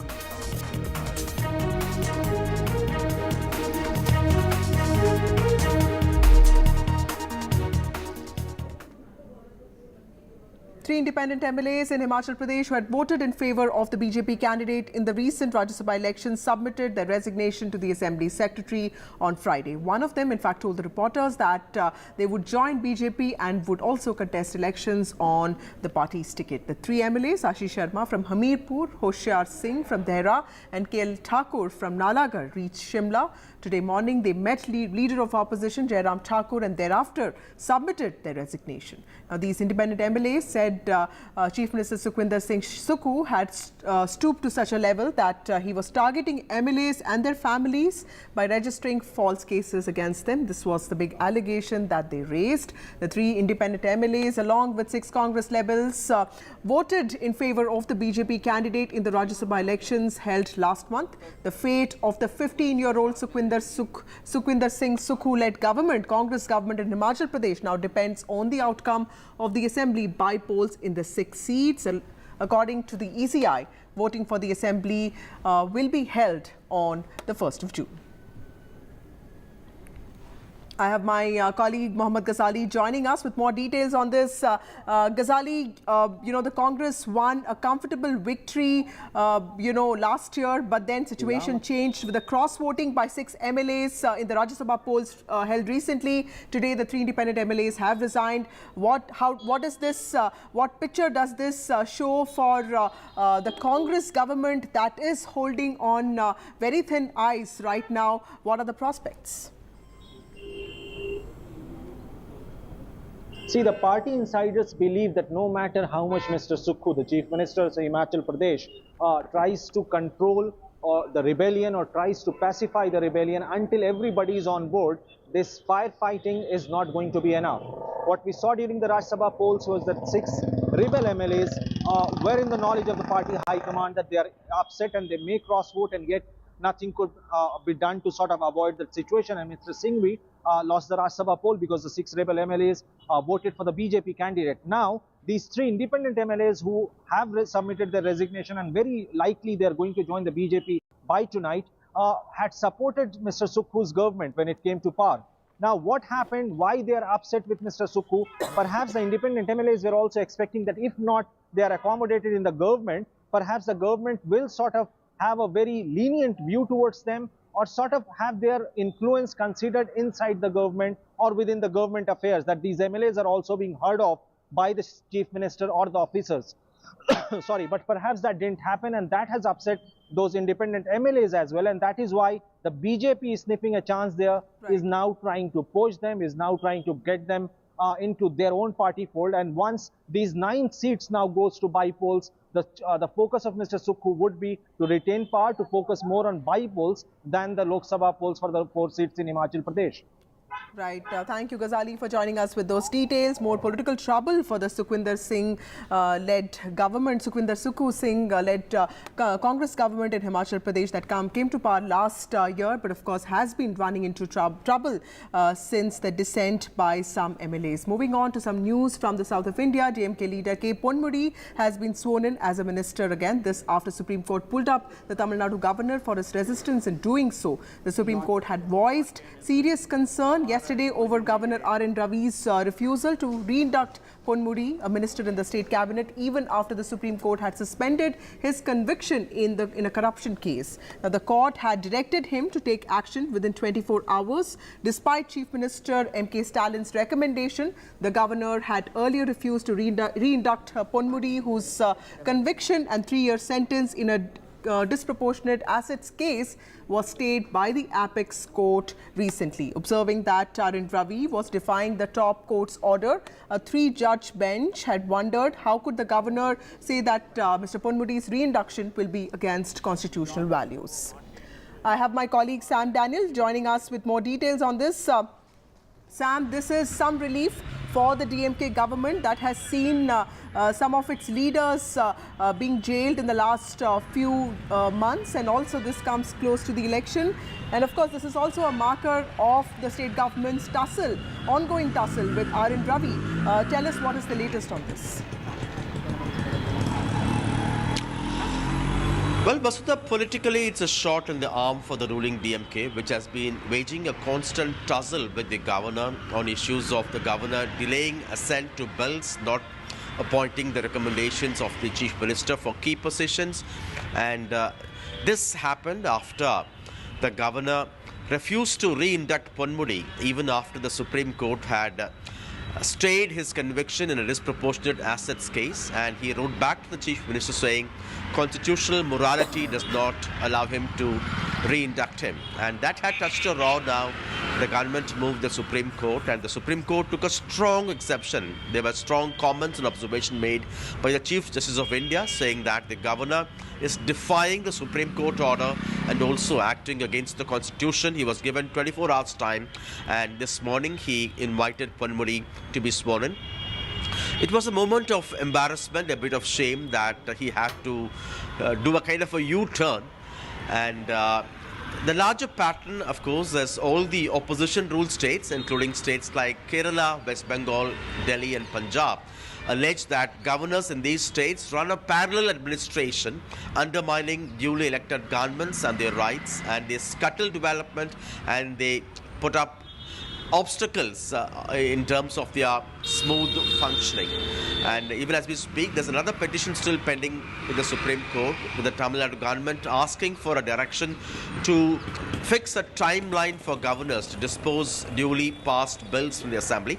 In the case of Tamil Nadu, the governor delays assent, returns back those bills after a long time, and when they are reenacted and sent back, he doesn't follow the rule book, but he refers them to the president, further delaying and complicating matters. And in one case, he skipped the the official speech given to him to be delivered in the assembly. He avoids reading names like Ambedkar, Periyar, Karunanidhi, Annadurai, and all these things had led to one tussle after the other. And they hope that this particular order by the Supreme Court or observation by the Supreme Court will be a turning point, and the governor, as the Supreme Court has ruled several times, would now follow and abide by the aid and advice of the state government or the cabinet. But lastly, it's also a kind of a challenging situation for the ruling DMK, because ultimately Ponmudi can continue to be a minister only if the Supreme Court upholds the state has given. If he's found guilty, then again it goes back to square one.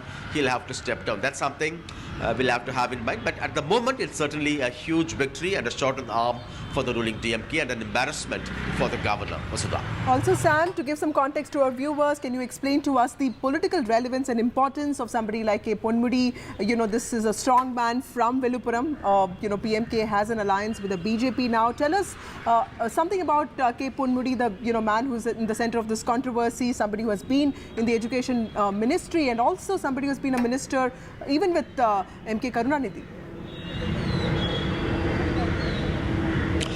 Ponmudi is a DMK veteran, Vasudha, an old-timer who has been a minister from the days of Karunanidhi's cabinet many decades ago. And he comes from Viluppuram, a strong man still there, and his son, Sigamuni, is an MP. And the case in which he was convicted originally is the disproportionate assets case, that he and his wife together had more than 1 crore of income disproportionate to their known sources of income. But Ponmudi and his wife argue that they both have different independent sources of income, and it's legally wrong to club them together and see it against his known sources of income. That's the sticking point. And although he was earlier acquitted by a lower court, the Madrasa High Court had overturned that, and then he moved, after the Madrasa High Court overturned, he ceased to become an MLA. He ceased to continue to be a minister, after which he moved the Supreme Court, and very recently the Supreme Court had stayed both his conviction and the sentence, after which this particular controversy started as the governor refused to swear him in. Thank you, Sam Daniel, for joining us with those details. Shot in the arm of the DMK. Shot in the arm of the DMK after, of course, the reduction of K. Ponmudi as a minister in the cabinet. This came after, of course, the Supreme Court wrapped the governor R.N. Ravi for his resistance to swear to announce the swearing in of K. Ponmudi. Ponmudi has been a part of the DMK government since the days of Mr. Karunanidhi, but of course he was re-inducted today, and he is part of the DMK Council of Ministers now.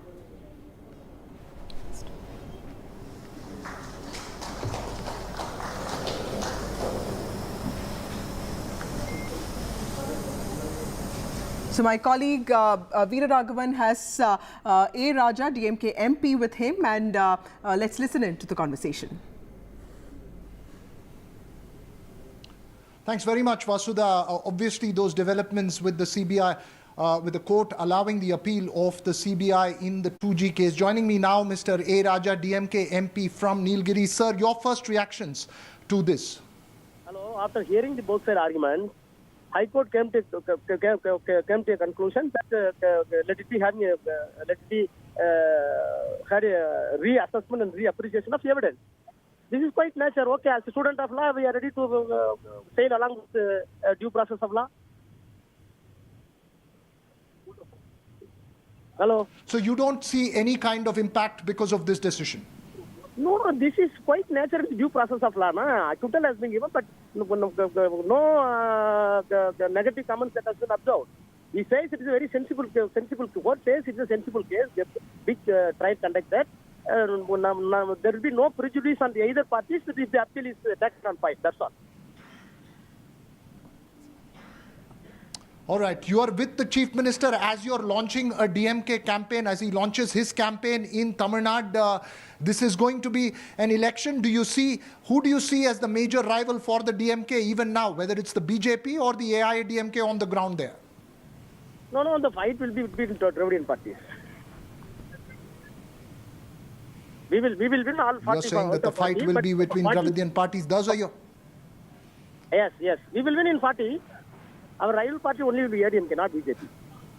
But we will not permit BJP in Tamil Nadu. You don't fear... There is no fear of any of the past shadows over this election campaign this time. The performance of our Chief Minister, Mr. M.K. Stalin, will give full reap of 40 out of 40. Don't worry. And moreover, Tamil Nadu people will not permit the saffron politics.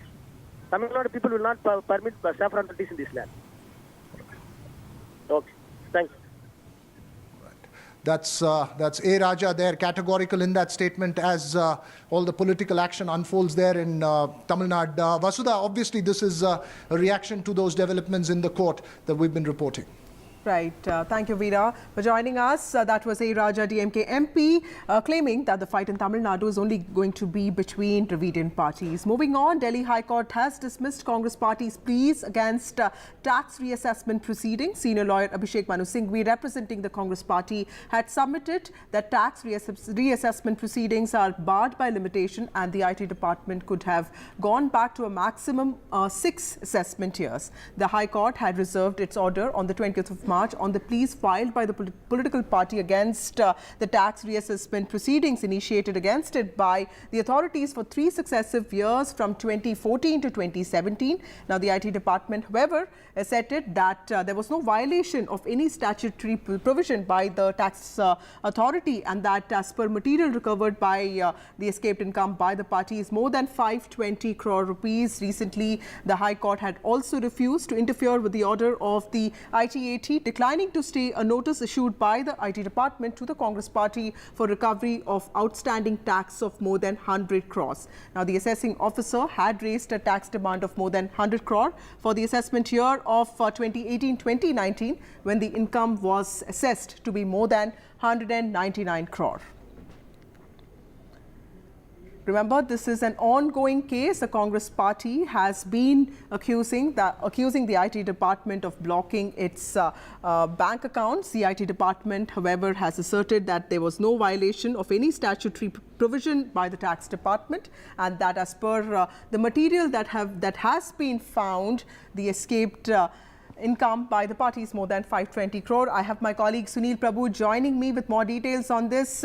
Sunil, tell us about the arguments that Abhishek Manu Singhvi made today while submitting the tax reassessment proceedings, and tell us what is the defense of the Congress Party and what did the IT department say?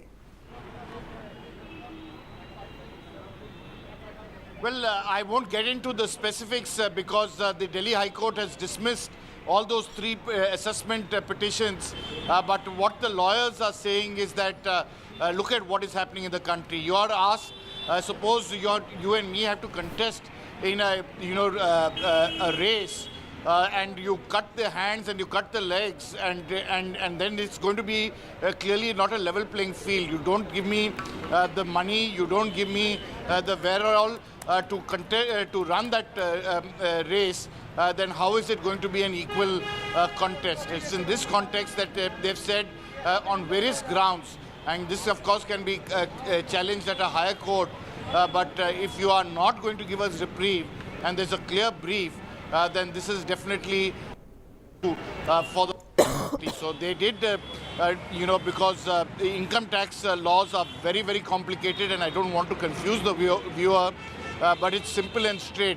If you haven't done it for so long, why have you suddenly done it ahead of elections? So these are issues which we have to look at. Is it, as Mrs. Gandhi said, trying to cripple and strangulate the Congress Party and the opposition at this present juncture while they take on a behemoth like the BJP-led NDA? Right. Thank you, Sunil Prabhu, for joining us with those details. That's another setback for the Congress party. Moving on, Aam Aadmi Party workers are protesting against Kejriwal's arrest. Aam Aadmi Party workers have gathered outside the Chief Minister's house.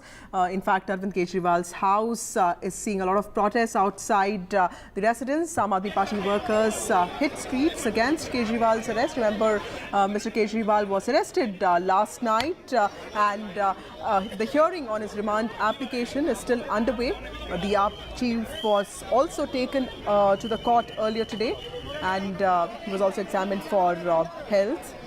And after 2 hours of questioning at his residence, ED on Thursday night, that's yesterday night, had arrested Mr. Kejriwal in connection with the excise policy case. The arrest came hours after Delhi High Court denied any interim protection to the Chief Minister. I have my colleague Sri Rupa joining us with more details on this.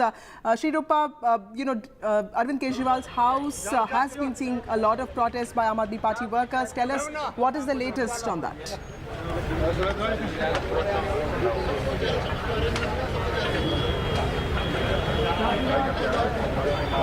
Sri Rupa? Hello. Sri Rupa, there's been a lot of protests today by Aam Aadmi Party workers. Tell us what is the latest that you are witnessing? Well, Vasudha, currently I'm at the right outside the CM's residence. This is the back gate and you can see it's again heavily barricaded. It's just similar to the front gate. A few moments ago there were AAP workers that were here along with Aam Aadmi Party MLAs and councillors who had come to protest here.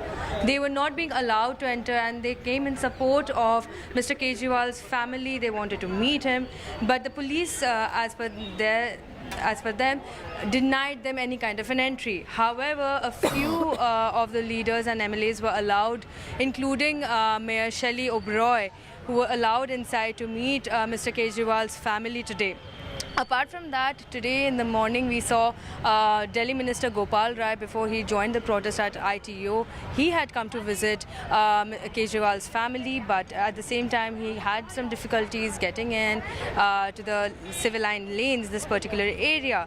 Later when he came out and he spoke to us, he said that his family members, it feels that they too have been put on a house arrest. This was something that was also said by Punjab Chief Minister Bhagwant Mann, who had also come today, and he also said that the family is not being allowed to go out, talk to anyone, and is raising questions in the name of security. What is this going on? So as of now, there were protesters, they were dispersed, security personnel were deployed. That also led to a massive traffic jam, which is eventually getting clear. But just a few moments ago, we just missed it, but just a few moments ago, this whole area was packed with people, packed with sloganeering once again, and the whole area was jammed because of the traffic chaos. Back to you.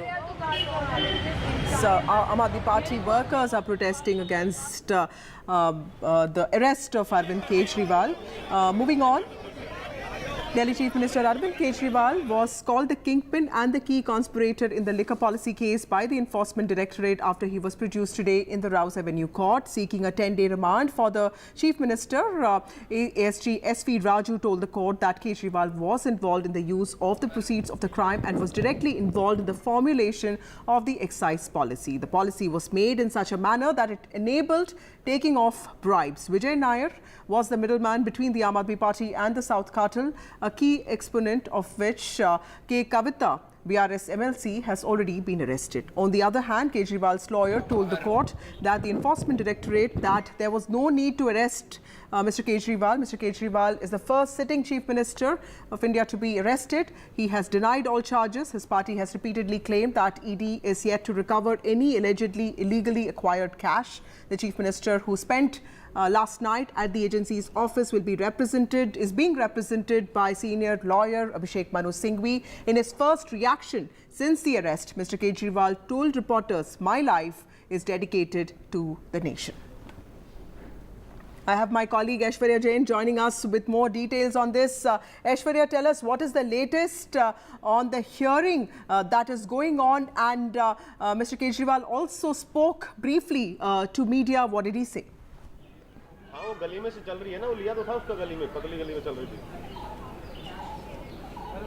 Well, the hearing, which lasted for hours at the PMLA court, had now concluded, and the order is being reserved by the court. It will be pronounced in some time from now, but certainly it was the lawyers who are clearly stating that it is the first time when a sitting chief minister is being arrested on the basis of those accused which were arrested earlier turned approvers, and what is the weightage of those statements being recorded. Certainly it was the ASG representing the Enforcement Directorate stated in the court that there had been established money trail, there have been destruction of the evidences, be it in the digital form, be it in the physical form, and that amounted to a lot of chaos.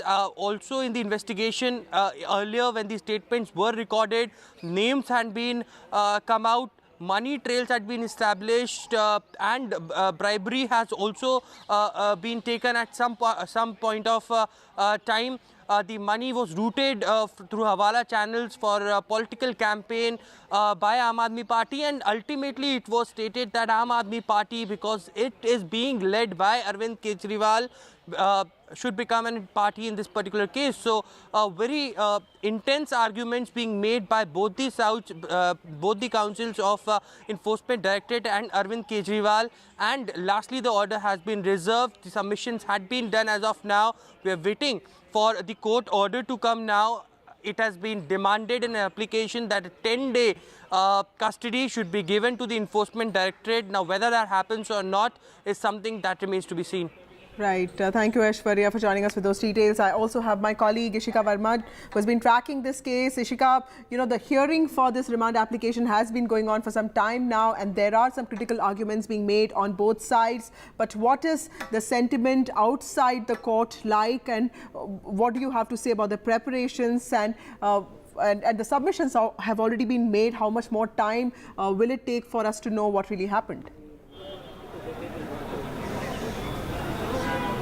Well, Vasudha, as for now, the order has been reserved. We are in fact expecting that the order will be pronounced post 6 p.m. But certainly, as my colleague was pointing it out, that very interesting arguments that were made by both the parties, be it ED counsel or be it Arvind Kejriwal's counsel here before the court. In fact, let me tell you that, Arvind Kejriwal's counsel today had challenged the grounds of arrest of Arvind Kejriwal, and also they had questioned the timing.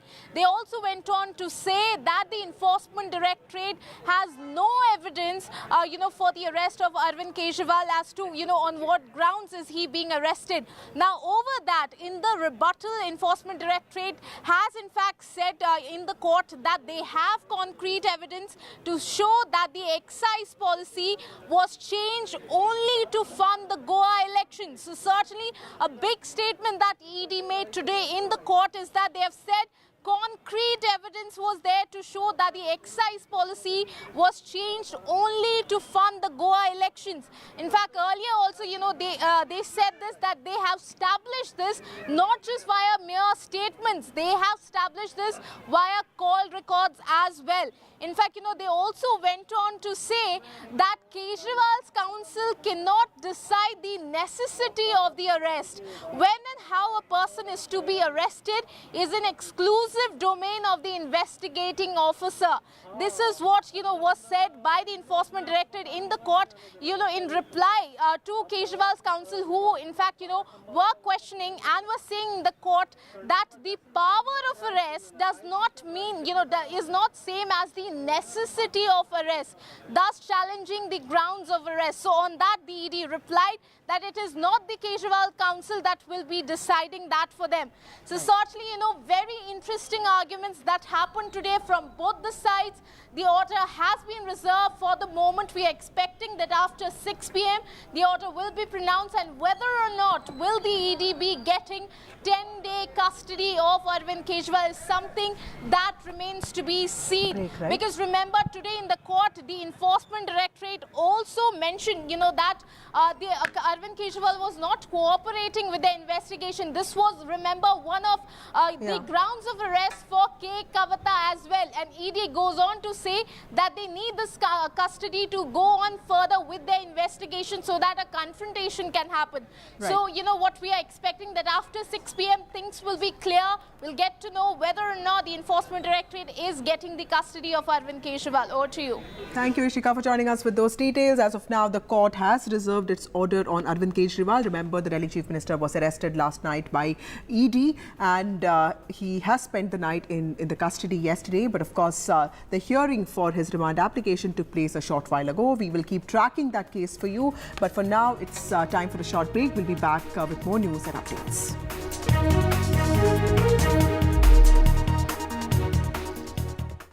This show isn't just about news from the southern states. It's one that looks at the rest of India and the world from a diverse South India point of view, because NDTV has always taken the southern view seriously. The Southern View with Veera Raghav, only on NDTV 24/7.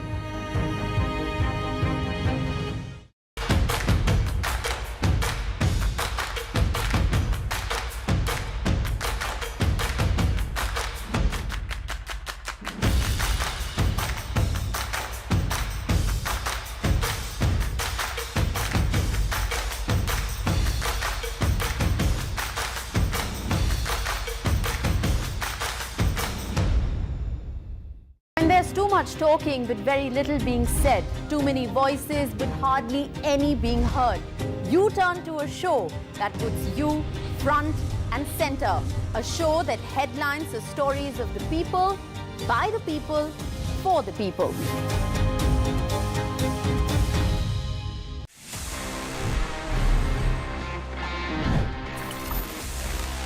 Friends, this is what I have for the next one, because यहाँ पे this sleek looking laptop coming straight from Apple is the latest generation of MacBook Air, और यहाँ पे what's packed inside is Apple's new M3 chip now. तो ये Apple ने finally launch कर दिया है, and what's amazing is that look at this profile, मतलब कितना sleek आपको लैपटॉप मिलता है, at the same time it packs some amazing performance. यहाँ पे Apple की latest M3 chip है. It's a fanless design. That's the reason कि ये काफी आपको sleek मिलने वाला है. Quite lightweight. And this in fact is the 15-inch variant. जिसका 13-inch variant है वो थोड़ा सा और ज़्यादा छोटा और आपको हल्का feel होता है. It's even more portable.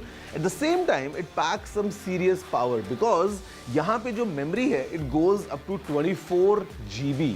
The storage can go up to 2 terabytes. हमारे पास में proper MagSafe port है. We have a headphone jack as well. At the same time, यहाँ पे USB-C ports भी हैं. We have a full-size keyboard, a nice 15-inch screen in a very sleek form factor, and this packs a 6-speaker system as well. So let's see up close how is this Apple's latest MacBook Air with M3 chip. The beloved MacBook Air just got a superpower upgrade with the brand new M3 chip. Ready हो जाइए for blazing fast speeds, longer battery life and mind-blowing AI capabilities. Apple claim करता है कि the M3 chip is up to 60% faster than the already speedy M1 chip. Imagine करिए कि editing videos, creating music or even casually crushing your enemies in an intense game, ये laptop काफी आसानी से ये सब कर ही सकता है, no sweat. Apple promise करता है whopping 18 hours of battery life on a single charge. That's almost a full day of work or actually even play बिना किसी power outlet की जरूरत पड़े. Talk about freedom. The new neural engine makes this the best MacBook Air yet for AI tasks as well. Think about super intelligent photo editing and much more. You can also now hook up 2 external displays, perfect for those who need a big screen workspace like for editing and all. The MacBook Air M3 is a sleek, powerful and undeniably cool way to compute on the go. If you're looking for a laptop that's as light as air but packs a serious punch, it's time to catch this upgrade. Friends, इस नए MacBook Air के आने के बाद 2 interesting बातें हुई हैं. पहली बात तो ये कि हमको एक नया MacBook मिल गया है with M3 chip, the MacBook Air. यहाँ पे 2 अलग-अलग साइज हैं. This one in particular the 15-inch variant starts at 1,34,900 rupees, but The second thing is even more exciting because Apple has reduced the price for the 13-inch variant. क्योंकि अगर आप 13-inch का M2 chip वाला MacBook Air अब लेते हैं तो उसकी प्राइस 20,000 रुपए कम हो गई है and now you can get it at just 99,900 rupees. So basically the lineup for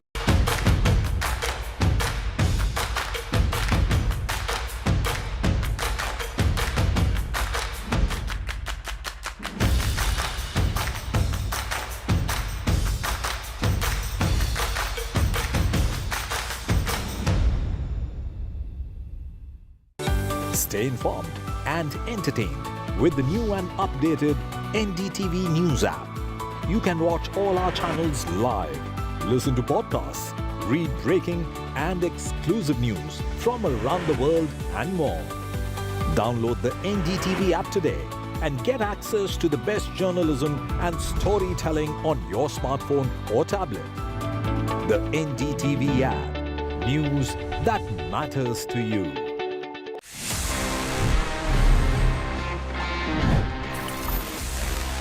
Friends, moving ahead for the top story, I've got not one, but in fact two different new smartphones.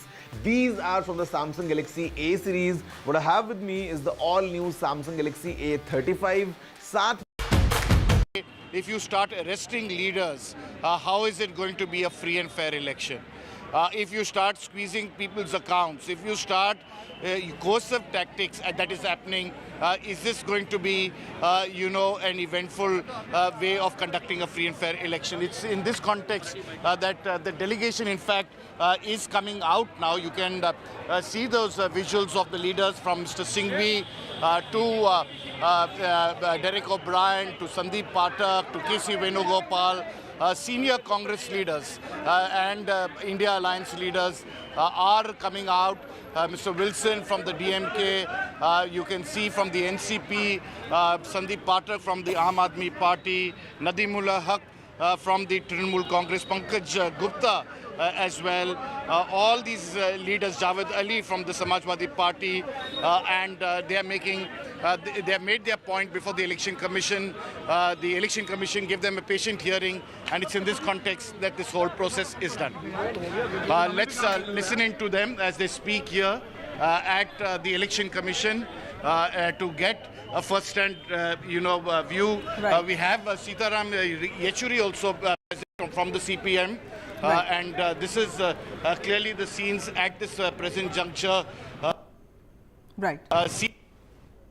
The India delegation going to the Election Commission requesting for a free and fair election, requesting to ensure that all political parties must be allowed to contest in a proper manner, not by arresting their leaders, not by taking away their funds. Let's listen in to what the senior leaders have to say after meeting the Election Commission. So that is...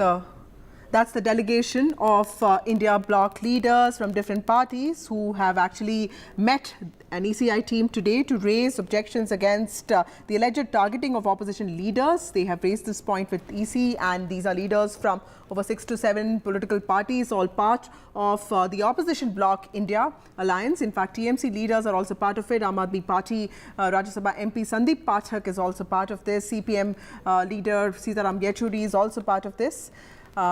We're tracking that for you.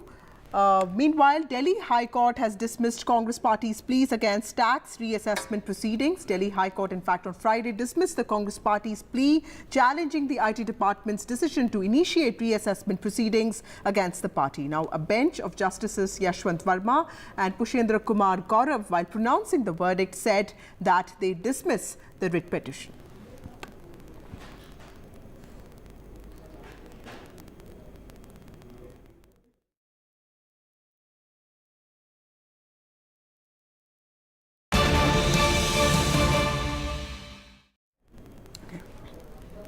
On to some breaking news now. Air India has been fined 80 lakhs for breaching safety guidelines involving pilots.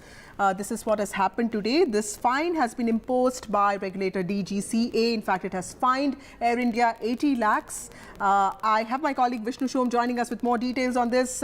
Vishnu, tell us the latest on this fine on Air India. Well, it is a significant move by India's aviation regulator, the Directorate General of Civil Aviation, which has fined Air India 80 lakhs after there was evidence which was found on the airline violating flight duty time limitations of pilots. In simple terms, when aircraft are operated, particularly over very long ranges, there are a certain number of hours, if not days, which are granted to pilots in order for them to rest. If there is any violation of that, that is considered to be a safety concern. Now, Air India, the DGCA rather, has analyzed reports and collected evidence which suggested a couple of things. Number one, that on a couple of occasions, both pilots on board an Air India aircraft were above 60 years of age flying together. Though people above the age of 60 are allowed to pilot the aircraft, both cabin crew members, I beg your pardon, both pilots cannot be 60. One has to be less than that. So there was a violation there.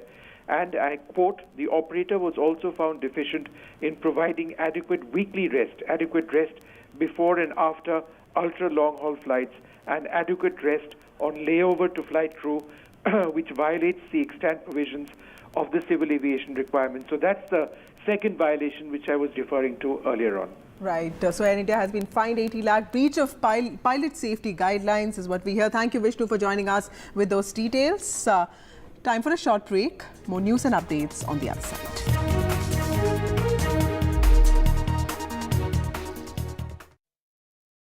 Brought to you. Stay informed and entertained with the new and updated NDTV News app. You can watch all our channels live, listen to podcasts, read breaking and exclusive news from around the world and more. Download the NDTV app today and get access to the best journalism and storytelling on your smartphone or tablet. The NDTV app. News that matters to you.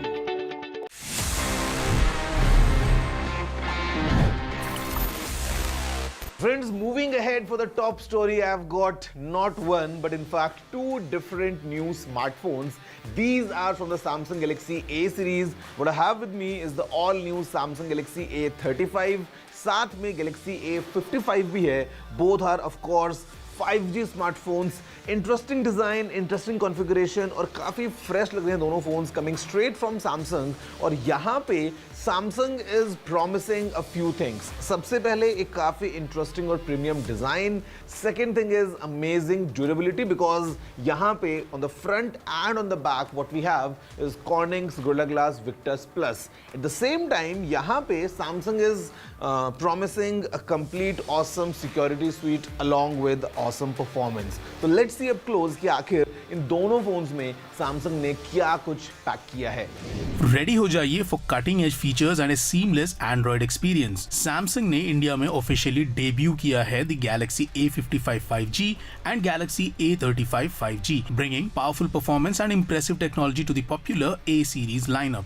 Both devices boast stunning 6.6-inch Super AMOLED displays जो जाने जाते हैं for their vibrant colors and immersive visuals. With an ultra smooth 120 Hz refresh rate, you'll enjoy buttery transitions and log-free scrolling whether you're gaming या फिर catching up on shows. Plus, Corning Gorilla Glass Victus Plus offer करता है superior protection against those accidental drops and scratches. Capture your world with incredible detail. दोनों smartphones pack करते हैं a triple rear camera setup with the A55 5G sporting a 50 megapixel primary sensor featuring optical image stabilization for blur-free shots, and the A35 5G भी disappoint नहीं करता है, offering its own OIS-equipped 50 megapixel primary camera with lenses that support versatility, stunning selfies and expandable storage. ये phones आपके photography game को definitely elevate करेंगे. You can now even leave your low battery anxiety behind because दोनों phones आते हैं massive 5000 mAh batteries के साथ and support 25 watts का fast charging. This lets you power through your day and recharge quickly. Even better, Samsung promise करता है a whopping 4 generations of Android OS upgrades and an impressive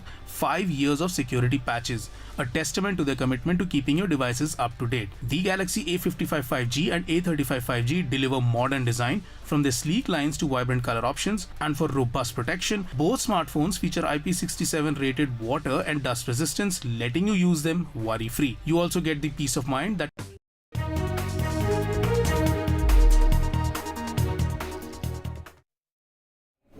Welcome back. 3 independent MLAs in Himachal Pradesh who had voted in favour of the BJP candidate in the recent Rajya Sabha elections submitted their resignation to the Assembly Secretary today morning. One of them told reporters actually that they would join the BJP and also contest elections on the party's ticket. Now these 3 MLAs, Ashish Sharma from Hamirpur, Hoshiar Singh from Dehra and KL Thakur from Nalagarh reached Shimla on Friday morning. They met the leader of opposition Jairam Thakur and thereafter submitted their resignations. The independent MLAs said Congress Chief Minister Sukhwinder Singh Sukhu had stooped to such a level that he is targeting MLAs and their families and also registering false cases against them. This is the allegation that they have raised against the Congress party. The 3 independent MLAs along with 6 Congress rebels voted in favour of the BJP candidate in the recently held Rajya Sabha elections. The fate of the 15-month-old Sukhu government in Himachal Pradesh now depends on the outcome of the Assembly by polls to the 6 seats. According to ECI,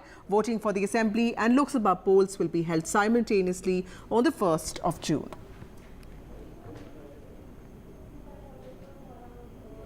Moving on to some news from the south of India, DMK leader K. Ponmudi has been sworn in as a minister. This after Supreme Court pulled up the Tamil Nadu governor R.N. Ravi for his resistance in doing so.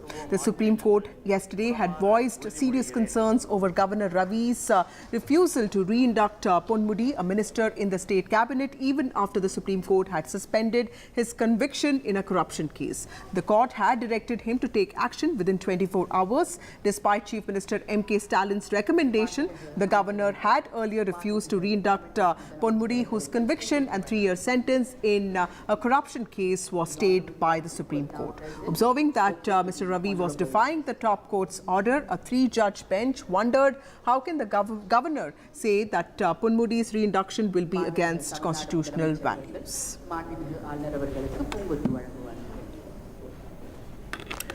In a significant ruling, the Allahabad High Court Lucknow bench has declared the UP Board of Madrasa Education Act 2004 as unconstitutional, violating the principle of secularism. A detailed judgment, of course, is awaited. Now, this ruling comes months after the state government decided to survey Islamic education institutes in the state, and it had formed an SIT in October last year to probe madrasas' funds from abroad. Now, the High Court's rulings has come in a writ petition filed by one Anshuman Singh Rathore, challenging the wires of the UP Madrasa Board as well as objecting to the management of the Madrasa by the Minority Welfare Department, both by the Union of India and also state government and other connected issues.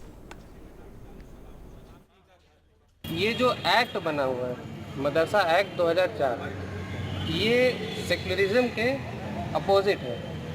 इसमें article 14, 15, 16, 21 और 21A का violation हो रहा है. तो उस arguments को consider करते हुए कोर्ट ने ये माना है कि आर्टिकल 14, 21 और 21A प्लस सेक्युलरिज्म के जो फीचर है कॉन्स्टिट्यूशन का, उसका वायलेशन हो रहा है. तो कोर्ट ने इस एस्पेक्ट को मानते हुए, हमारी प्रेयर अलाउ करते हुए एक्ट को अल्ट्रा वायरस डिक्लेयर कर दिया है और बच्चों के लिए दिशा निर्देश दे दिया गया है. उनके लिए तुरंत उनको किसी अदर इंस्टीट्यूशन में एडजस्ट किया जाए. Time for a short break. More news and updates on the other side.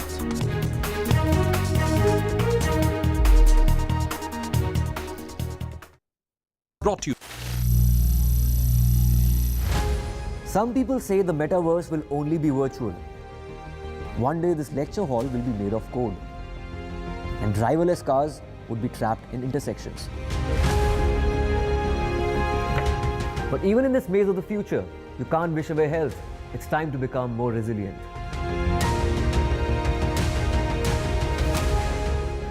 "10 years of Banega Swasth India, we have grown and achieved so many milestones.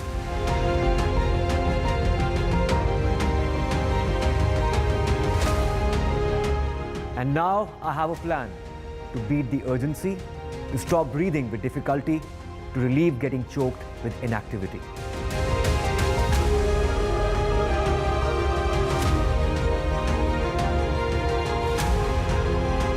Energize our government, our environment, our society, and ourselves. Everyone, everywhere, every day.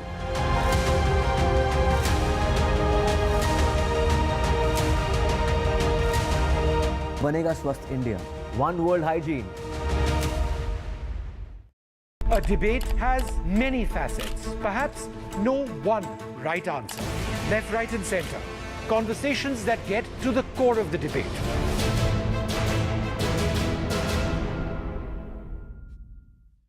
Chief Justice D.Y. Chandrachud, NDTV, big exclusive. We provide justice to common citizens, and there is no case which is too small even for the highest court of the nation. CGI का काम करने का अलग अंदाज. Sometimes I get emails even in the middle of the night, and I'm always available to answer those emails. 25 crore final judgments and orders. This data is available online. As on 29 February 2024, 3.09 crore cases have been heard on video conferencing mode. Chief Justice Chandrachud से जुड़ी अनसुनी बातें. 3:30 बजे सुबह मेरा दिन शुरू हो जाता है. My best friend, who is my wife, Kalpana, both of us are vegans. खबरों में आपका भरोसा. NDTV.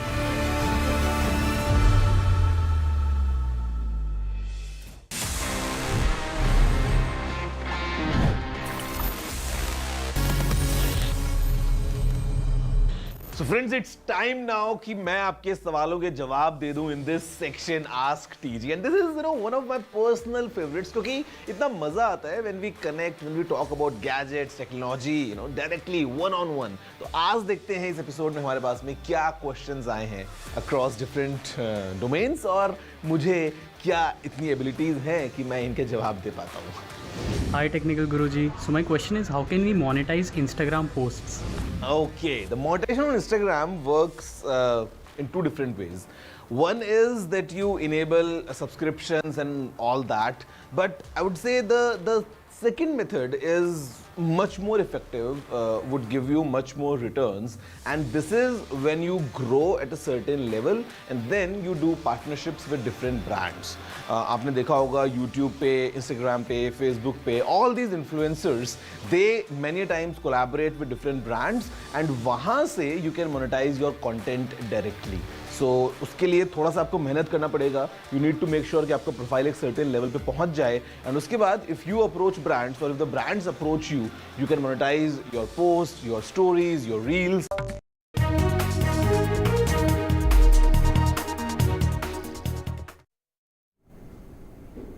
Welcome back. As Lok Sabha elections approach, NDTV's election yatra has reached Barabanki, a reserved seat near Uttar Pradesh's capital Lucknow.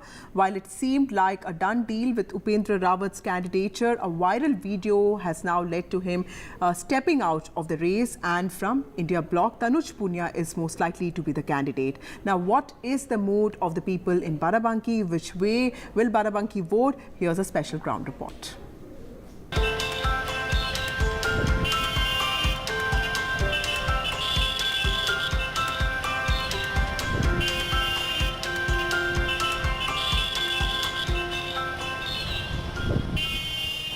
The Chhaya market in Barabanki, home to the district offices of the Samajwadi Party and the Congress, two India bloc allies who have reached a seat-sharing understanding in Uttar Pradesh. Barabanki is among the 17 seats that have gone to the Congress in UP. Outside these offices is a tea stall run by 28-year-old Monu. Barabanki is a reserved seat bordering Ayodhya, but despite the Ram Mandir inauguration, Monu senses a murmur of change this time around. Barabanki में इतना बदलाव पहले हुआ ना अभी हुआ है. अच्छा, जैसा का तैसा चल रहा है अभी. चल रहा है. चुनावी माहौल में ये होगा कि बदलाव होगा इस बार पंजे के चांस है. Barabanki has around 22% Muslim population and around 26% SC population, and hence it is a reserve seat. But from Barabanki, it has always been a Rawat who has come to power. Rawat is a scheduled caste in Uttar Pradesh. लेकिन बाराबंकी की जनता में जैसे व्यापारी वर्ग है, त्राइमाम कर रहा है, क्योंकि जो ऑनलाइन कारोबार है उसने व्यापार को बिल्कुल चौपट कर दिया है. अच्छा अगर कैंडिडेट होगा तो अवश्य जो है जीतेगी यहाँ से. In 2019, the BJP won Barabanki with a margin of over 1 lakh votes. Samajwadi Party and the BSP were in an alliance then. The Rawats are an affluent caste in Barabanki, and since 1984, the people of Barabanki have chosen one from that caste as their MP. Rawat समाज Bharatiya Janata party के साथ खड़ा था, खड़ा है और खड़ा रहेगा भारतीय जनता पार्टी के साथ में. और रावत समाज बाराबंकी ही नहीं, जहाँ जहाँ रावत समाज के लोग हैं, और रावत समाज ही नहीं बल्कि सभी अनुसूचित जाति के लोग भारतीय जनता पार्टी के साथ खड़े हैं। This happened in all years except in 2009 when Congress leader PL Punia won the seat. Now his son Tanush Punia hopes to make up for his embarrassing loss in 2019. जब आम कार्यकर्ता और नेता खड़ा हो जाता है तो वहाँ कोई बात रही नहीं जाती। यहाँ हर बिरादरी के लोग, हर समाज के लोग अखिलेश जी के निर्देश पे समाजवादी पार्टी के एक कार्यकर्ता तनुज पुनिया जिताने का काम कर रहा है। While the list is not out yet, it is being believed that Tanush Punia will fight elections from the India Alliance. Now it remains to be seen whether BJP can win this time with a new face, or will it be India Alliance that will take Barabanki into their quota. With camera person Virendra Kumar Saini, Sarfaraz Warsi and Tanish Punjabi for NDTV. After a report showed that Delhi is the most polluted world capital, there's a political war of words between Delhi Chief Minister and also LG over Delhi pollution. In fact, Delhi LG has now written to CM Arvind Kejriwal. Delhi LG has hit out on this particular issue, calling it a matter of national shame. The Delhi LG has also said that the Delhi model is shrouded in haze, and Delhi pollution report paints a very grim picture. Here's a special report. Delhi gets the dubious distinction again of being the world's most polluted capital city. This according to the World Air Quality Report. Within a few hours of the report being released, Lieutenant General Vinay Saxena, in a scathing letter to Chief Minister Arvind Kejriwal, called it a matter of national shame. The Delhi Environment Minister hit back, saying that Delhi MPs have not done anything in the last 10 years. जो सातों सांसद हैं 10 साल जो कुछ नहीं कर पाए, उनके कामों को छुपाने के लिए अब एक नया काम दे दिया गया है, तो वो तो एक राजनीतिक मसला है. In a bid to mitigate the problem of pollution, the Delhi government has taken a few measures. Not having the latest PUC certificates, which is the pollution under control certificate, those vehicle owners are being notified continuously. We have to note the fact that this project has not been implemented across Delhi. It will take some time, but we've learned that it is being implemented on a big scale. How successful this latest project by the Delhi government will be to curb the pollution remains to be seen. While some are aware of this project undertaken by the government, many are not. मुझे इस चीज़ का knowledge नहीं थी, इस चीज़ के बारे में पता ही नहीं था मुझे. जैसे कि अभी आपसे ये पता चला कि ऐसा भी कुछ होता है. With no end in sight to the pollution menace, Delhiites have a long way to go before they can breathe a sigh of relief. With Arun Singh Negi and Vishal Vivek, Bureau Report, NDTV. For a short break, more news and updates on the other side.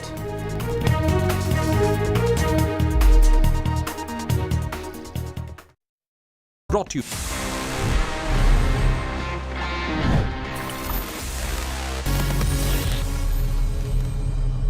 So friends, it's time now कि मैं आपके सवालों के जवाब दे दूं in this section Ask TG, and this is one of my personal favorites क्योंकि इतना मजा आता है when we connect, when we talk about gadgets, technology, directly one on one. तो आज देखते हैं इस एपिसोड में हमारे पास में क्या questions आए हैं across different domains और मुझे क्या इतनी abilities हैं कि मैं इनके जवाब दे पाता हूँ.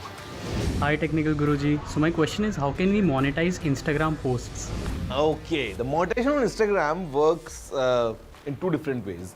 One is that you enable subscriptions and all that, but I would say the second method is much more effective, would give you much more returns, and this is when you grow at a certain level and then you do partnerships with different brands. आपने देखा होगा YouTube पे, Instagram पे, Facebook पे, all these influencers, they many times collaborate with different brands and वहाँ से you can monetize your content directly.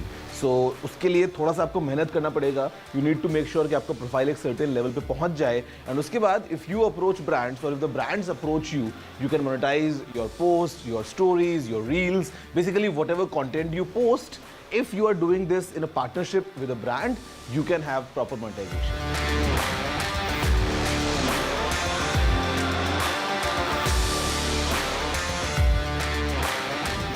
Well, अब जाके हो सकता है. You know, in the beginning, when brands just removed the accessories like chargers from the box, तो उस time पे not everyone had these chargers और समटाइम्स हम देखते थे कि जो केबल्स हैं वो अलग हैं, कहीं पे लाइटनिंग, कहीं पे USB-C, कहीं पे micro USB, on the other side sometimes USB-C, sometimes USB-A वगैरह वगैरह. But now with USB-C coming in place and now that it's been 2-3 years, जब थोड़ा टाइम हो चुका है, काफ़ी ब्रांड्स चार्जर्स रिमूव कर चुके हैं, तो अब मुझे लगता है कि हाँ इसका फ़ायदा हो सकता है. For example if I talk about my self, तो I have this charger from one of my old laptops और ये आई थिंक 3 या 4 साल पुराना चार्जर है. And even today I use the same charger to charge all my devices. But now going forward जब सबके पास में चार्जर्स हैं तो मुझे लगता है कि इसका फ़र्क पड़ सकता है. Is it okay to install a third-party battery in my MacBook? To be honest, I won't recommend it. The reason is कि आप अगर एक MacBook की बात करते हैं तो normally the battery should last at least 3 years minimum, you know. उसके बाद अगर आप Mac को और लंबा यूज़ करना चाह रहे हैं, which the Mac is surely capable of, तो उस टाइम पे if you install a third party battery saving a few bucks here and there, तो उस टाइम पे ठीक है आपका काम चल जाएगा, but then the experience might not be exactly the same और शायद आप अपने MacBook की लाइफ स्पैन को थोड़ा सा कम कर दें. तो अगर आप एक एप्पल ऑथराइज्ड सर्विस सेंटर से एक जेन्युइन बैटरी इंस्टॉल करते हैं which number 1 ensures a good backup, at the same time it ensures good safety as well, because battery is one of those critical components जहाँ पे you would not want to compromise. तो आप अगर एक genuine part लेते हैं आपको backup भी अच्छा मिलेगा और आप अगेन आगे आने वाले 2-3 साल तक अपने लैपटॉप को ईजिली यूज कर पाएंगे with great battery.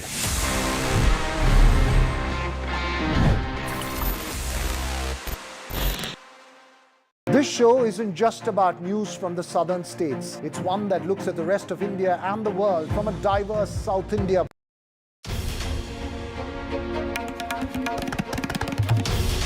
This is NDTV. And you're watching NDTV 24x7.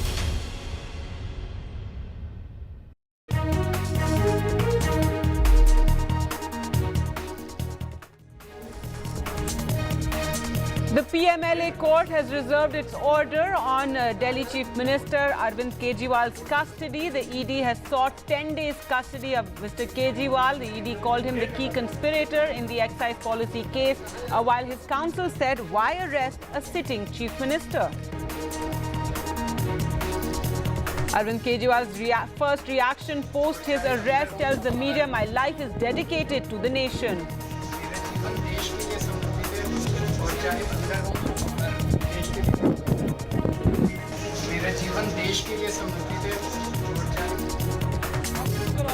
A delegation of opposition leaders meets the election commissioner over Arvind Kejriwal's arrest. They question his arrest just ahead of the general election, say the government wants to suppress the opposition's voice.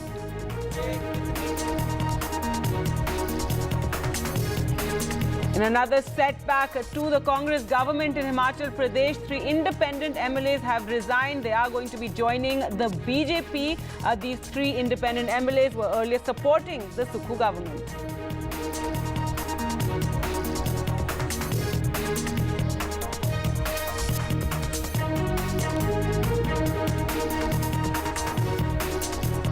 And Bhutan honors Prime Minister Narendra Modi, who's on a 2-day official visit there. The Prime Minister receives Bhutan's highest civilian order.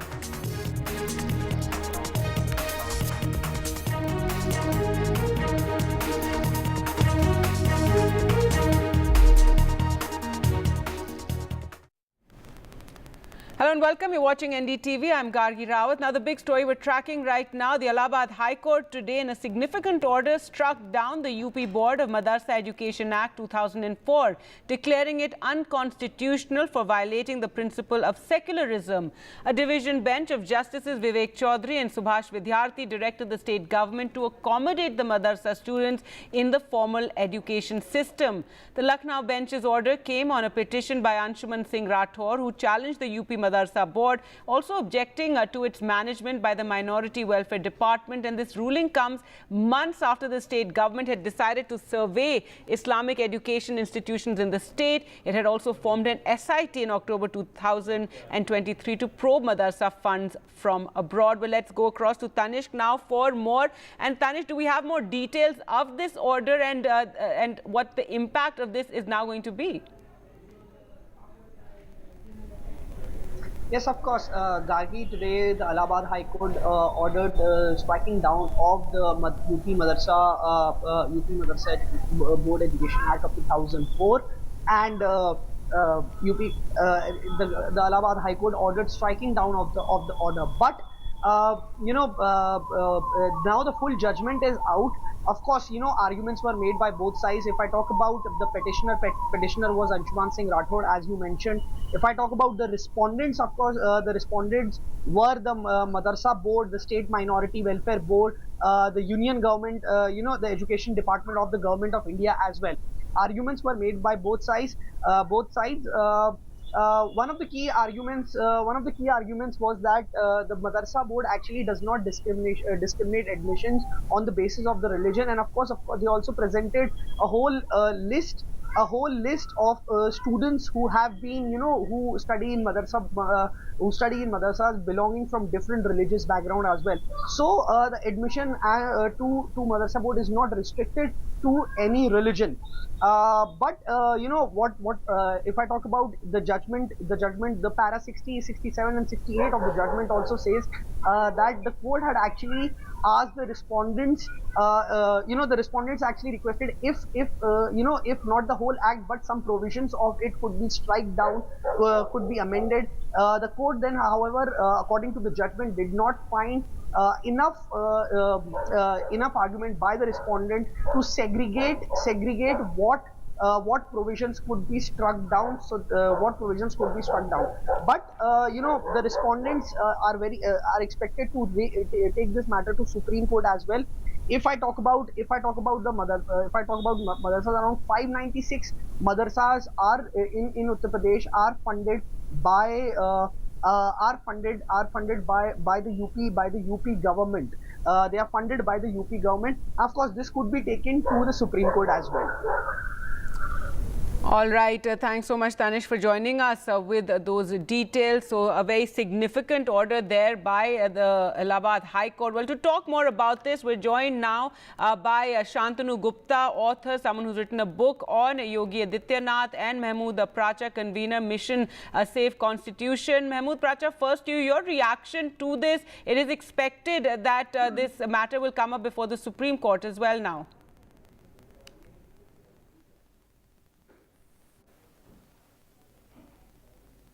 Right, Mahmood Pracha, if you can hear me.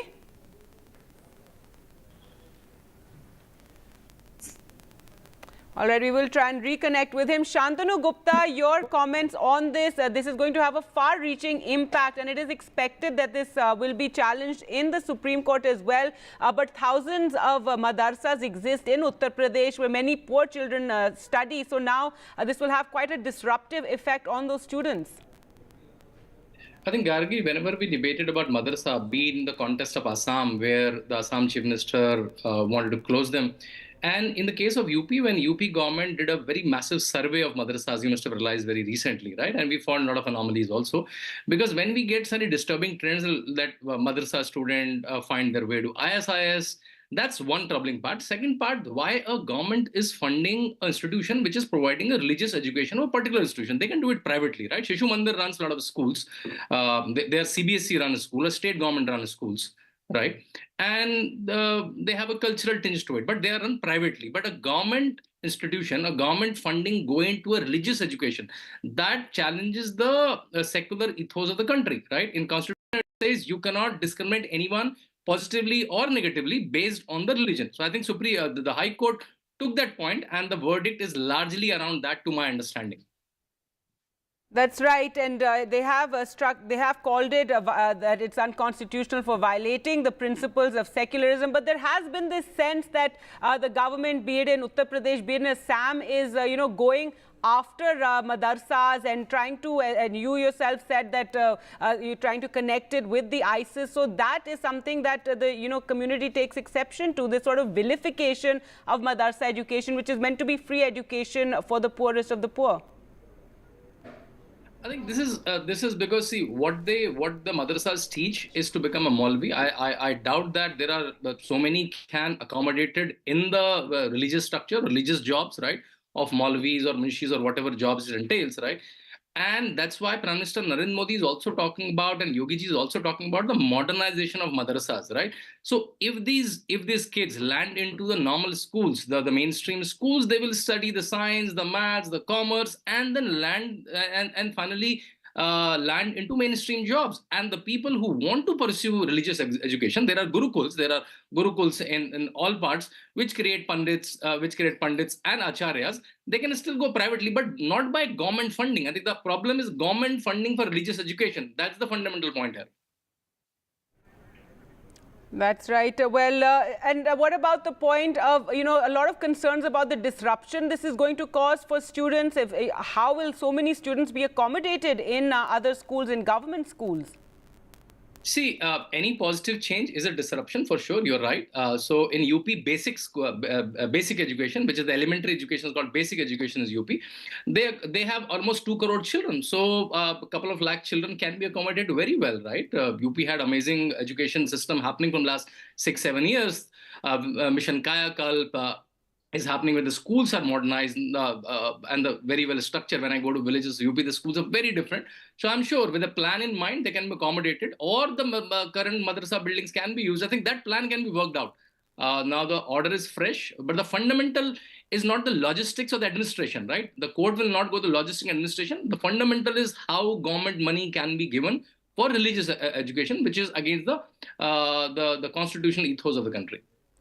Right, and Shantanu Gupta, you say that the madrasas only teach, the religious studies, but that has changed over the years, and other subjects too are taught by madrasas. NCERT syllabus is also taught in madrasas, so it's wrong to portray them as simply, religious schools. There has been some reform, some changes brought about, and perhaps that's what, the arguments were in the High Court over this. I'm sure both the parties must have presented their arguments, and I'm sure High Court must have seen what portion of the daily education in a madrasa is religious and what is modern education. I'm sure based on that verdict is given. To my understanding, whatever I studied in madrasa is largely still madrasa education. And over years, after a lot of instruction by a lot of courts, governments, progressive elements of the society, they have included some sections of maths and science, but again, it's largely religious education to create Maulvis. All right, well, Mahmood Prasha now joining us, and I don't know how much of the conversation you heard, but your comments, Mahmood Prasha, on these developments and concerns about what happens to these students now.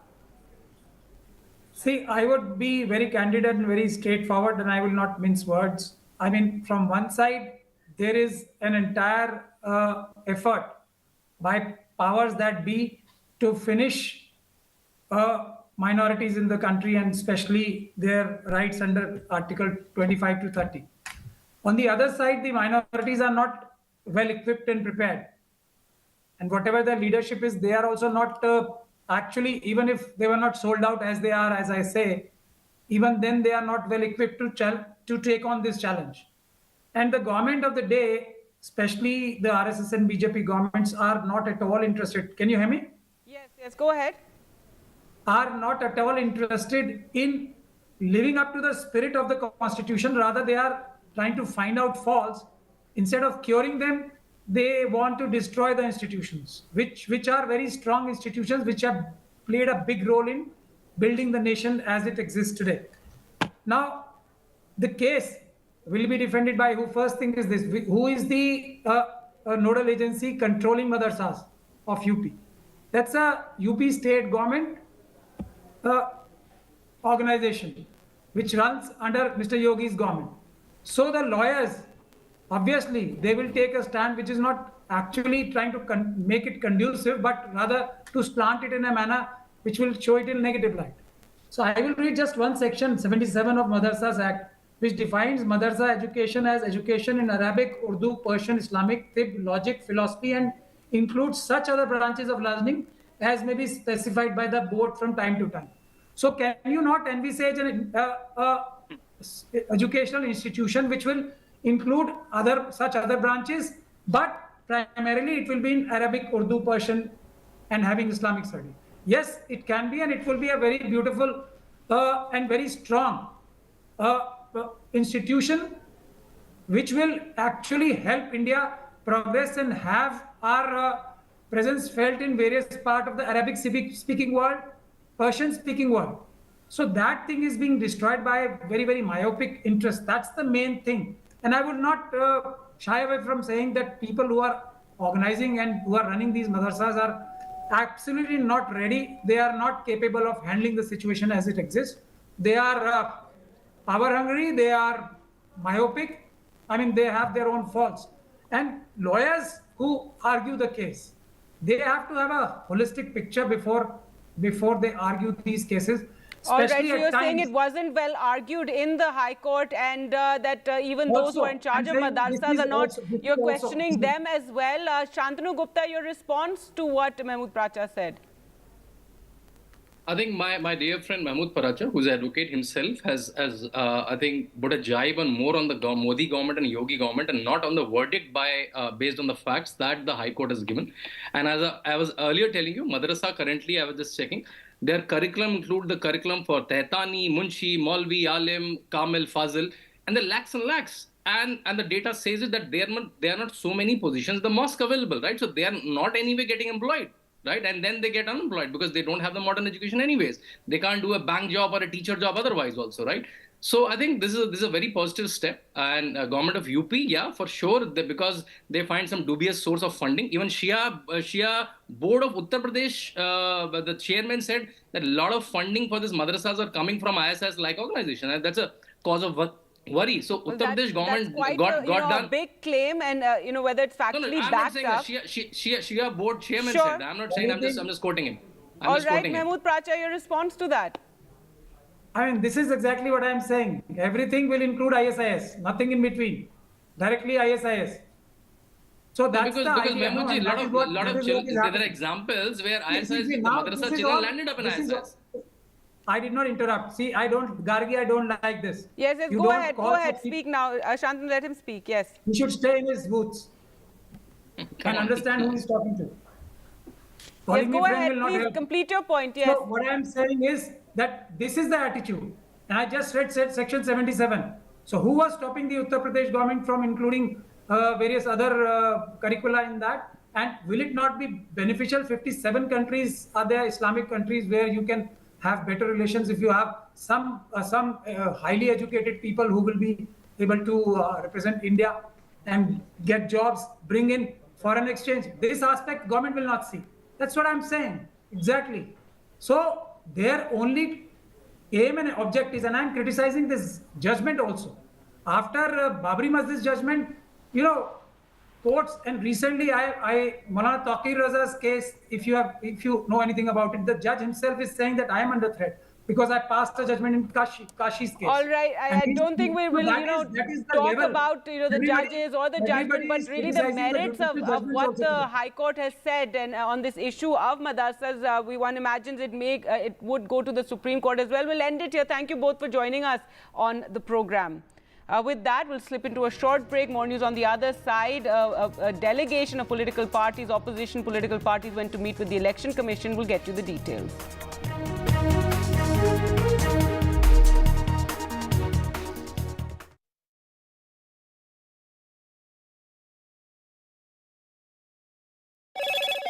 Hello, Moto. Motorola, India's best 5G smartphone brand.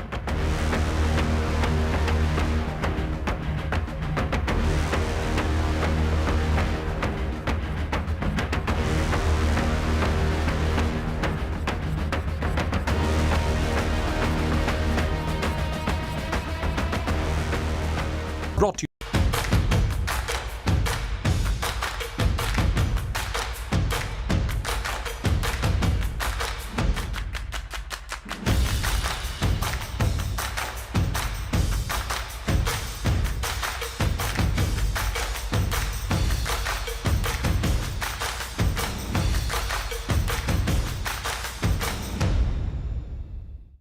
Too much talking but very little being said. Too many voices but hardly any being heard.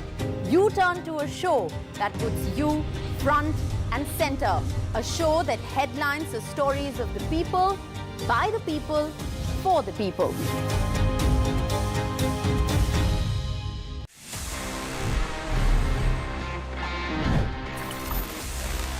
Friends, this is what I have for the next one, because यहाँ पे this sleek looking laptop coming straight from Apple is the latest generation of MacBook Air, और यहाँ पे what's packed inside is Apple's new M3 chip now. तो ये Apple ने finally launch कर दिया है, and what's amazing is that look at this profile, मतलब कितना sleek आपको laptop मिलता है. At the same time, it packs some amazing performance. यहाँ पे Apple की latest M3 chip है. It's a fanless design. That's the reason कि काफी आपको sleek मिलने वाला है. Quite lightweight. And this in fact is the 15-inch variant. जिसका 13-inch variant है वो थोड़ा सा और ज़्यादा छोटा और आपको हल्का feel होता है. It's even more portable. At the same time, it packs some serious power because यहाँ पे जो memory है, it goes up to 24 GB. The storage can go up to 2 terabytes. हमारे पास में proper MagSafe port है. We have a headphone jack as well. At the same time, यहाँ पे USB-C ports भी हैं. We have a full-size keyboard, a nice 15-inch screen in a very sleek form factor, and this packs a 6-speaker system as well. So let's see up close how is this Apple's latest MacBook Air with M3 chip. The beloved MacBook Air just got a superpower upgrade with the brand new M3 chip. Ready हो जाइए for blazing fast speeds, longer battery life and mind-blowing AI capabilities.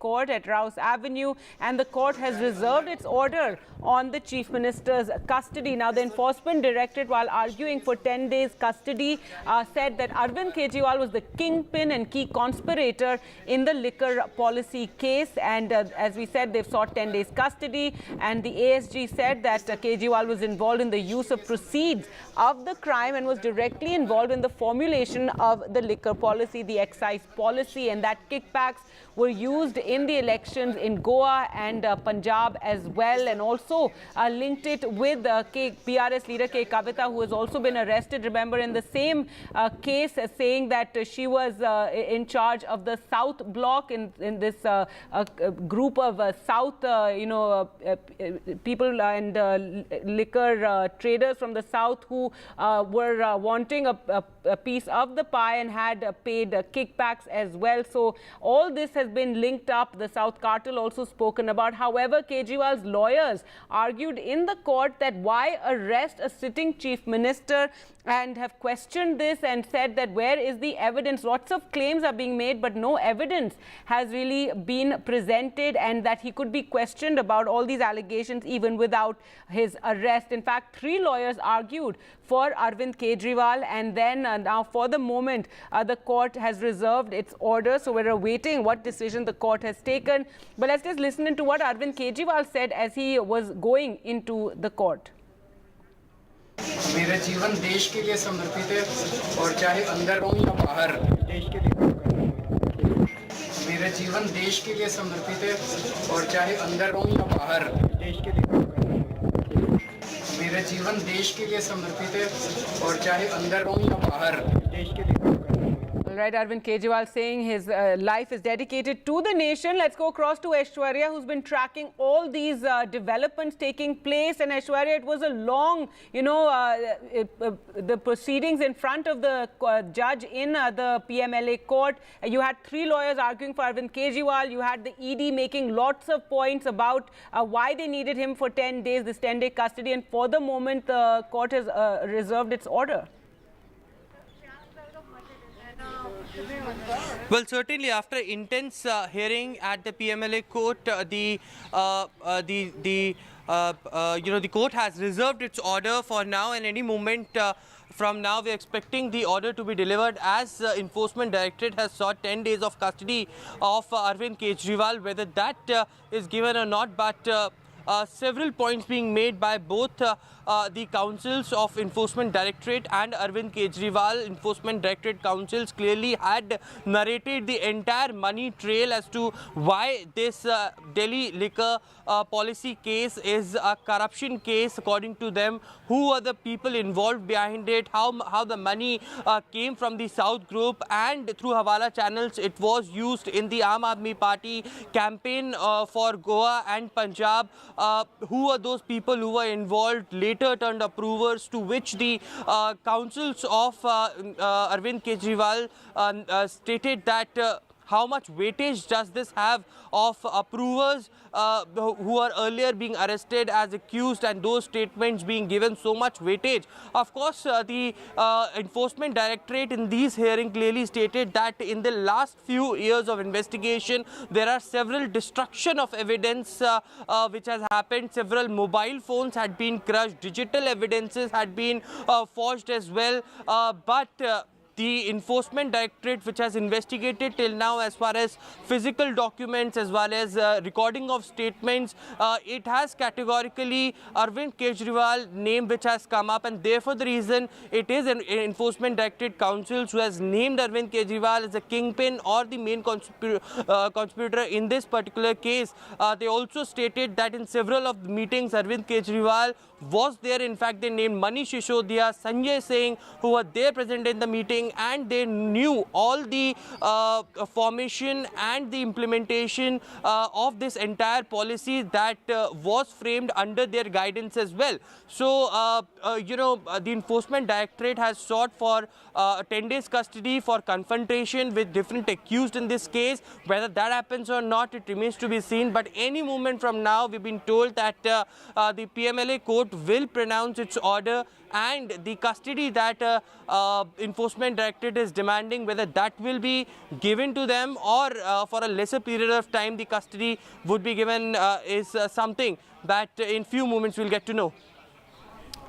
All right, thanks so much, Aishwarya, for joining us with all those details. Yes, awaiting the decision of the PMLA court. But in the meantime, a multi-party delegation visited the Election Commission of India. Remember, many opposition leaders have hit out over Arvind Kejriwal's arrest, questioning it, calling it an attack on democracy. In fact, Punjab Chief Minister Bhagwant Mann saying it's an undeclared emergency. So opposition leaders, they're going in to meet with the Election Commission. Earlier, Mamata Banerjee too had said that she takes strong objection to the deliberate targeting and arrest of opposition leaders, particularly during the model code of conduct. पहली बात कि ये बहुत ही गंभीर और व्यापक मुद्दा है। ये सिर्फ एक व्यक्ति या व्यक्ति विशेष या पार्टी विशेष का मुद्दा नहीं है। ये मुद्दा व्यापक इसलिए है क्योंकि ये सीधा संबंध रखता है भारत के संविधान के मूल ढांचे से, जिसको आप बेसिक स्ट्रक्चर कहते हैं। 75 वर्ष में पहली बार एक पदासीन मुख्यमंत्री को कल रात को गिरफ्तार किया गया है। तीसरा पहलू, हमने एक सूची दी 11 और हाल के रीसेंट उदाहरण, पुराने उदाहरण तो सैकड़ों हैं, वो 11 के 11 एनसीपी से लेकर, टीएमसी से लेकर, कांग्रेस से लेकर विपक्ष के हर पार्टी पे है जहां पर एजेंसीज का दुरुपयोग हुआ है, गिरफ्तारी हुई है। लेकिन एक भी उदाहरण नहीं है सत्तारूढ़ पार्टी का। ये कौन सी जादुई पुड़िया खाई है सत्तारूढ़ पार्टी ने कि हर अच्छाई वहां है, हर बुराई यहां है।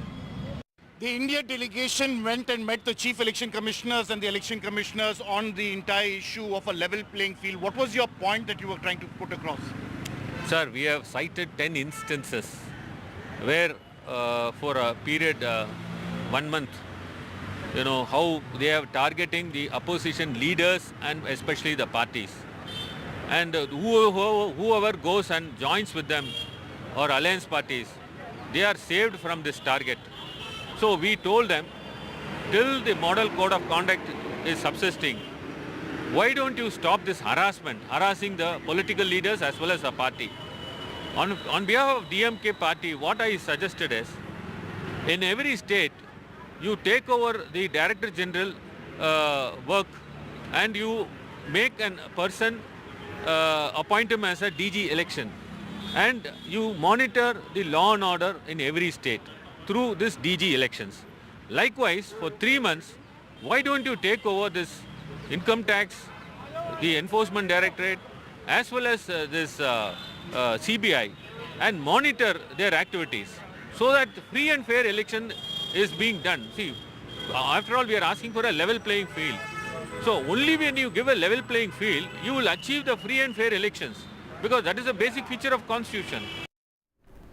All right, with that, time for us to slip into a short break, and on the other side, we'll change tracks and Osama will get you all the IPL action as the first match begins today. Absolutely, it is the biggest sporting spectacle of all. It is Chennai going up against Bengaluru. We'll get you all the details after the break.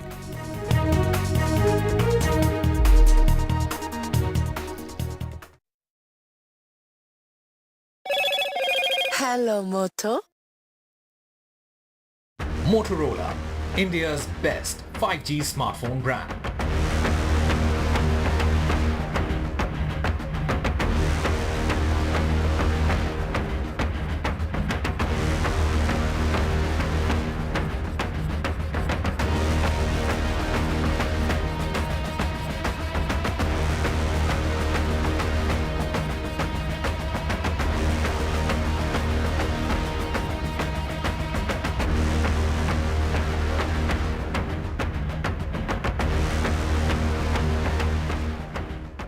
Brought to you.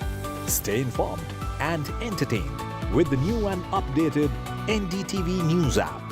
You can watch all our channels live, listen to podcasts, read breaking and exclusive news from around the world and more. Download the NDTV app today and get access to the best journalism and storytelling on your smartphone or tablet. The NDTV app. News that matters to you.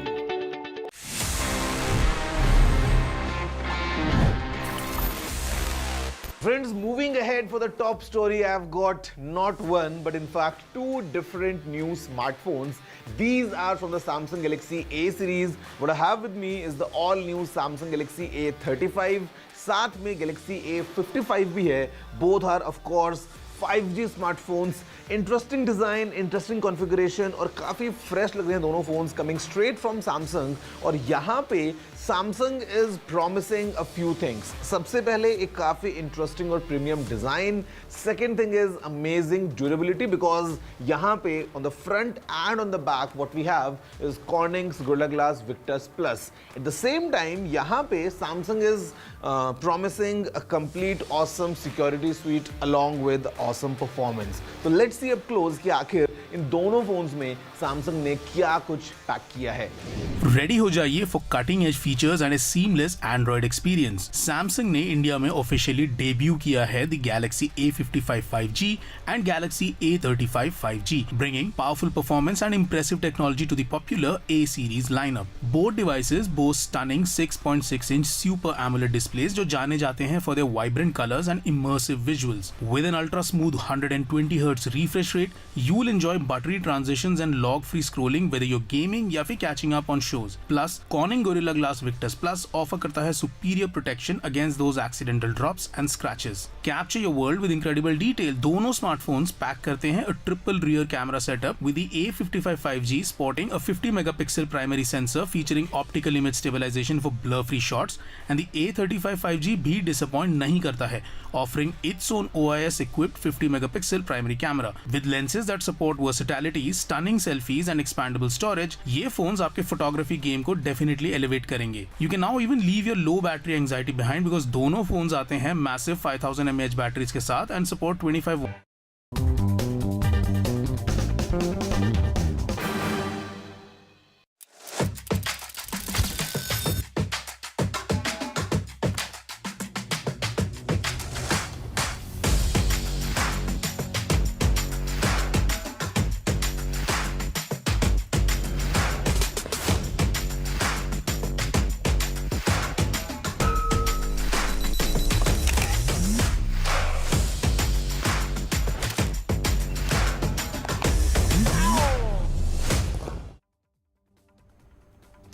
Brace yourself, ladies and gentlemen, because we have reached that time of the year once again. It is the return of the biggest sporting spectacle in the world. It is the return of the Indian Premier League, and guess what?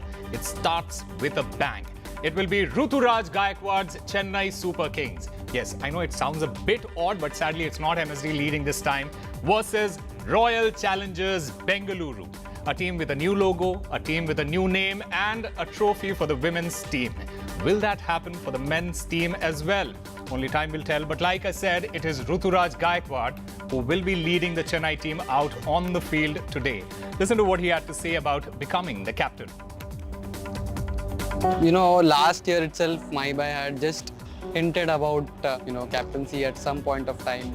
Just hinted that be ready. It should not come as a surprise to you. I remember him posting about a new role on social media, and everybody was just pointing towards me and asking me whether you are the next captain, you're the next captain. I was like, maybe it meant something else for social media or something. And back of the mind, it was there. And, just I would say a week, he came and he said, I've decided this and this. But definitely now that I'm here, I'm really looking forward to it.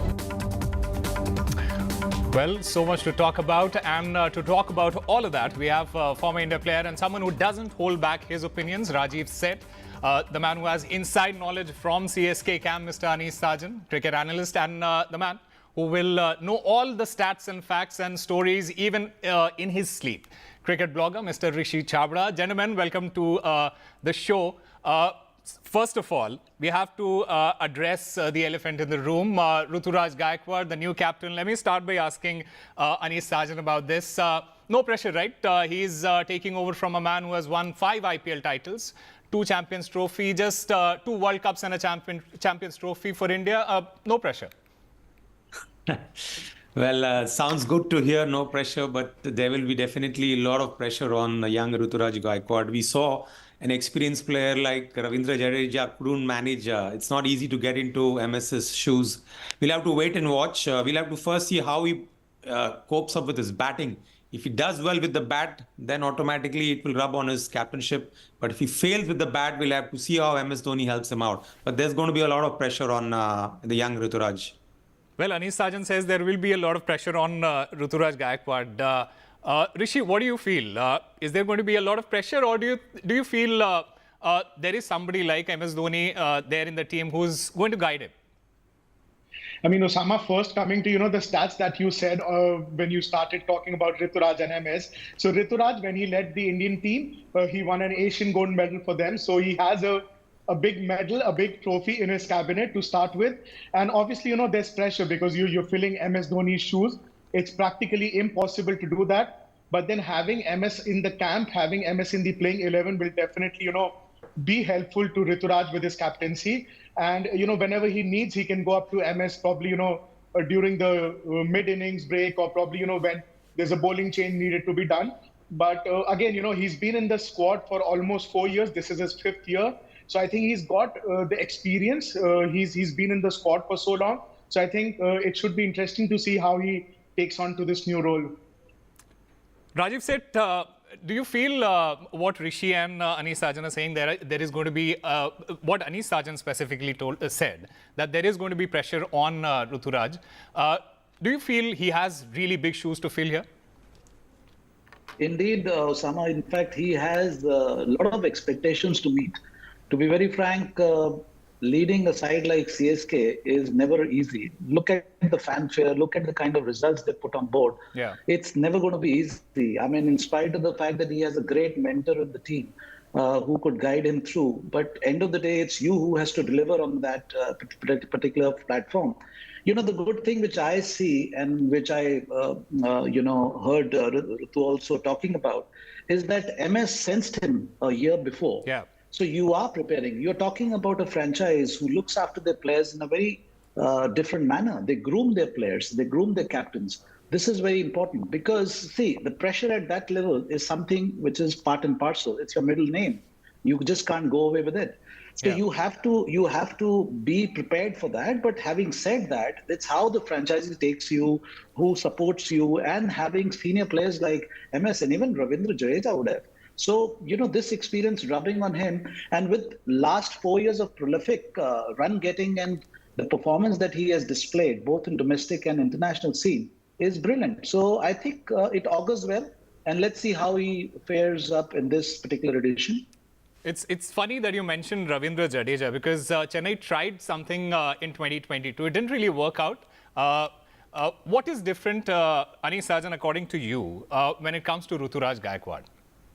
Very early to say. I'll be very honest. We all felt that Ravindra Jadeja, being experienced, an all-rounder, does everything well on the field. And that season he had a horrific time, and there were rumors that he's going to quit CSK. And then we know what happened and what place CSK came. And then they had to switch back to MS. And we've seen in history also, not only CSK, a lot of franchise captains have been changed in the middle because taking care of a franchise captainship is not easy. Sometimes we talk about international captainship is easy, but franchise captainship is difficult because pressure from the owners, from the fans. So we'll have to see first how Ruturaj Gaikwad, because being an opener, he'll have to see how he comes up with the bat. And then only we can judge him. It's not going to be easy because this IPL defies all logic. The match turns on its head in 1 over. So it's only with some time we'll come to know, but MS is there behind the stumps to guide him.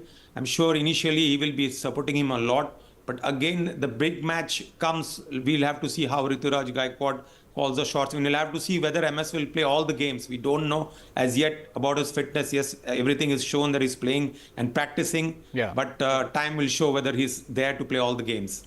Rishi, is it also a suggestion in a way that this might be MS Dhoni's last season is the reason why he wants to groom somebody like a Ruturaj Gaikwad?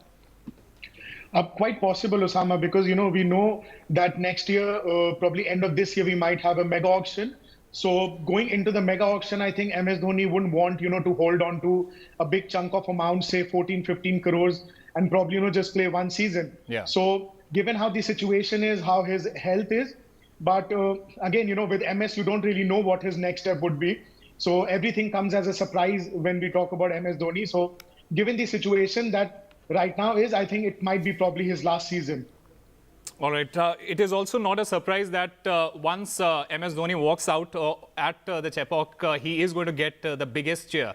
But I want to ask a little controversial question from all of you. Let's start by asking Rajiv said about who do you think is going to get a bigger cheer at Chepauk? Is it going to be Dhoni or is it going to be Virat Kohli? Ask me all about it. I think it's the wave of yellow, and that too, with the status that MS Dhoni, commands in IPL as well as the international scene with his credentials. No doubt, Virat is a legend. Virat has proved all, he's met all the stats and all the records.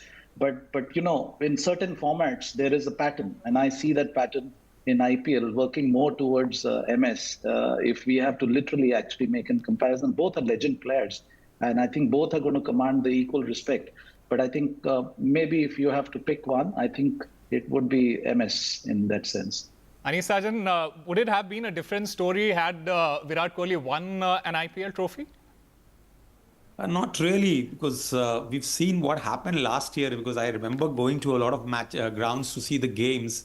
In fact, all the grounds were taken over by the Sea of Yellow. So imagine a match happening in Chennai, Virat Kohli getting much more cheer.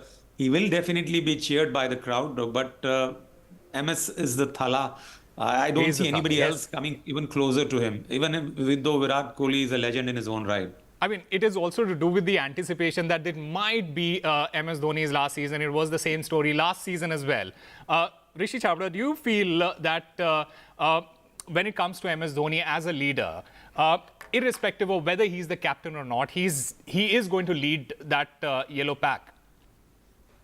I mean, kind of, you've seen MS Dhoni and Chennai Super Kings go hand in hand every single year. So it's like, without fail that when we talk about CSK, the first name that comes to mind is MS Dhoni. So even though, like Ruturaj Gaikwad might be the captain, but we all feel that, MS Dhoni will play a very important role in how the game goes ahead and, the decisions that are taken behind closed doors. But, talking about the cheers and the response that he gets, I think this season it's going to be yellow everywhere CSK plays, irrespective of whether we are losing or winning. I think it's going to be all yellow this season. I like the confidence that you gentlemen have when it comes to Chennai and how everyone's going to be supporting Chennai. It is not fair for people who are supporting other teams. So just be a little kind there. I'm just saying.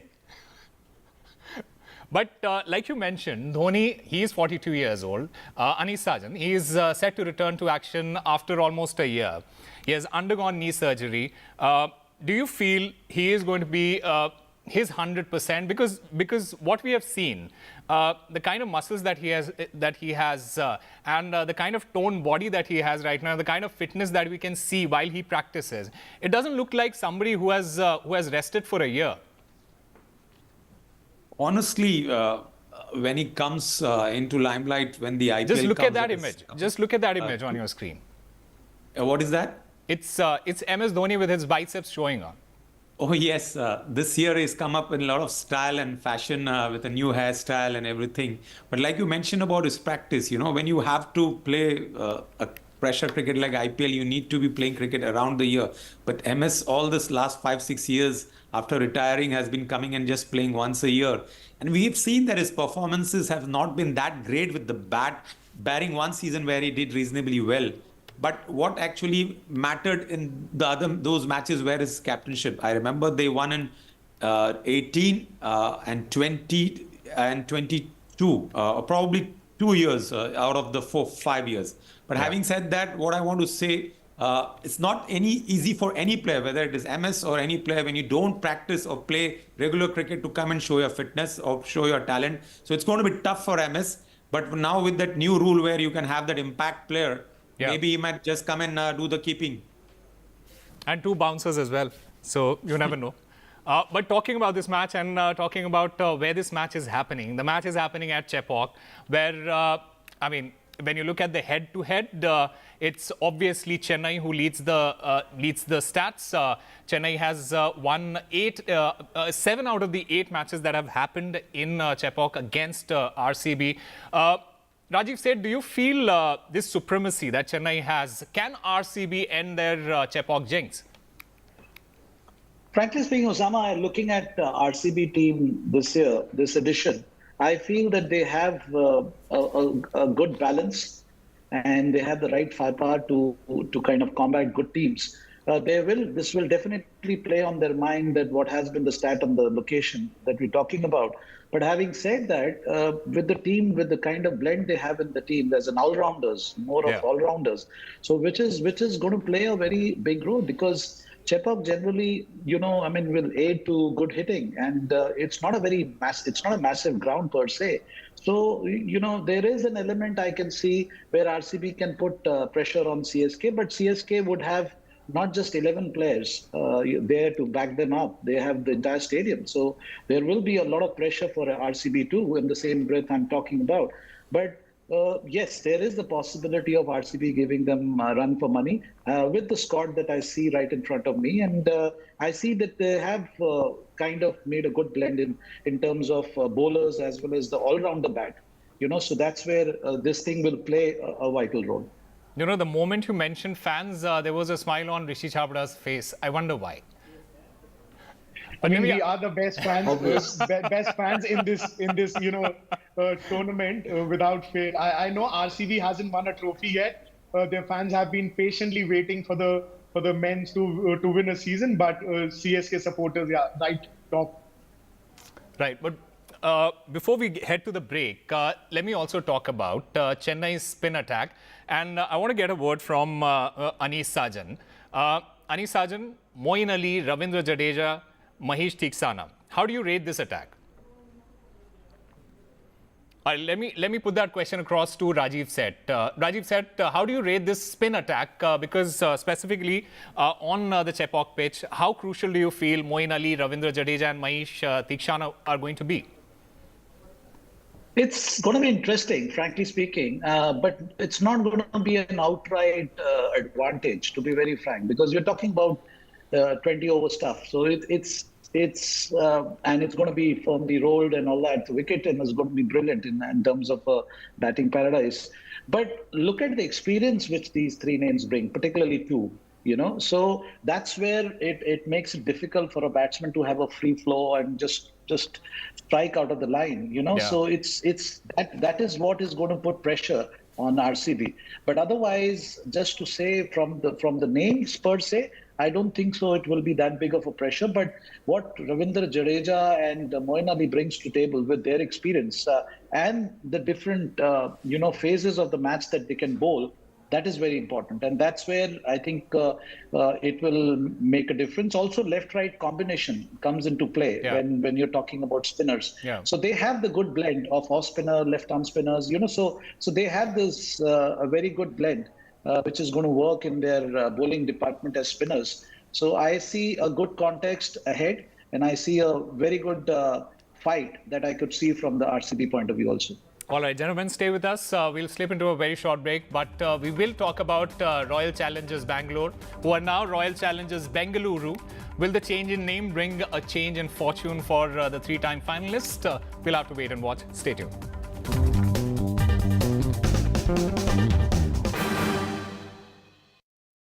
Brought to you. Some people say the metaverse will only be virtual. One day this lecture hall will be made of code, and driverless cars would be trapped in intersections. But even in this maze of the future, you can't wish away health. It's time to become more resilient.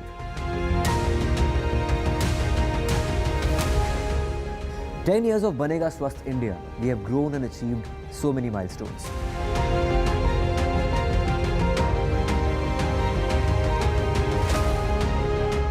And now I have a plan to beat the urgency, to stop breathing with difficulty, to relieve getting choked with inactivity.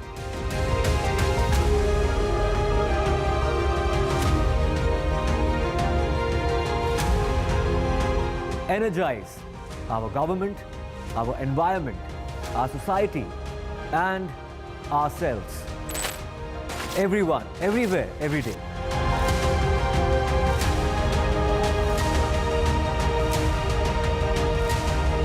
Banega Swasth India. One world hygiene.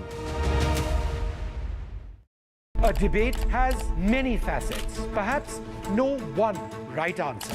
Left, right, and center. Conversations that get to the core of the debate.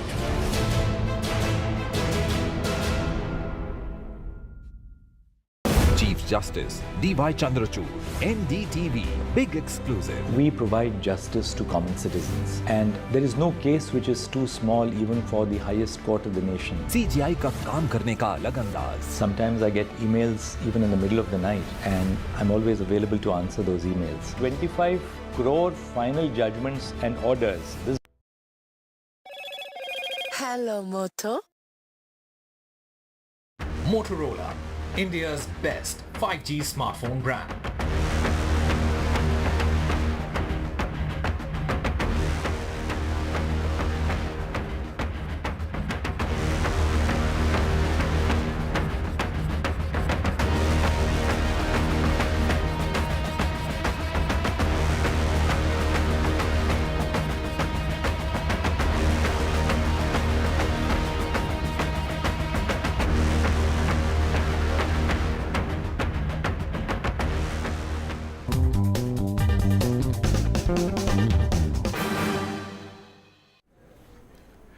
All right, before the break, we were talking about Chennai Super Kings. We were talking about MS Dhoni. We were talking about the bowling, everything.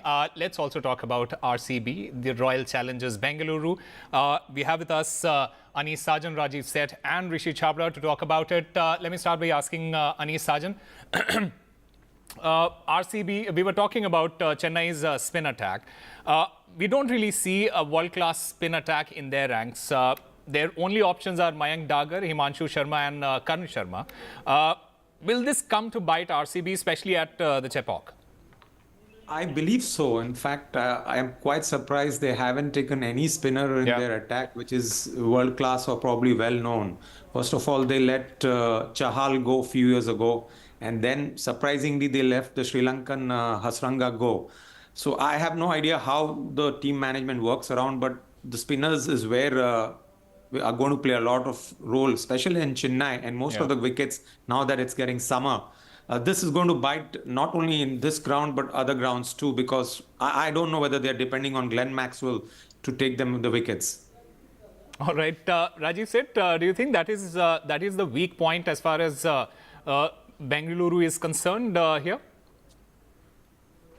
Not exactly, though, because as I said, that it's a tough on nicely rolled. Back then, All right, we'll try and connect with Rajiv Seth again. Let me put that question across to Rishi Chhabra. Rishi, do you feel that is one weak link that RCB hasn't really worked on? I mean, kind of, like Anis sir said, that not world-class spinners, they let go of Yuzvendra Chahal and then Hasaranga a few years back. So probably, in a ground like Chepauk, I think it's going to be difficult for the RCB spinners to restrict the CSK batting. So I feel, going forward, I think in different games, they can try different combinations. But we saw this last year as well, that they were very much dependent on Glenn Maxwell to, get them the breakthrough every now and then. But Chennai, I think it's going to be a bit difficult for them to, pick up too many wickets with these spinners around that they have. All right, let me go across to Rajiv Seth and try and get a sense of where RCB, the Bengaluru team, works. While Chennai have Daryl Mitchell as a power hitter in their ranks, RCB, they have the KGF, the famous KGF, who were phenomenal last year. We saw what Maxwell did in the World Cup. We saw what Faf did during the South Africa T20 League. And of course, Virat is Virat. We all know what he does. Do you feel that is one advantage that Bengaluru has, or do you feel there is going to be some contest when it comes to the spinners?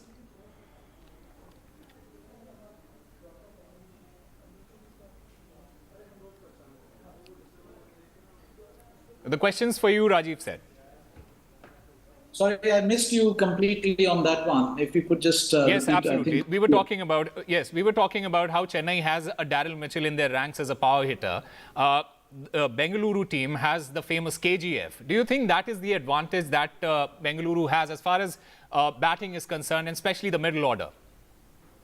Indeed. In fact, that's what I said, that they have consciously picked a squad which is concentrating more towards all-rounder, options. And that's where they are going to bank on those options, because with Green and with other people around, it's not going to be easy, because ultimately it's about 1 or 2 innings in T20. You don't need 4 people or 6 people to click to make a game. So in a way, yes, they have a little bit of a what you call a disadvantage when it comes to slow bowlers, but with the seam bowlers and with the all-rounders that they have, I think they can do the talking, and they can make the opponents work a little harder. Well, we'll have to wait and watch whether the Bengaluru batsmen do the talking. But Anis Sajan, RCB women, they won the WPL, and there had been talks about how E-Sala Cup Namde has turned to E-Sala Cup Namdu. Everyone's happy now, and everyone's celebrating in the Bangalore camp. Do you think that's more pressure for the men's team now?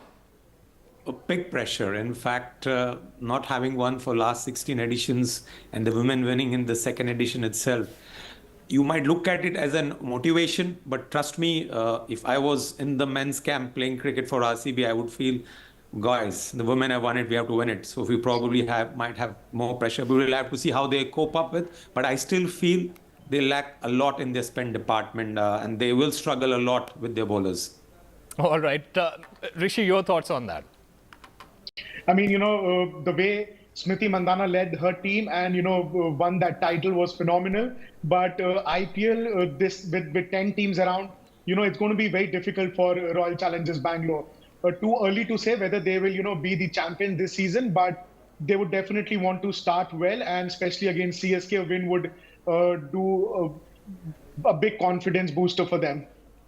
Well, we'll have to wait and watch what happens when Chennai clashes with Bengaluru. There are multiple battles to watch out for. Whether Glenn Maxwell is going to hit Ravindra Jadeja for out of the park, whether it is going to be Ruturaj Gaikwad who prevails over Mohammad Siraj, whether it is Faf du Plessis over Moeen Ali or Rachin Ravindra versus Alzari Joseph. All of that, we'll get an answer to all of that. Gentlemen, thank you very much for being a part of this show. We'll slip into a very short break right now. More news and updates on the other side.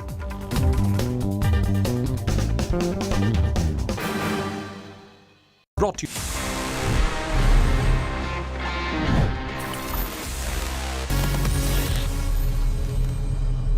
So friends, it's time now कि मैं आपके सवालों के जवाब दे दूं in this section Ask TG, and this is one of my personal favorites क्योंकि इतना मजा आता है when we connect, when we talk about gadgets, technology, directly one on one. तो आज देखते हैं इस एपिसोड में हमारे पास में क्या questions आए हैं across different domains और मुझे क्या इतनी abilities हैं कि मैं इनके जवाब दे पाता हूँ. Hi Technical Guruji. So my question is, how can we monetize Instagram posts? Okay, the monetization on Instagram works in two different ways. One is that you enable subscriptions and all that, but I would say the second method is much more effective, would give you much more returns, and this is when you grow at a certain level and then you do partnerships with different brands. आपने देखा होगा YouTube पे, Instagram पे, Facebook पे, all these influencers, they many times collaborate with different brands and वहाँ से you can monetize your content directly. So उसके लिए थोड़ा सा आपको मेहनत करना पड़ेगा. You need to make sure कि आपका प्रोफाइल एक certain level पे पहुंच जाए, and उसके बाद if you approach brands or if the brands approach you, you can monetize your posts, your stories, your reels, basically whatever content you post. If you are doing this in a partnership with a brand, you can have proper monetization.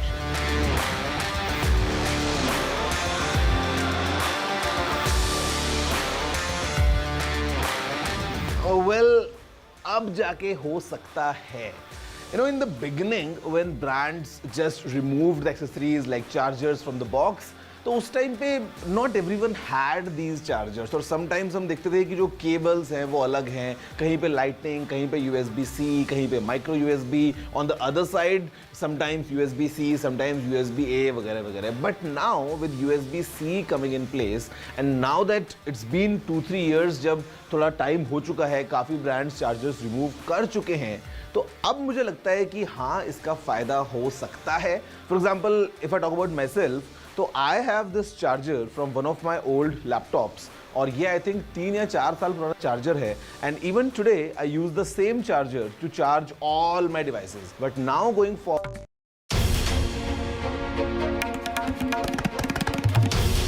This is NDTV, and you're watching NDTV 24x7.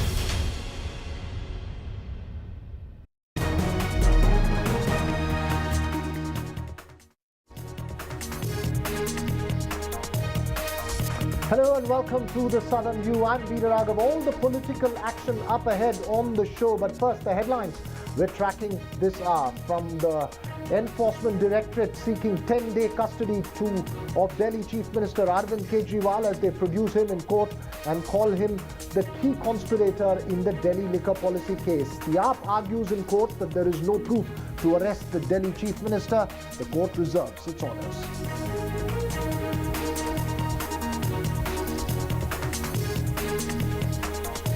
Kejriwal's first reaction after his arrest. Speaking to media at the court, Kejriwal says his life is dedicated to the nation.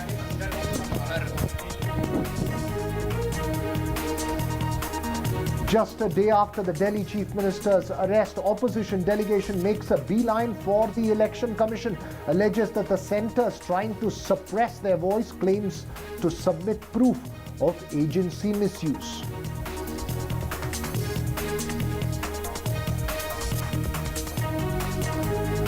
Ahead of the election, the 2G scam ghost comes back. The High Court admits the CBI's appeal against DMK MP A. Raja challenging his acquittal. After 6 years since it was filed, A. Raja calls it a due process of law.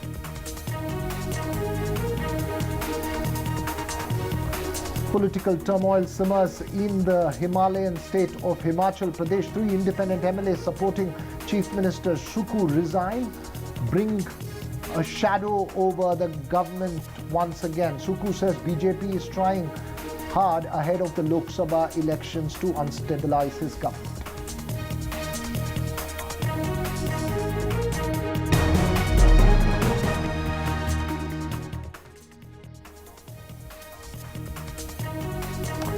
Well, but first up, a quick check of the political action in Tamil Nadu. Tamil Nadu Chief Minister M.K. Stalin has just launched his election campaign from the central town of Tiruchirappalli, that is. Those are live pictures on your screen from Trichy town. It was a hectic political day for him earlier in the day. There you see M.K. Stalin there speaking on the stage there at Trichy, a symbolic moment for the DMK launching its campaign. What it says is to return and bring back all 39 seats in Tamil Nadu. Remember, the dynamics of the state a little different this time, with the AIADMK on the one side with some smaller parties, and the BJP attempting yet again a third front in the state with parties like the PMK. Earlier in the day, DMK leader K. Ponmudi was sworn in as a minister. This was after that Supreme Court pulled up Tamil Nadu governor for his resistance in doing so after Ponmudi was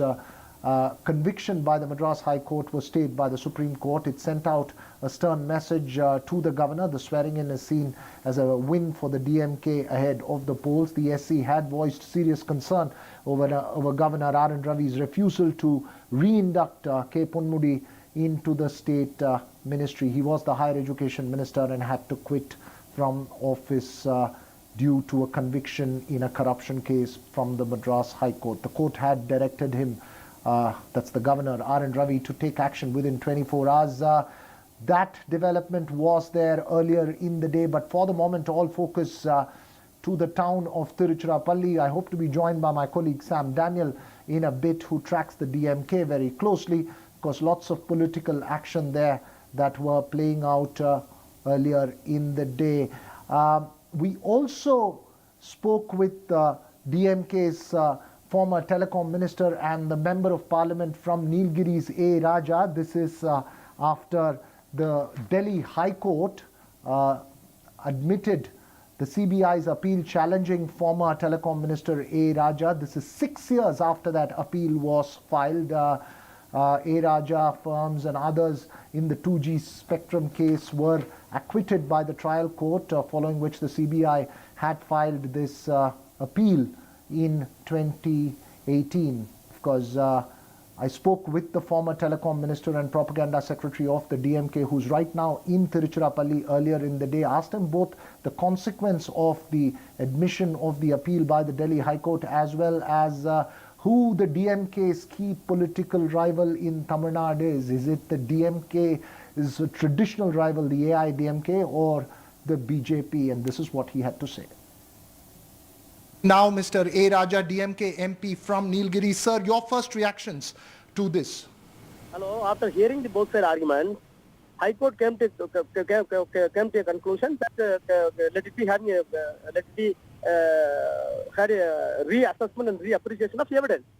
This is quite natural. Okay, as a student of law, we are ready to sail along with the due process of law. So you don't see any kind of impact because of this decision? No, this is quite natural due process of law. Acquittal has been given, but no negative comments that has been observed. He says it is a very sensible court says it is a sensible case, which trial conducted. There will be no prejudice on either parties if the appeal is taken on file. That's all. All right. You are with the Chief Minister as you are launching a DMK campaign, as he launches his campaign in Tamil Nadu. This is going to be an election